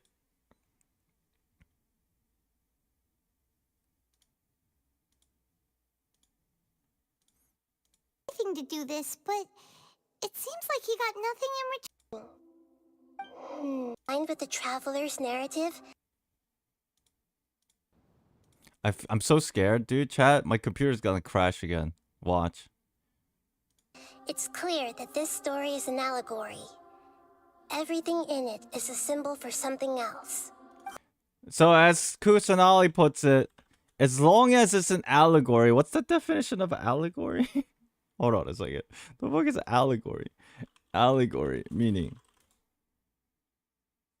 story or poem. There you go. As long as it's put into a story or a poem, it seems like things don't change as long as the nouns are cryptic, right? So even if there's a changes that occur in the Erminso, for books, as long as they're cryptic in manner, nothing seems to change about them. It's just you gotta replace the nouns with what you think they are supposed to do. So like my thought was, bro, we probably have to go back and reread all these stories in books and to replace what we think they mean, because there's a possibility that these books, right? Some books might be written with the concept of allegory in mind for whatever reason, one way or another. But then the story of books are usually like that. You guys know what I mean? Fairy tales are usually based on something that happened in real life, but they alter some of the information, not because they're trying to hide something, but that's just the nature of like stories that are passed down through generations, right? So how many of the books in the game are allegories that retain the actual factual information of the past and nothing has changed? I always thought it was open to interpretation, but this dialogue alone within the Archon quest gives me that idea. It's like, oh dude, some of these books are actually legit. Like literally, we just have to change the nouns to fit some of them. Like Pale Princess is one of them. We saw that earlier. The Pale Princess book that was the Abyss Order was trying to steal because they claimed that there was some kind of a secret in it. And then Lisa, she kind of stopped that from happening in her story. The Vera's Melancholy, that book is also very sus. So we probably could get some more information, because now it's factual that there is a possibility that these books are real. It's hinted, it's implied that that's a possibility in the game now. So that's rather very interesting. The way Sun and Moon hasn't changed though, that is interesting. The Sun and Moon isn't from Teyvat. It was written by a person in... So you're saying the person who wrote the book wasn't part of Teyvat, aka Ley Lines or Irminsul. That's why some information hasn't changed. I can see that, because it was written by that one scribe. There, let me do it this way. The Before Sun and Moon was written by the scribe that was not affected by, I assume, is not connected to Teyvat, because they were already in Enkonomia and they were casted away. Yeah, Enkonomia isn't part of Teyvat from what I understand. So at least for that book, that's interesting, isn't it? So it's really trying to figure out who wrote these books for what reason and how much it relates to like real life. Somebody commented on Twitter yesterday when I talked about this. I forgot who it was, but they were like, so what you're saying is every time we have to reread all these books and question, is this real life? Or is this a fantasy? Because we have to figure out what each book means. We have to decipher what they are. I thought that was a hilarious comment. Oh, I forgot who said that, but that was funny.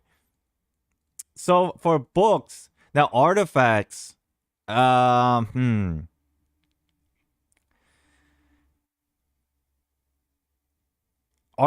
weapons, items, those kind of things. As long as they don't utilize the word directly, like for example, Rukkhadevata, right? We know that her memory was removed from the Irminsul. But a lot of the cases in artifacts, weapons, and some of like lore, it was never really dude, that's why, now I think about it, all these lore, they never directly give you the name. Have you thought about it that way? A lot of these artifacts are very cryptic in manner. They never directly give you the name. They give you like their alias. So they retain the information without getting wiped off because the memory's gone from the Irminsul. That's very intriguing. Very, very.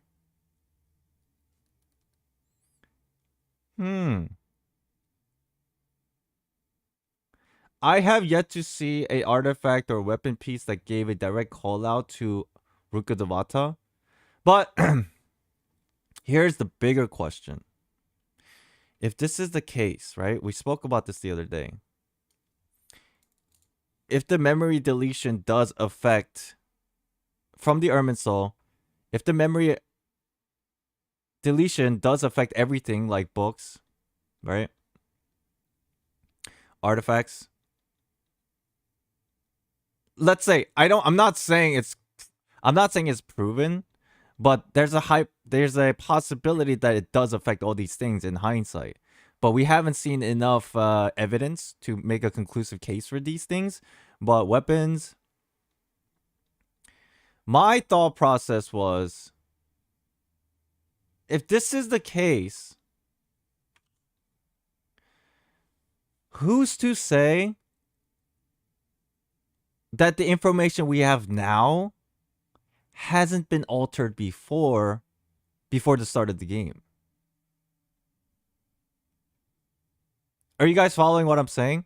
The information we find in book, artifact, weapons, someone could have altered these memories before we even knew about it. Whether it's before our journey started or what have you. So, it makes me question, are some of the information in these things that we've taken to like read and almost treat it as gospel at certain points, how much of it is actually true? We have no idea. It makes everything even more sus. Right? So that was an interesting thought, I think, in regards to memory deletion from the Irminsul and then how it affects everything else in the game. Because we know that characters' voice line disappear, right? You guys told me A's voice line with Scaramouche disappeared for a period. And then there was a Child. The Fatui seems to be completely forgotten about Scaramouche and some of Child's dialogue. Oh, shit! Yo, I just remembered. Do you remember when I was like reacting to Scaramouche's teaser or the character demo and I made a joke that these Fatui members, for some reason, they're so dumb because they don't seem to recognize Scaramouche? It's because they forgot! Oh my goodness! I'm so dumb. In hindsight, that makes sense. Wow. I just realized, yeah, I'm so dumb. Holy shit. So you're telling me they even put that aspect in the character demo? That's crazy. He got there. Yeah, it took me a minute.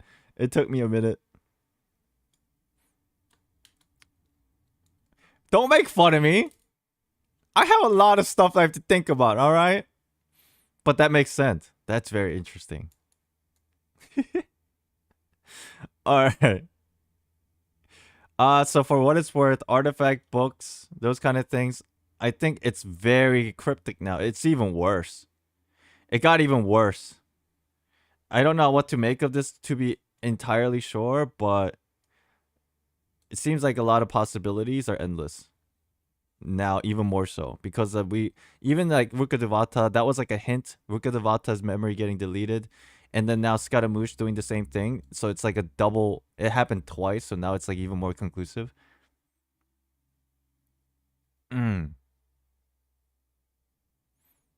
You're good. At least you got to it. Thank you. Thank you. Thank you. That took me a second. I'm so dumb. Sorry, the Wanderer. But what's interesting in all this, the Traveler retains the memory. Which is funny. But of course, that's because she's not part of the world, I'm assuming, right?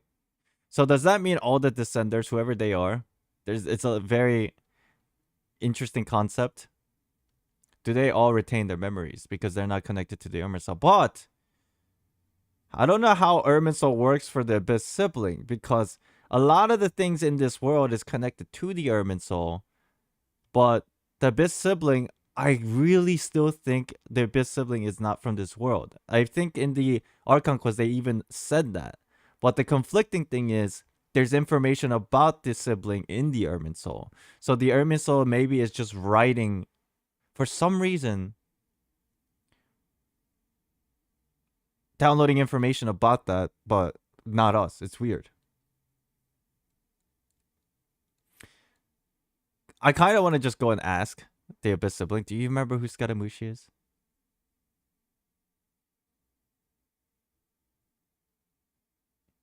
I remember there was a dialogue in the Archon quest where, yeah, before, at the end of the previous Archon quest, where Nahida talked about, like, our sibling and the Descenders, she said our sibling is not one of the Descenders. But in the interlude Archon quest, she does mention, while still saying the same thing, that the Abyss sibling is not one of the Descenders, that they're not of this world.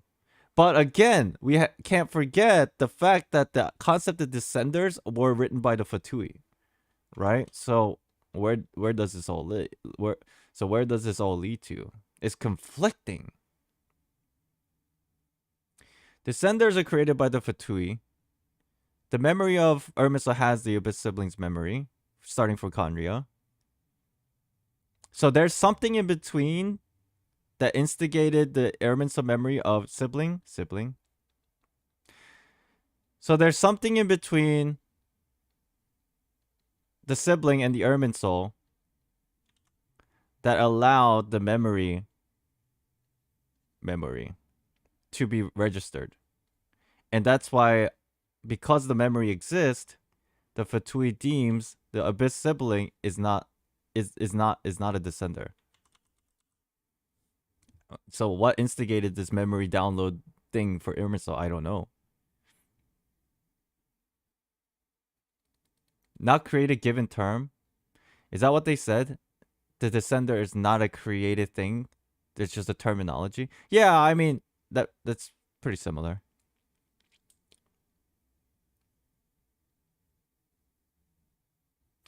The sibling created his account, but we didn't. We hacked into the system.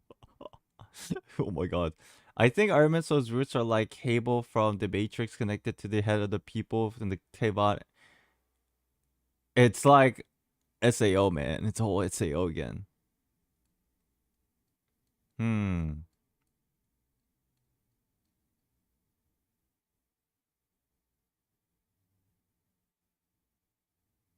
I wonder what would have caused it. Like, I wonder what happened that made this possible, that the information is being registered into the Irminsul. But the big question is, does the sibling know about the Wanderer? Or Rukkhadevata? They probably don't. Or they probably do. In my mind, they probably do. If their siblings are actually from outside of this world, aside, like, forgetting about all this, if the sibling is actually outside of this world, they probably do remember all these things. But if they don't, then they're not in this world. I think that's the biggest discerning factor. And we won't know that answer until way later, I suppose. The question is, if someone can be connected to the Irminsul, can someone disconnect themselves as well? Yeah, I don't know how that works. Again, if you guys feel like you have a good foundational point about this, let me know in the comments of this video, because just like everybody else, I'm just as confused about the whole descender concept associated with the sibling. But we do know that the traveler does retain the memories, right? The traveler does retain memories. Because, I mean, at least for the traveler that we play, it's confirmed they're not in this world, 100%. Can we mention the fact that those memories Scaramouche saw in the Archon quest, the Toria memories, was put into the Irminsul as anonymous entry? By who? Nahida? I was under the impression she just didn't get rid of it, and she just left it there, just so that Scaramouche can find it. Like, she wouldn't get rid of it. I think maybe she just positioned it so that it was easier for Scaramouche to find it. You know what I mean? Like, she gave it a little push. Like a push. Here, you should take a look at this memory.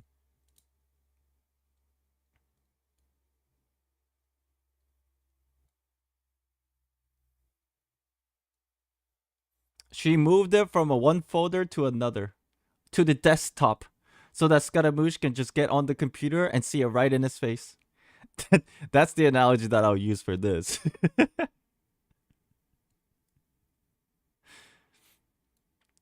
Yeah, I'm getting good with analogies, chat. I surprise myself sometimes.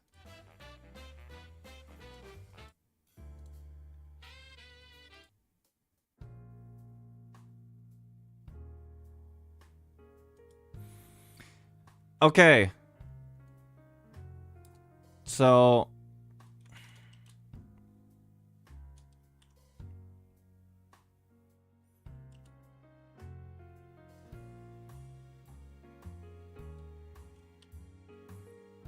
what was the second thing that we need to talk about? Oh yeah.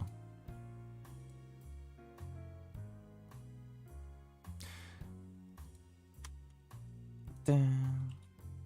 Check the notes. I got you. I got you. The second interesting thing that I noticed during the Archon quest was the concept of summoning. Let me look this up. There was a point, I don't know exactly where it was. Chat, if you remember exactly where it was, let me know. Somebody said something about summoning. And if heavens allow it. Remember that? Oh, where was it? Scaramouche said that? At what point? Pre-Scaramouche or post-Wanderer? Scaramouche in the Ermine Soul? Pre? Right, like around here?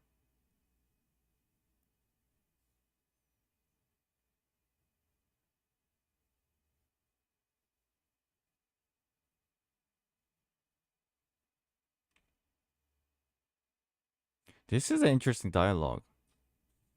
Hold on, let's listen to this. But unfortunately, there's no information about the Descenders in Irminsul. Even if you can't find anything, that seems to confirm it. Irminsul does not keep records on the Descenders. Anyone who comes from beyond this world is not counted as part of Teyvat.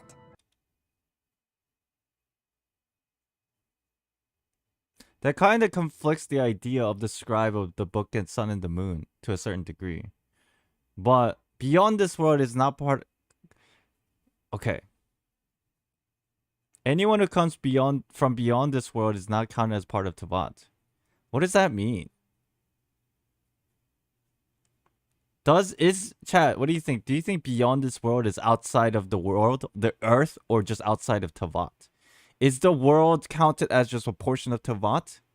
I guess it is the same thing. So what about people that are like in the abyss, or people that are in Enkanomia?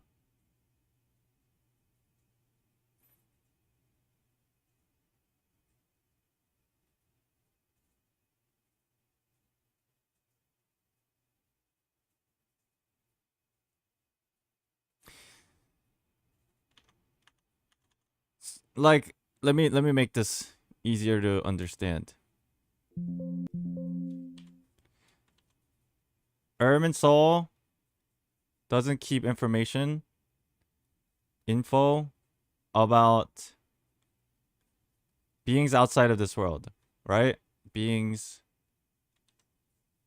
outside of this world.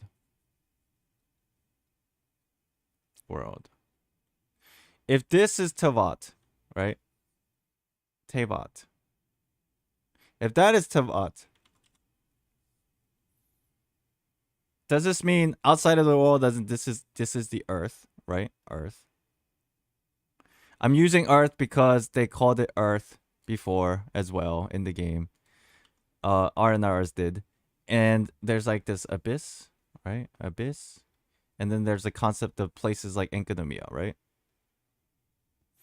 So my idea is Irminsul doesn't keep info about beings outside of this world, like Descenders, right? But does that mean Descenders only... Are we looking at Descenders only beings that go like this? Or does this also count as Descenders? Is my thought process. Because I wonder if there's information about Abyss in the Irminsul. You see where I'm going with this?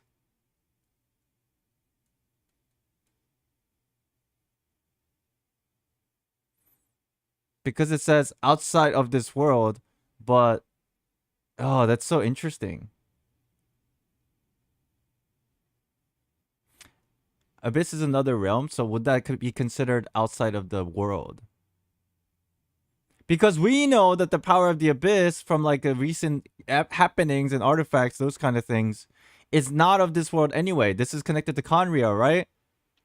We know that the power of the Abyss is not of this world anyway to begin with. Beyond this world, right?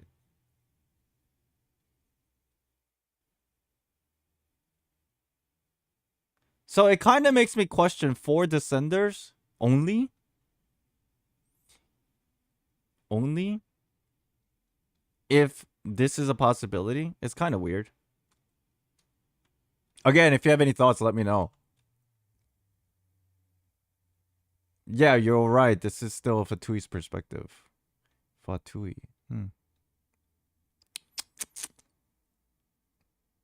The reason why I bring all this up is because of the concept of summoning. Where do we go? Chat, where do we go? Is it valuable? Very. Self now. Lesser Lord Kusan use all share to.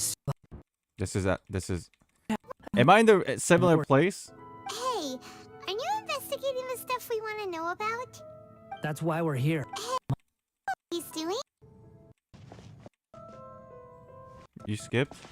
That's a history. I'd almost think my end of the deal. You investigate Soul. even if you can't find wonders. Oh, does that...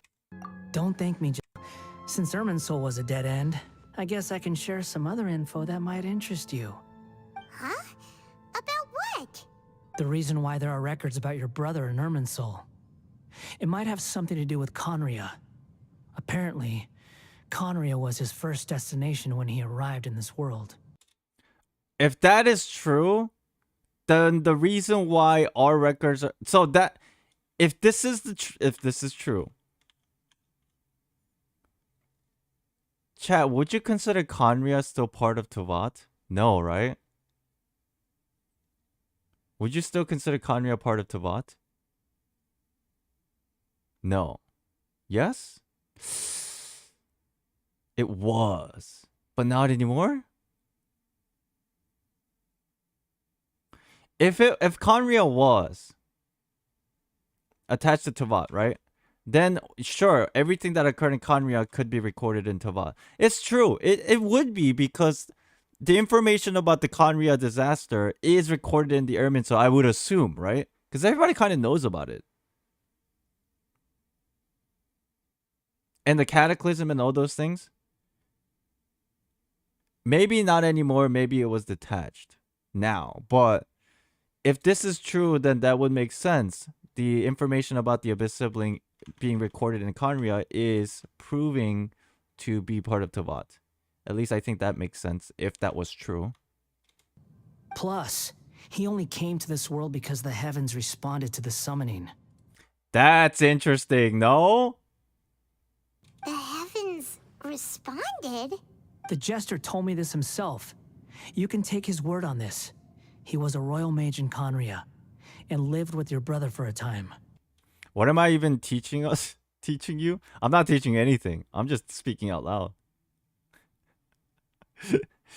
Oh, I'm just as confused as you guys. I'm just trying to like condense my brain from what I've experienced and witnessed.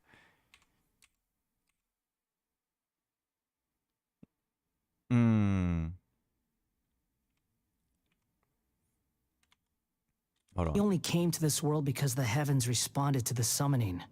The heavens responded? The jester told me this himself. You can take his word on this. He was a royal mage in Conria and lived with your brother for a time.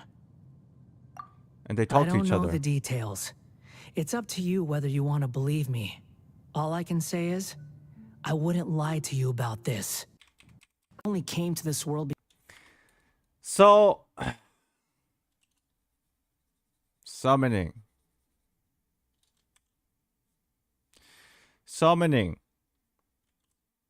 It's kind of weird because Scaramouche said he only came to this world because the heavens responded to the summoning. Where the hell is the heaven and why would they allow such a thing?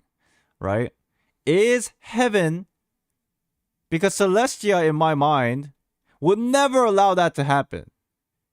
Because the sustainer of heavenly principles didn't like us in the first place, right? Unless they want us to be locked in this world, I don't think the Celestia would even allow such a thing to happen, the summoning. I have a different perspective. Instead of Celestia, what if It's the real heaven that's above. Above the firmament. There you go. If this is the firmament, right? If this is the firmament, there's another heaven. And somebody, we don't know who, somebody has to summon. Somebody here, is it you, chat? Did you do a 10 pull? Single pull? I don't know. Somebody is like praying to the gods, not Celestial. They don't even know who they're praying to at this point. They're like, hey, send some help. And then they approve, right? Okay, that looks like a middle finger. I'm trying to make thumbs up. Thumbs up. Right? And then they're like, all right, I got you, bro. And then they they respond to the summoning.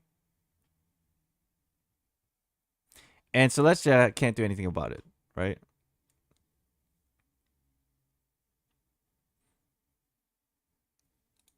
That's why if we go back to the Gnosticism, there's like the idea of the real heavens versus celestial, fake heaven. And this is under the firmament of the Teyvat.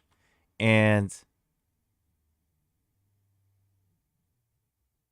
right. Remember a long time ago, I think it was in Ashikai's video, she was talking about the firmament, and then she said something along the lines of when you summon, the actual star, it seems to be coming through the firmament from something beyond. Anybody remember that portion of the video? She mentioned it, and I found that very fascinating. And if that is true, that means that there's a gap, as she puts it, and it's from the summoning is actually from somewhere else.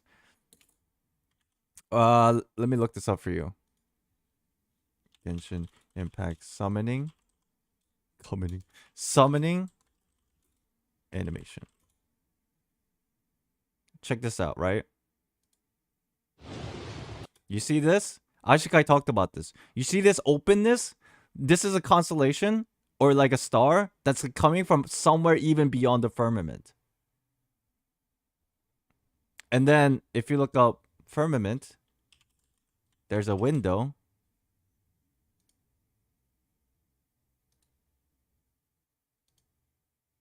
Right?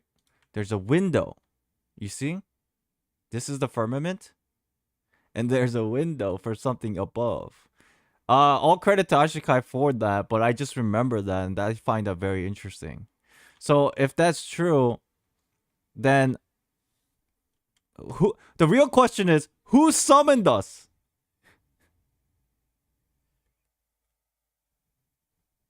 Anybody want to take a guess? Who is this person that initially summoned us? It's like, we need help. We need a savior. Dainzave? Vanessa? Kira 2020 super chatted $5.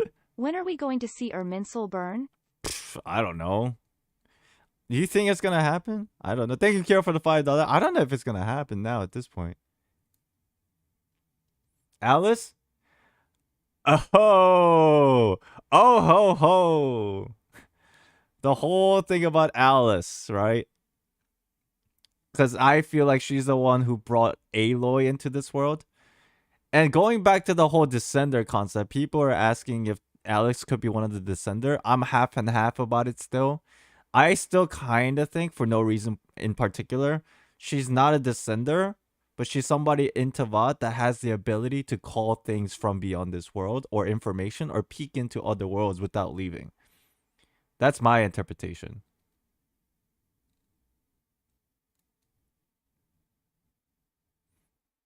But for what it's worth, this whole summoning concept is actually canon now. At least the verbal context of it. So I thought that was very, very cool and interesting. For what it's worth,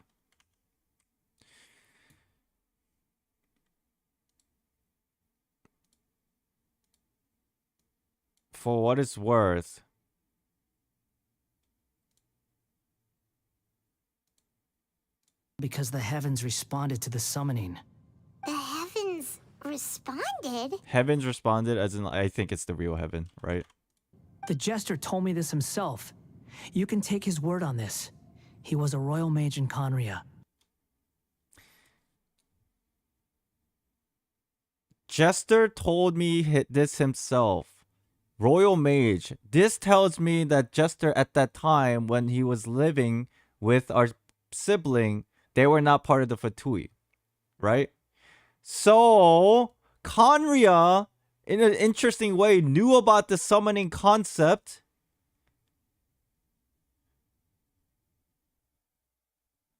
It's weird because Daneslave kept saying power from beyond this world, so they knew the existence of something external.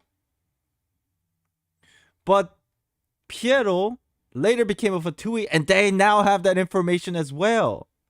And that's probably why they found out, or they made a list of Descender concept.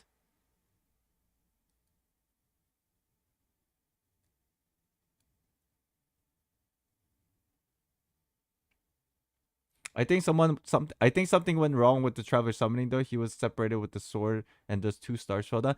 That's the weird thing. The 2 stars and yeah, the sword. I think eventually we'll get some like additional information about that. I'm still confused about that. But yeah. The whole summoning thing is, I found it very, very, very cool and interesting. It's like a little additional thing. Again, chat, I'm not trying to like teach you something. Just understand that usually my Theory Thursdays is us having a discussion, right? And then I'm just giving you my thoughts, and then I really rather just throw my thoughts out there and see how people respond in their perspective. That way we can try to learn something together.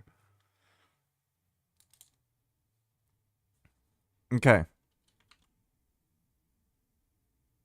Rukadavata used the word summon in the last Archon quest too. Ooh.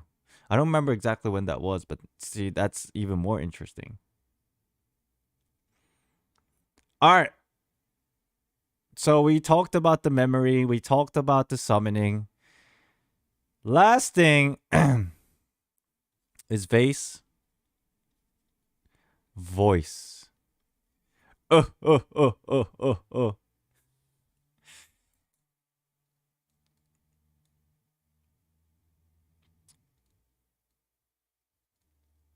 How do we even tackle this? So if you guys don't know what I'm talking about, the vase is this part right here. Paimon gets... after Scaramouche goes into the Ermin Soul, we were scared that he might change the memories. And then we went back to the crazy hotel, this insane hotel that I hate going into. Because it's like the Samsara Hotel. That's what we'll name it from now on, the Samsara Hotel. And Paimon ends up breaking a vase because she gets flustered. Right?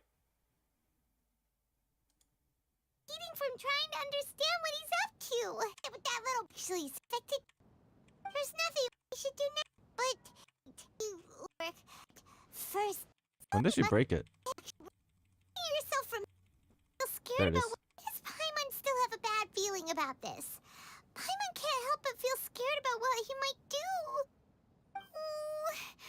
Paimon's so confused. So here, Paimon drops this. Now, this is before the memory shift happens in the world of Teyvat, right? Now, we fast forward. Oh, it was right here. Now, we fast forward. After the entire Archon quest, we go back to the Samsara Hotel. That's a funny name. Samsara Hotel, right? But we notice that the vase is still there. And I was a little bit shocked by this because I thought maybe we're in like another loop. But this has a better... But this has another explanation, which is where the voice comes in. Break. As soon as you stop, all the tiredness and hunger comes rushing back. Wow, great! Huh? Look at the vase. And Paimon doesn't seem to remember. Break it while they were cleaning the room or something? But Paimon doesn't remember there being a cleaner. So, for some reason, Paimon doesn't remember breaking the vase. I don't know why that portion of the memory got deleted from the Ermin Soul. because it had nothing to do with Scaramouche, really? The vase breaking? But maybe because we were talking about Scaramouche? But whatever the case may be, Paimon lost the memory. But this signifies, the vase still being here signifies that only the memories were altered, but the timeline didn't change. Right?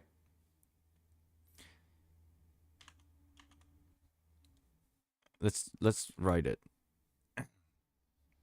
Pre-memory alteration, post-memory alteration. Okay? Vase breaks. Vase breaks when we were talking about Scaramouche. This vase breaking stays. That means that it's not like a different timeline or anything. It just signifies that it's the same timeline, only the memory were altered, right? Stays. But probably because we broke it during the conversation about Scaramouche, Paimon forgets. Paimon forgets. Paimon forgets. But we remember. And then the reason why that is explained by this voice. Let's listen to it.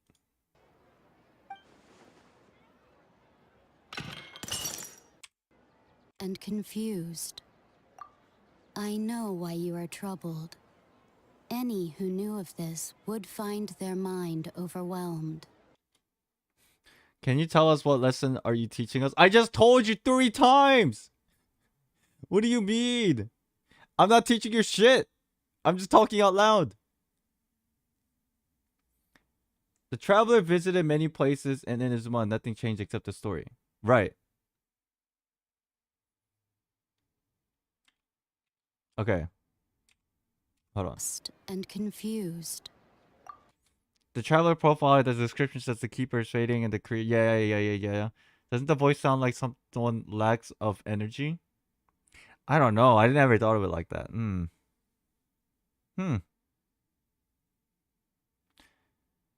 Give me a second. Let's listen to this.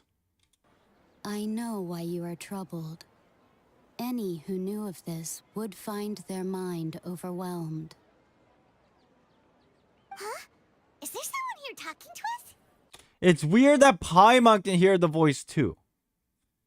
Weird. Unfortunately, the fate of Teyvat cannot easily be changed. Perhaps a god may have a slim chance. But for anyone else, who can say? Fate of Teyvat. This is the concept of what's it called, chat? The word predestination. Is that the word, or is like a better word for it? Predetermined? There's a better word for it. Fate is hard to change. Destiny, right?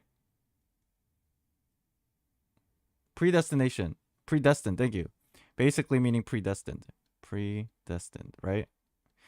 But this voice, whoever it is, we'll get to in a second, says it cannot be easily changed. Perhaps a god may have a slim chance. Scaramouche was being that was kind of like even above Archon, but he still couldn't do it. But from this dialogue, this person knows a lot about Archons and gods, yeah? Whoever this person is. Maybe a god. So this person is suggesting there might be a chance, but who knows? Who knows? There might be a chance, but who knows? Question mark. When a small animal runs into a tree trunk, though the tree may sway, it is not displaced. The same is true of fate. I find this sus that they're using an analogy. I find that sus.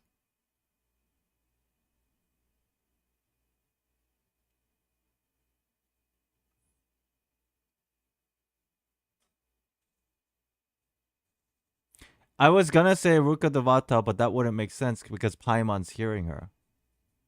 And Ruka Devata's gone, so that's probably not the case. But I find it suspicious they're using an analogy. But the analogy is very simple. All it means is when an animal hits a tree trunk, the tree may sway, but nothing's displaced.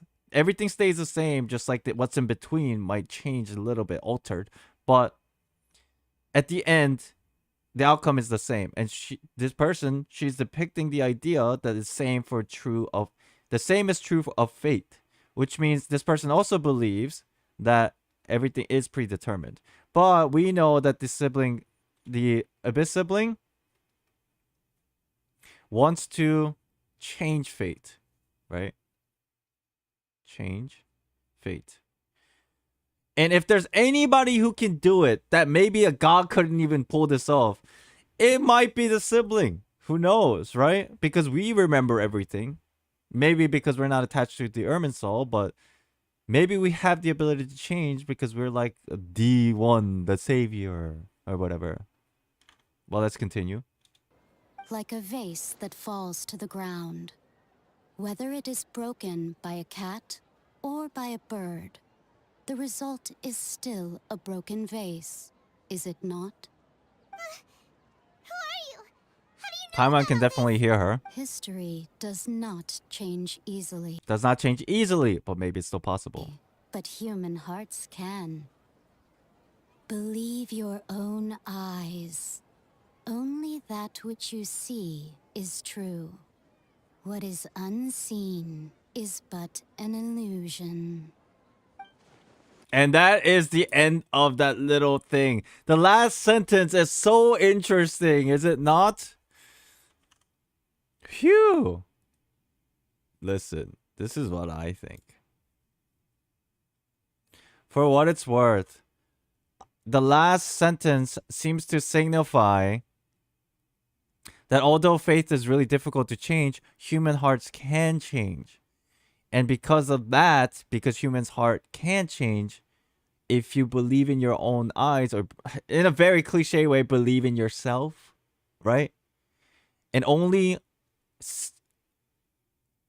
believe that only what you see is true, which means actually believe that you can. This is very cliche, but believe in yourself and just do it. That kind of concept. Ambition, sure, human heart. And we might be able to change it. And what is unseen is but an illusion. So what is unseen but an illusion? What is unseen is but an illusion is, I guess, don't get derailed or altered by what kind of like just believe in yourself, that kind of idea. But the question is, who is this person? Believe in your vision, your ambition. Sure. You know, the whole thing about this is visions are given to humans with ambition, but we still don't know who gives out visions. But going back to the whole like the firmament concept, a summoning firmament coming through the firmament from something beyond. Remember those characters, the characters that we play, the playable characters, they all have visions.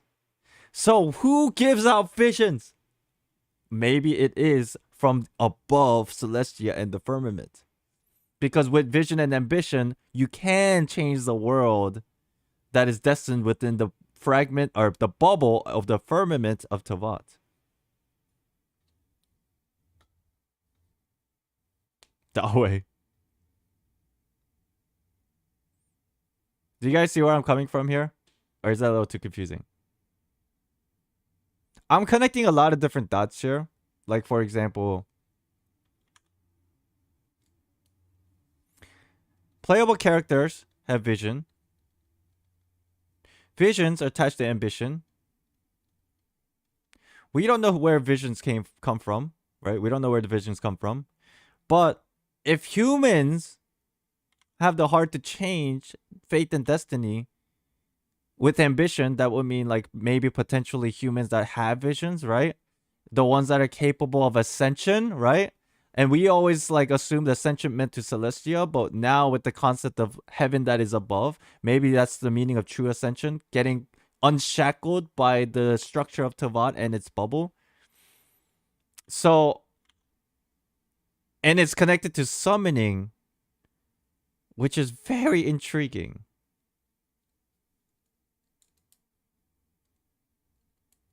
Do you see my comment on one of your videos about a month ago? Nahida even says that divisions are Eye of Heaven. Eye of Gods. There's a difference between Archons, gods, and like deities, I guess, in this game. I don't know. But I know what you mean. Trusting our eyes might mean that we should trust what we read in the books and not the word said by one in Teyvat. I don't know. That's believe in your own eyes. This is kind of a long shot, but believe in your own eyes might also be interpreted in such a way where believe in your own vision, your ambition, which ties back to like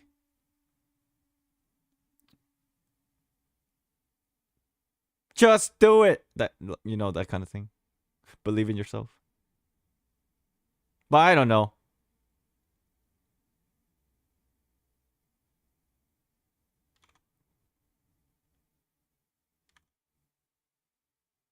Believe in your own experiences. Yeah, I think that's the whole overall concept. For what it's worth, the Archon quiz is pretty cool. Now, with that in mind, here's the final bit. Okay.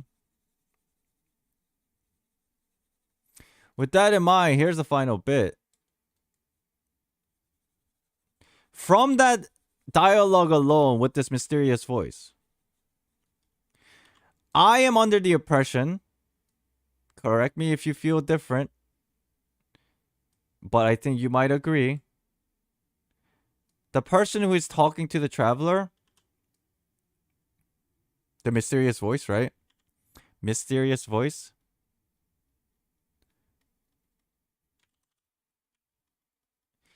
Is, from this dialogue alone, is very favorable of humans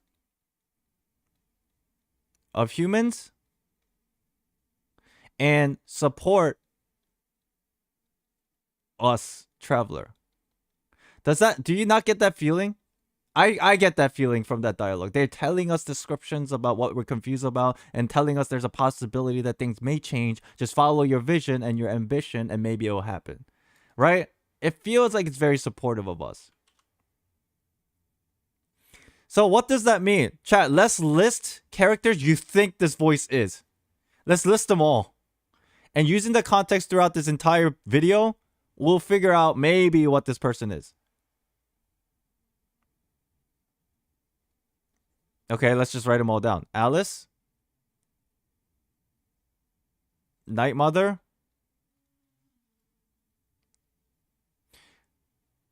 Gold. Rhindaughter. Easteroth. Unknown God.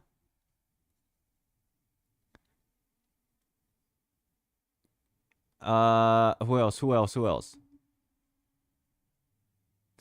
Old Hag. Mona's Master. Old Hag. Fossilor. Hydra Archon.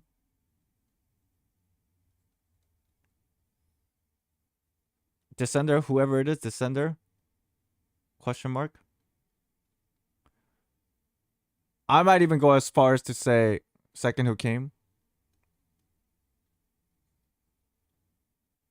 Saritsa. Okay.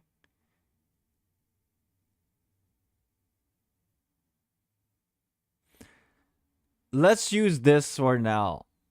Just because the voice feels very supportive from that dialogue, we can hypothetically we can cut some of them out, right? Vanessa. Just from this, we can remove some candidates, so to say. Night Mother, aka Marana, I don't think it's correct. Just because this. Is that fair to say? Unknown God also, I don't think it fits. Just because of this. The favorable context of that dialogue. Fossil lore? I don't think so either now at this point because of this. Maybe because of justice? I don't know. But I'll cross that out. Vanessa, I don't think Vanessa has too much information about the gods. To be fair, yeah, she ascended, but who the hell know what that means? Maybe it is Vanessa. I don't know, but it kind of like it's from a left field. Yeah, I don't think it gets Sarita either.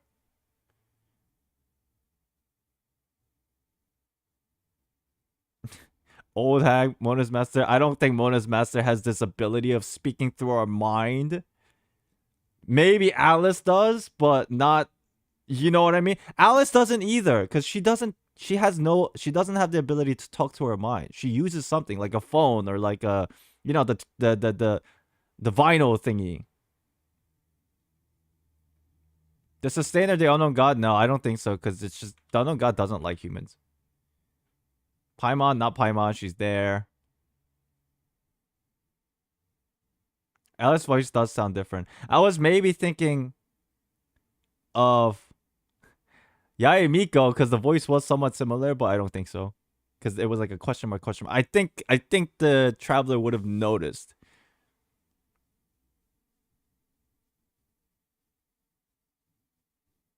Yeah, Alice's voice is more lively.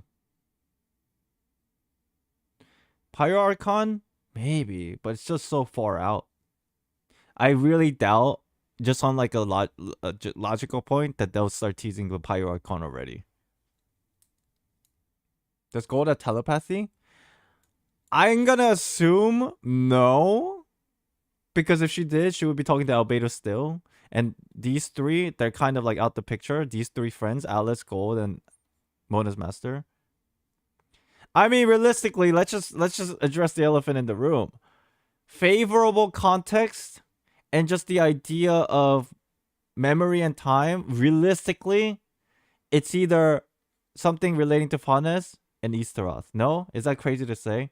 I originally thought yesterday it might be a lot of different possibilities, but after going through and re-listening to the dialogue and the context behind everything, relating to memory, time, and like the favorability of the voice, it's probably something related to Fanes, most likely Easteroth. Not to mention, lately we've been getting a lot of lore about Easteroth. And Easteroth, because Easteroth is the only one out of the four shades of Fanes, that the primordial one, that supported humans to a certain degree after the fallout of like the world crumbling and the skies, the heavens saying, no, you did a wrong thing, you're screwed.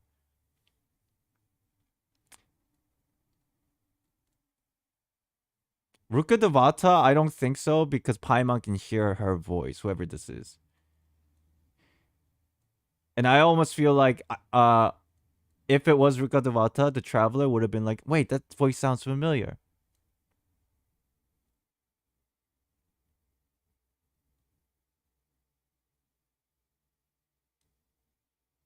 And Ruka Devata's just gone. She's just poofed. It could be... I don't believe it's Vanessa. It could be... It's Easteroth?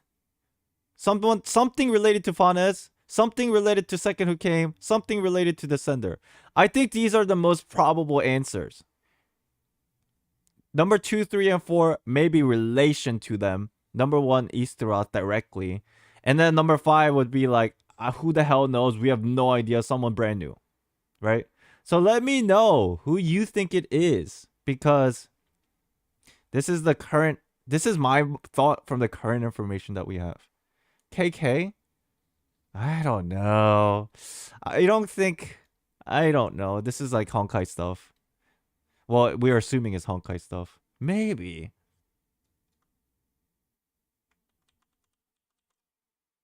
And if you guys don't know Easteroth, again, we go back to the idea that Easteroth is... The statue of the omnipresent god in Inazuma is connected to Easteroth. There's like a lot of convincing...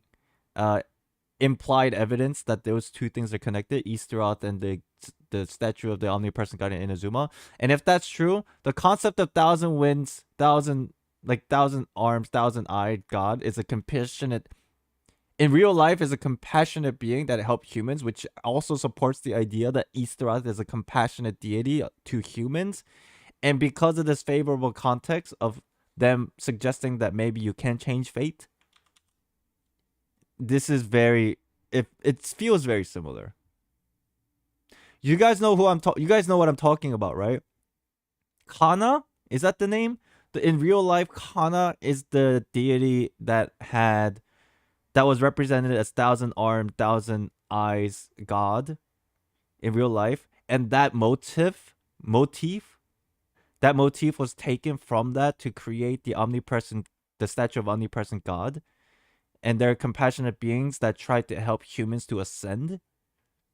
And if that's the case, then Ishtarath in this picture fits very well, because Ishtarath is also a very compassionate god and is connected to thousand winds and thousand wind temple and those kind of things with the wind.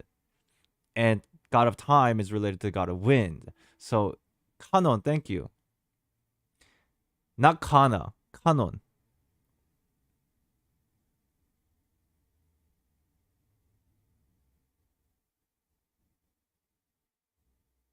But yeah, that's my thoughts.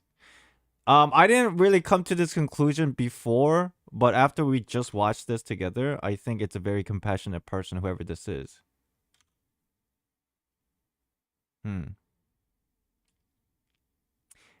Isara, I'm just gonna ban you. Say something. You just been typing things that are just not even like, it does not add anything to the conversation, and I feel like you're just trolling. Oh, you just got banned. I don't know. If you want to get unbanned, I don't know, go like email me why you should be unbanned, or like why you hate my guts and why you think I should die. Okay? Cuz I don't understand why you come in here. We're having a conversation and you're just spamming random shit, and I answered your question a couple times, but I don't know. But yeah, for what it's worth, I think... I don't know. What do you guys think? Do you think this is somewhat interesting enough that this might be a possibility? Do you think I was wrong on certain aspects in my opinion about some of these things?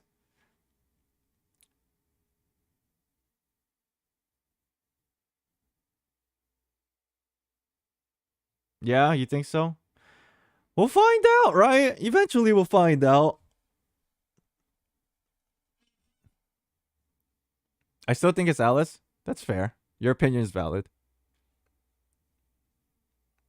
Maybe it's the locked up personality of Focalor. Maybe.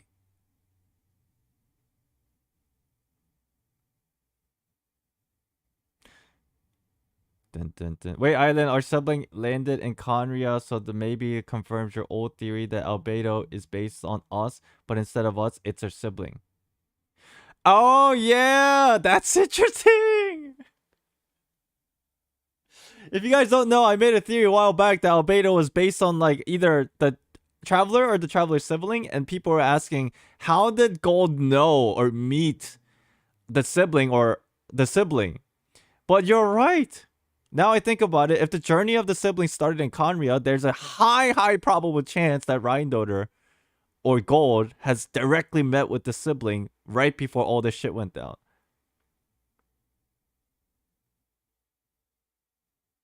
Huh.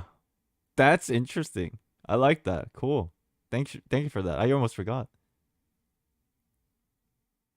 If you guys don't know what I'm talking about, there's a video on my channel called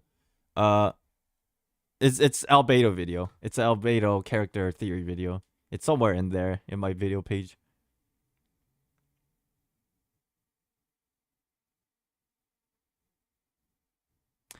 Island could say at the end of the theory video, if it's not Ishtarath, then it's probably Alice, because everything weird is going on because of Alice. Alice, for what it's worth, I'll say one thing about Alice before the end of this video. Alice created... You know what? I'll make it a big thing. Here's one thing about Alice. Alice created TCG. Flame me.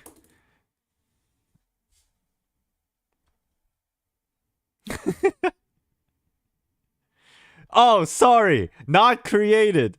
Alice brought the game of TCG into Teyvat.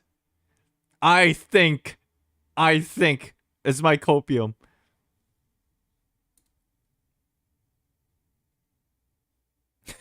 It's literally just my copium.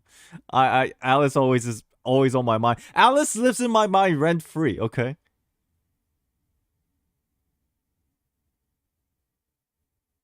Do you think Paimon is a primordial one? Yeah, I think so, but I can be wrong. There's a video I made last month about it.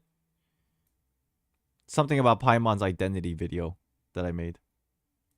But yeah. Alright guys, I think that is for the portion of the video. If you want to talk more about like lore stuff, I'm down to hang out for a little bit. But let me just record my outro, yeah?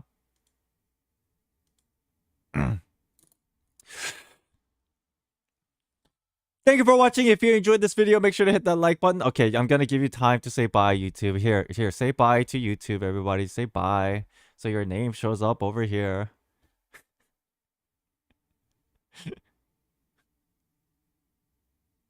Alright. Thank you everybody for watching this video. If you enjoyed this video, make sure to hit that like button. I appreciate it. And make sure to subscribe and join us every Thursday right here on my channel for Theory Thursday videos just like this one. Okay? I'll see you all next time. Thank you for watching. Bye. See you. Peace. Bye-bye. Alright, cool. Hey, we did it, chat. We made a video. Hey, we in this together, yeah? I think that turned out to be a good video. That turned out a lot better than I thought. Because I was confused before we started. That's why I was sitting here organizing everything in my brain.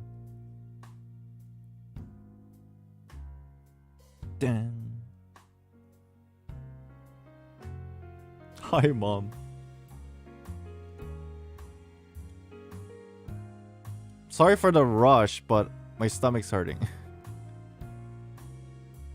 My stomach's still hurting. If our sibling is the only one who was summoned, why did we come with them? See, I don't know. That's what's suspicious. That's so suspicious.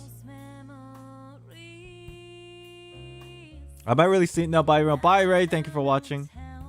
Question: do you think all the harbingers forgot Scaramouche, or do you think there are certain loopholes, like the Tory segments, etc.? I don't know if the Tory segments still exist. Maybe Piero might know. I don't know, but it seems like a lot of people did forget.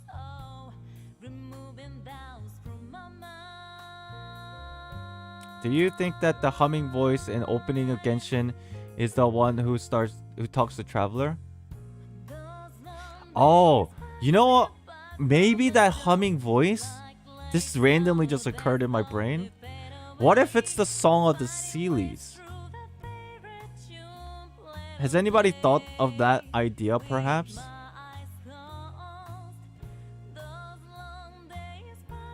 That would be very intriguing. Huh. Do you think Scaramouche story quest foreshadow what happened to Traveler before? Yeah, it might be, because we don't know what happened before. It's just a lapse of information, and because now it's possible, who's to say it didn't happen before? In the domain mural, there are 6 identical symbols around the winged figure. Could that be the pale princess and the 6 pygmies?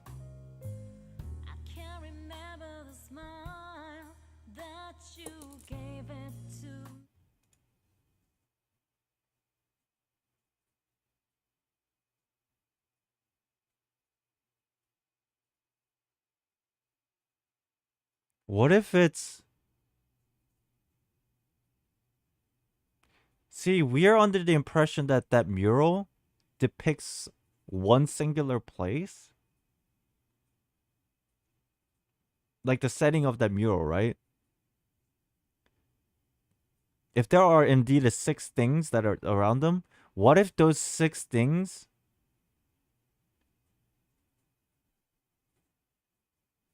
represent 6 different civilizations that existed at the time.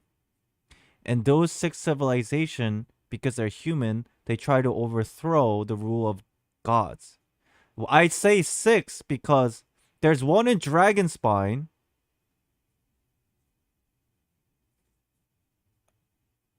Isn't there one in like Surumi Island?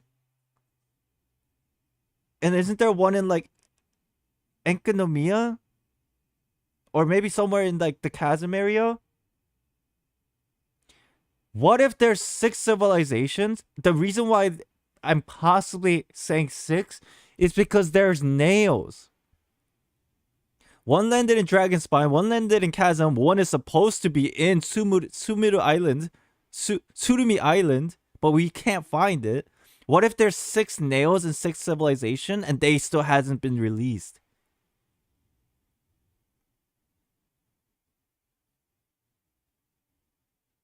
Yeah, the one in the desert too. What if technically there are 6 different nails and 6 different civilizations?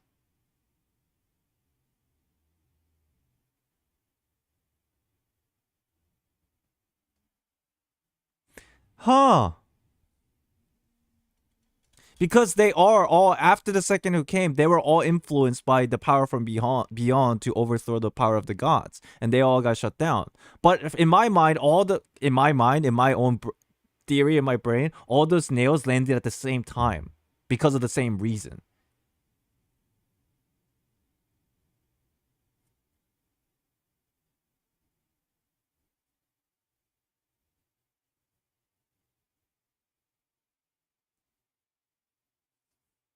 Huh, that's something to think about, chat. Food for thought, I suppose.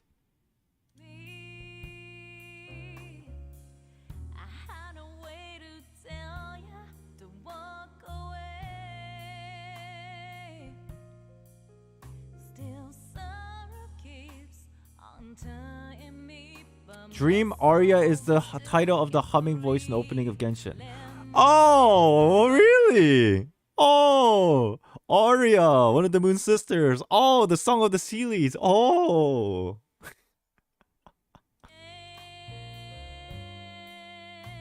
Ha ha ha.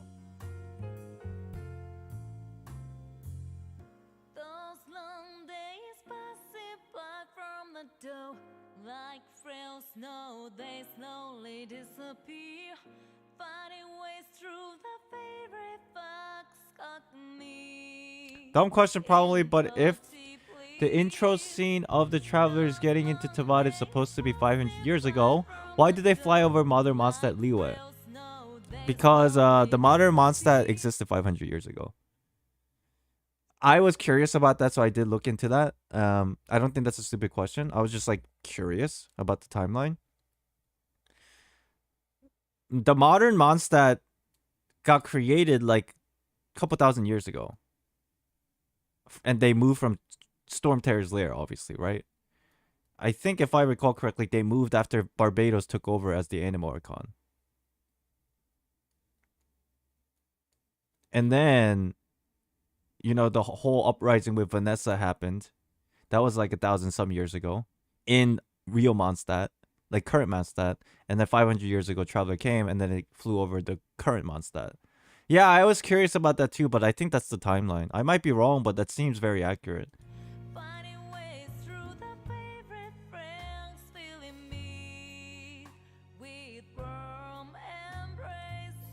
Yeah, I was confused with that too, so I had to look it up. Mondstadt kind of stayed the same, didn't it? Probably? I mean, 500 years ago and now probably be very similar. It was vastly different like 1,000 some years ago when Vanessa was there. And of course, a couple thousand years ago it was in Dragonspine. Not Dragonspine, sorry, the Stormterror's lair.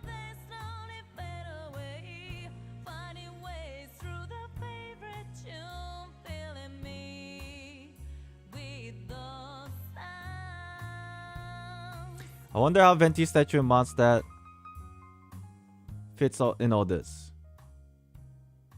I think you're. I know what you're thinking. I know what you're thinking, and I have the same suspicion and my same curiosity. I couldn't come up with the conclusion. I know exactly what you're thinking, because I felt the same way. I'm like, yo, what's the deal with this fucking statue? What's the deal with Venti and freedom and wind?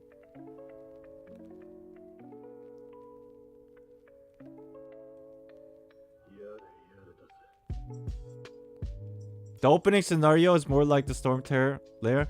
We're talking about when the two yellow stars fly over the statue of Venti in the very beginning, like a little cinematic cutscene. That's why we have no Venti second Archon quest yet. True.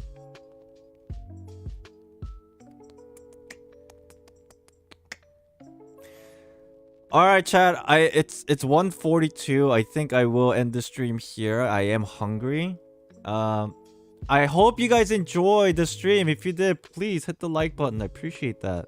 Leave a comment in the stream. The video will probably out tomorrow. This video that we just recorded, it'll probably be out tomorrow. Maybe a little bit more condensed and a little bit of editing to it. So if you want to rewatch it, watch that tomorrow. Tonight, we're streaming again in like 6 hours. 5-6 hours, because that thing's happening. What is it? The Game Awards is happening, and apparently Genshin is gonna be in there. Hoyoverse is gonna be in there. Blue Protocol, the game I'm expecting and waiting for, is gonna be in there. So we're gonna watch the Game Awards. I think it's gonna be like a 3-hour stream tonight. We're just gonna hang out, maybe like just chit chat. So if you wanna just relax and watch that with me, come by in like 5-6 hours. And make sure to subscribe if you haven't already. Also, tomorrow we're gonna do Honkai stream, okay? Tomorrow night. And thank you all for watching. Did you guys enjoy the Theory Thursdays? I always ask, because I just want to see if I can improve it. I know I can make it better, but I'm just trying to figure out one step at a time, right? If you guys enjoyed it, I am very happy.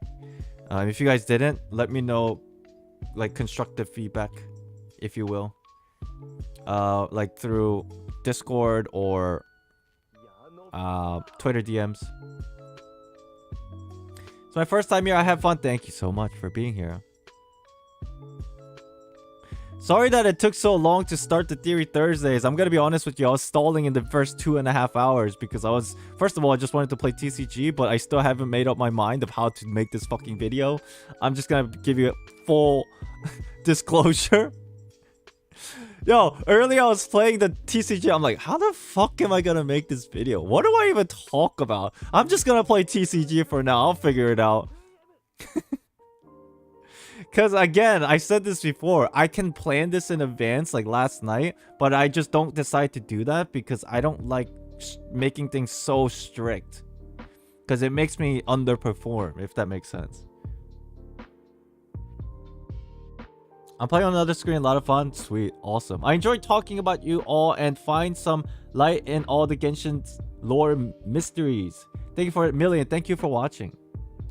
If you guys want to discuss more lore things with the community, our community, join the Discord. It's in the description of this video. Follow me on Twitter. Again, hit the like button. Leave me a comment. Okay? Thank you, everybody. I'll see you later tonight if you stop by. Or later tomorrow. Or morning. Or whatever. Wherever, what time zone, whatever you are in. Thank you for enjoying this stream. Appreciate it. I'll see you guys in a little bit. The same symbol as the mural are there on the Sustainer's Cube as well. You can see in the Reunited trailer. Ah, maybe that's a hint. Hold on. Hold on.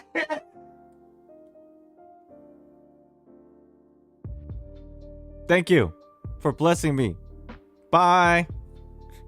Bye.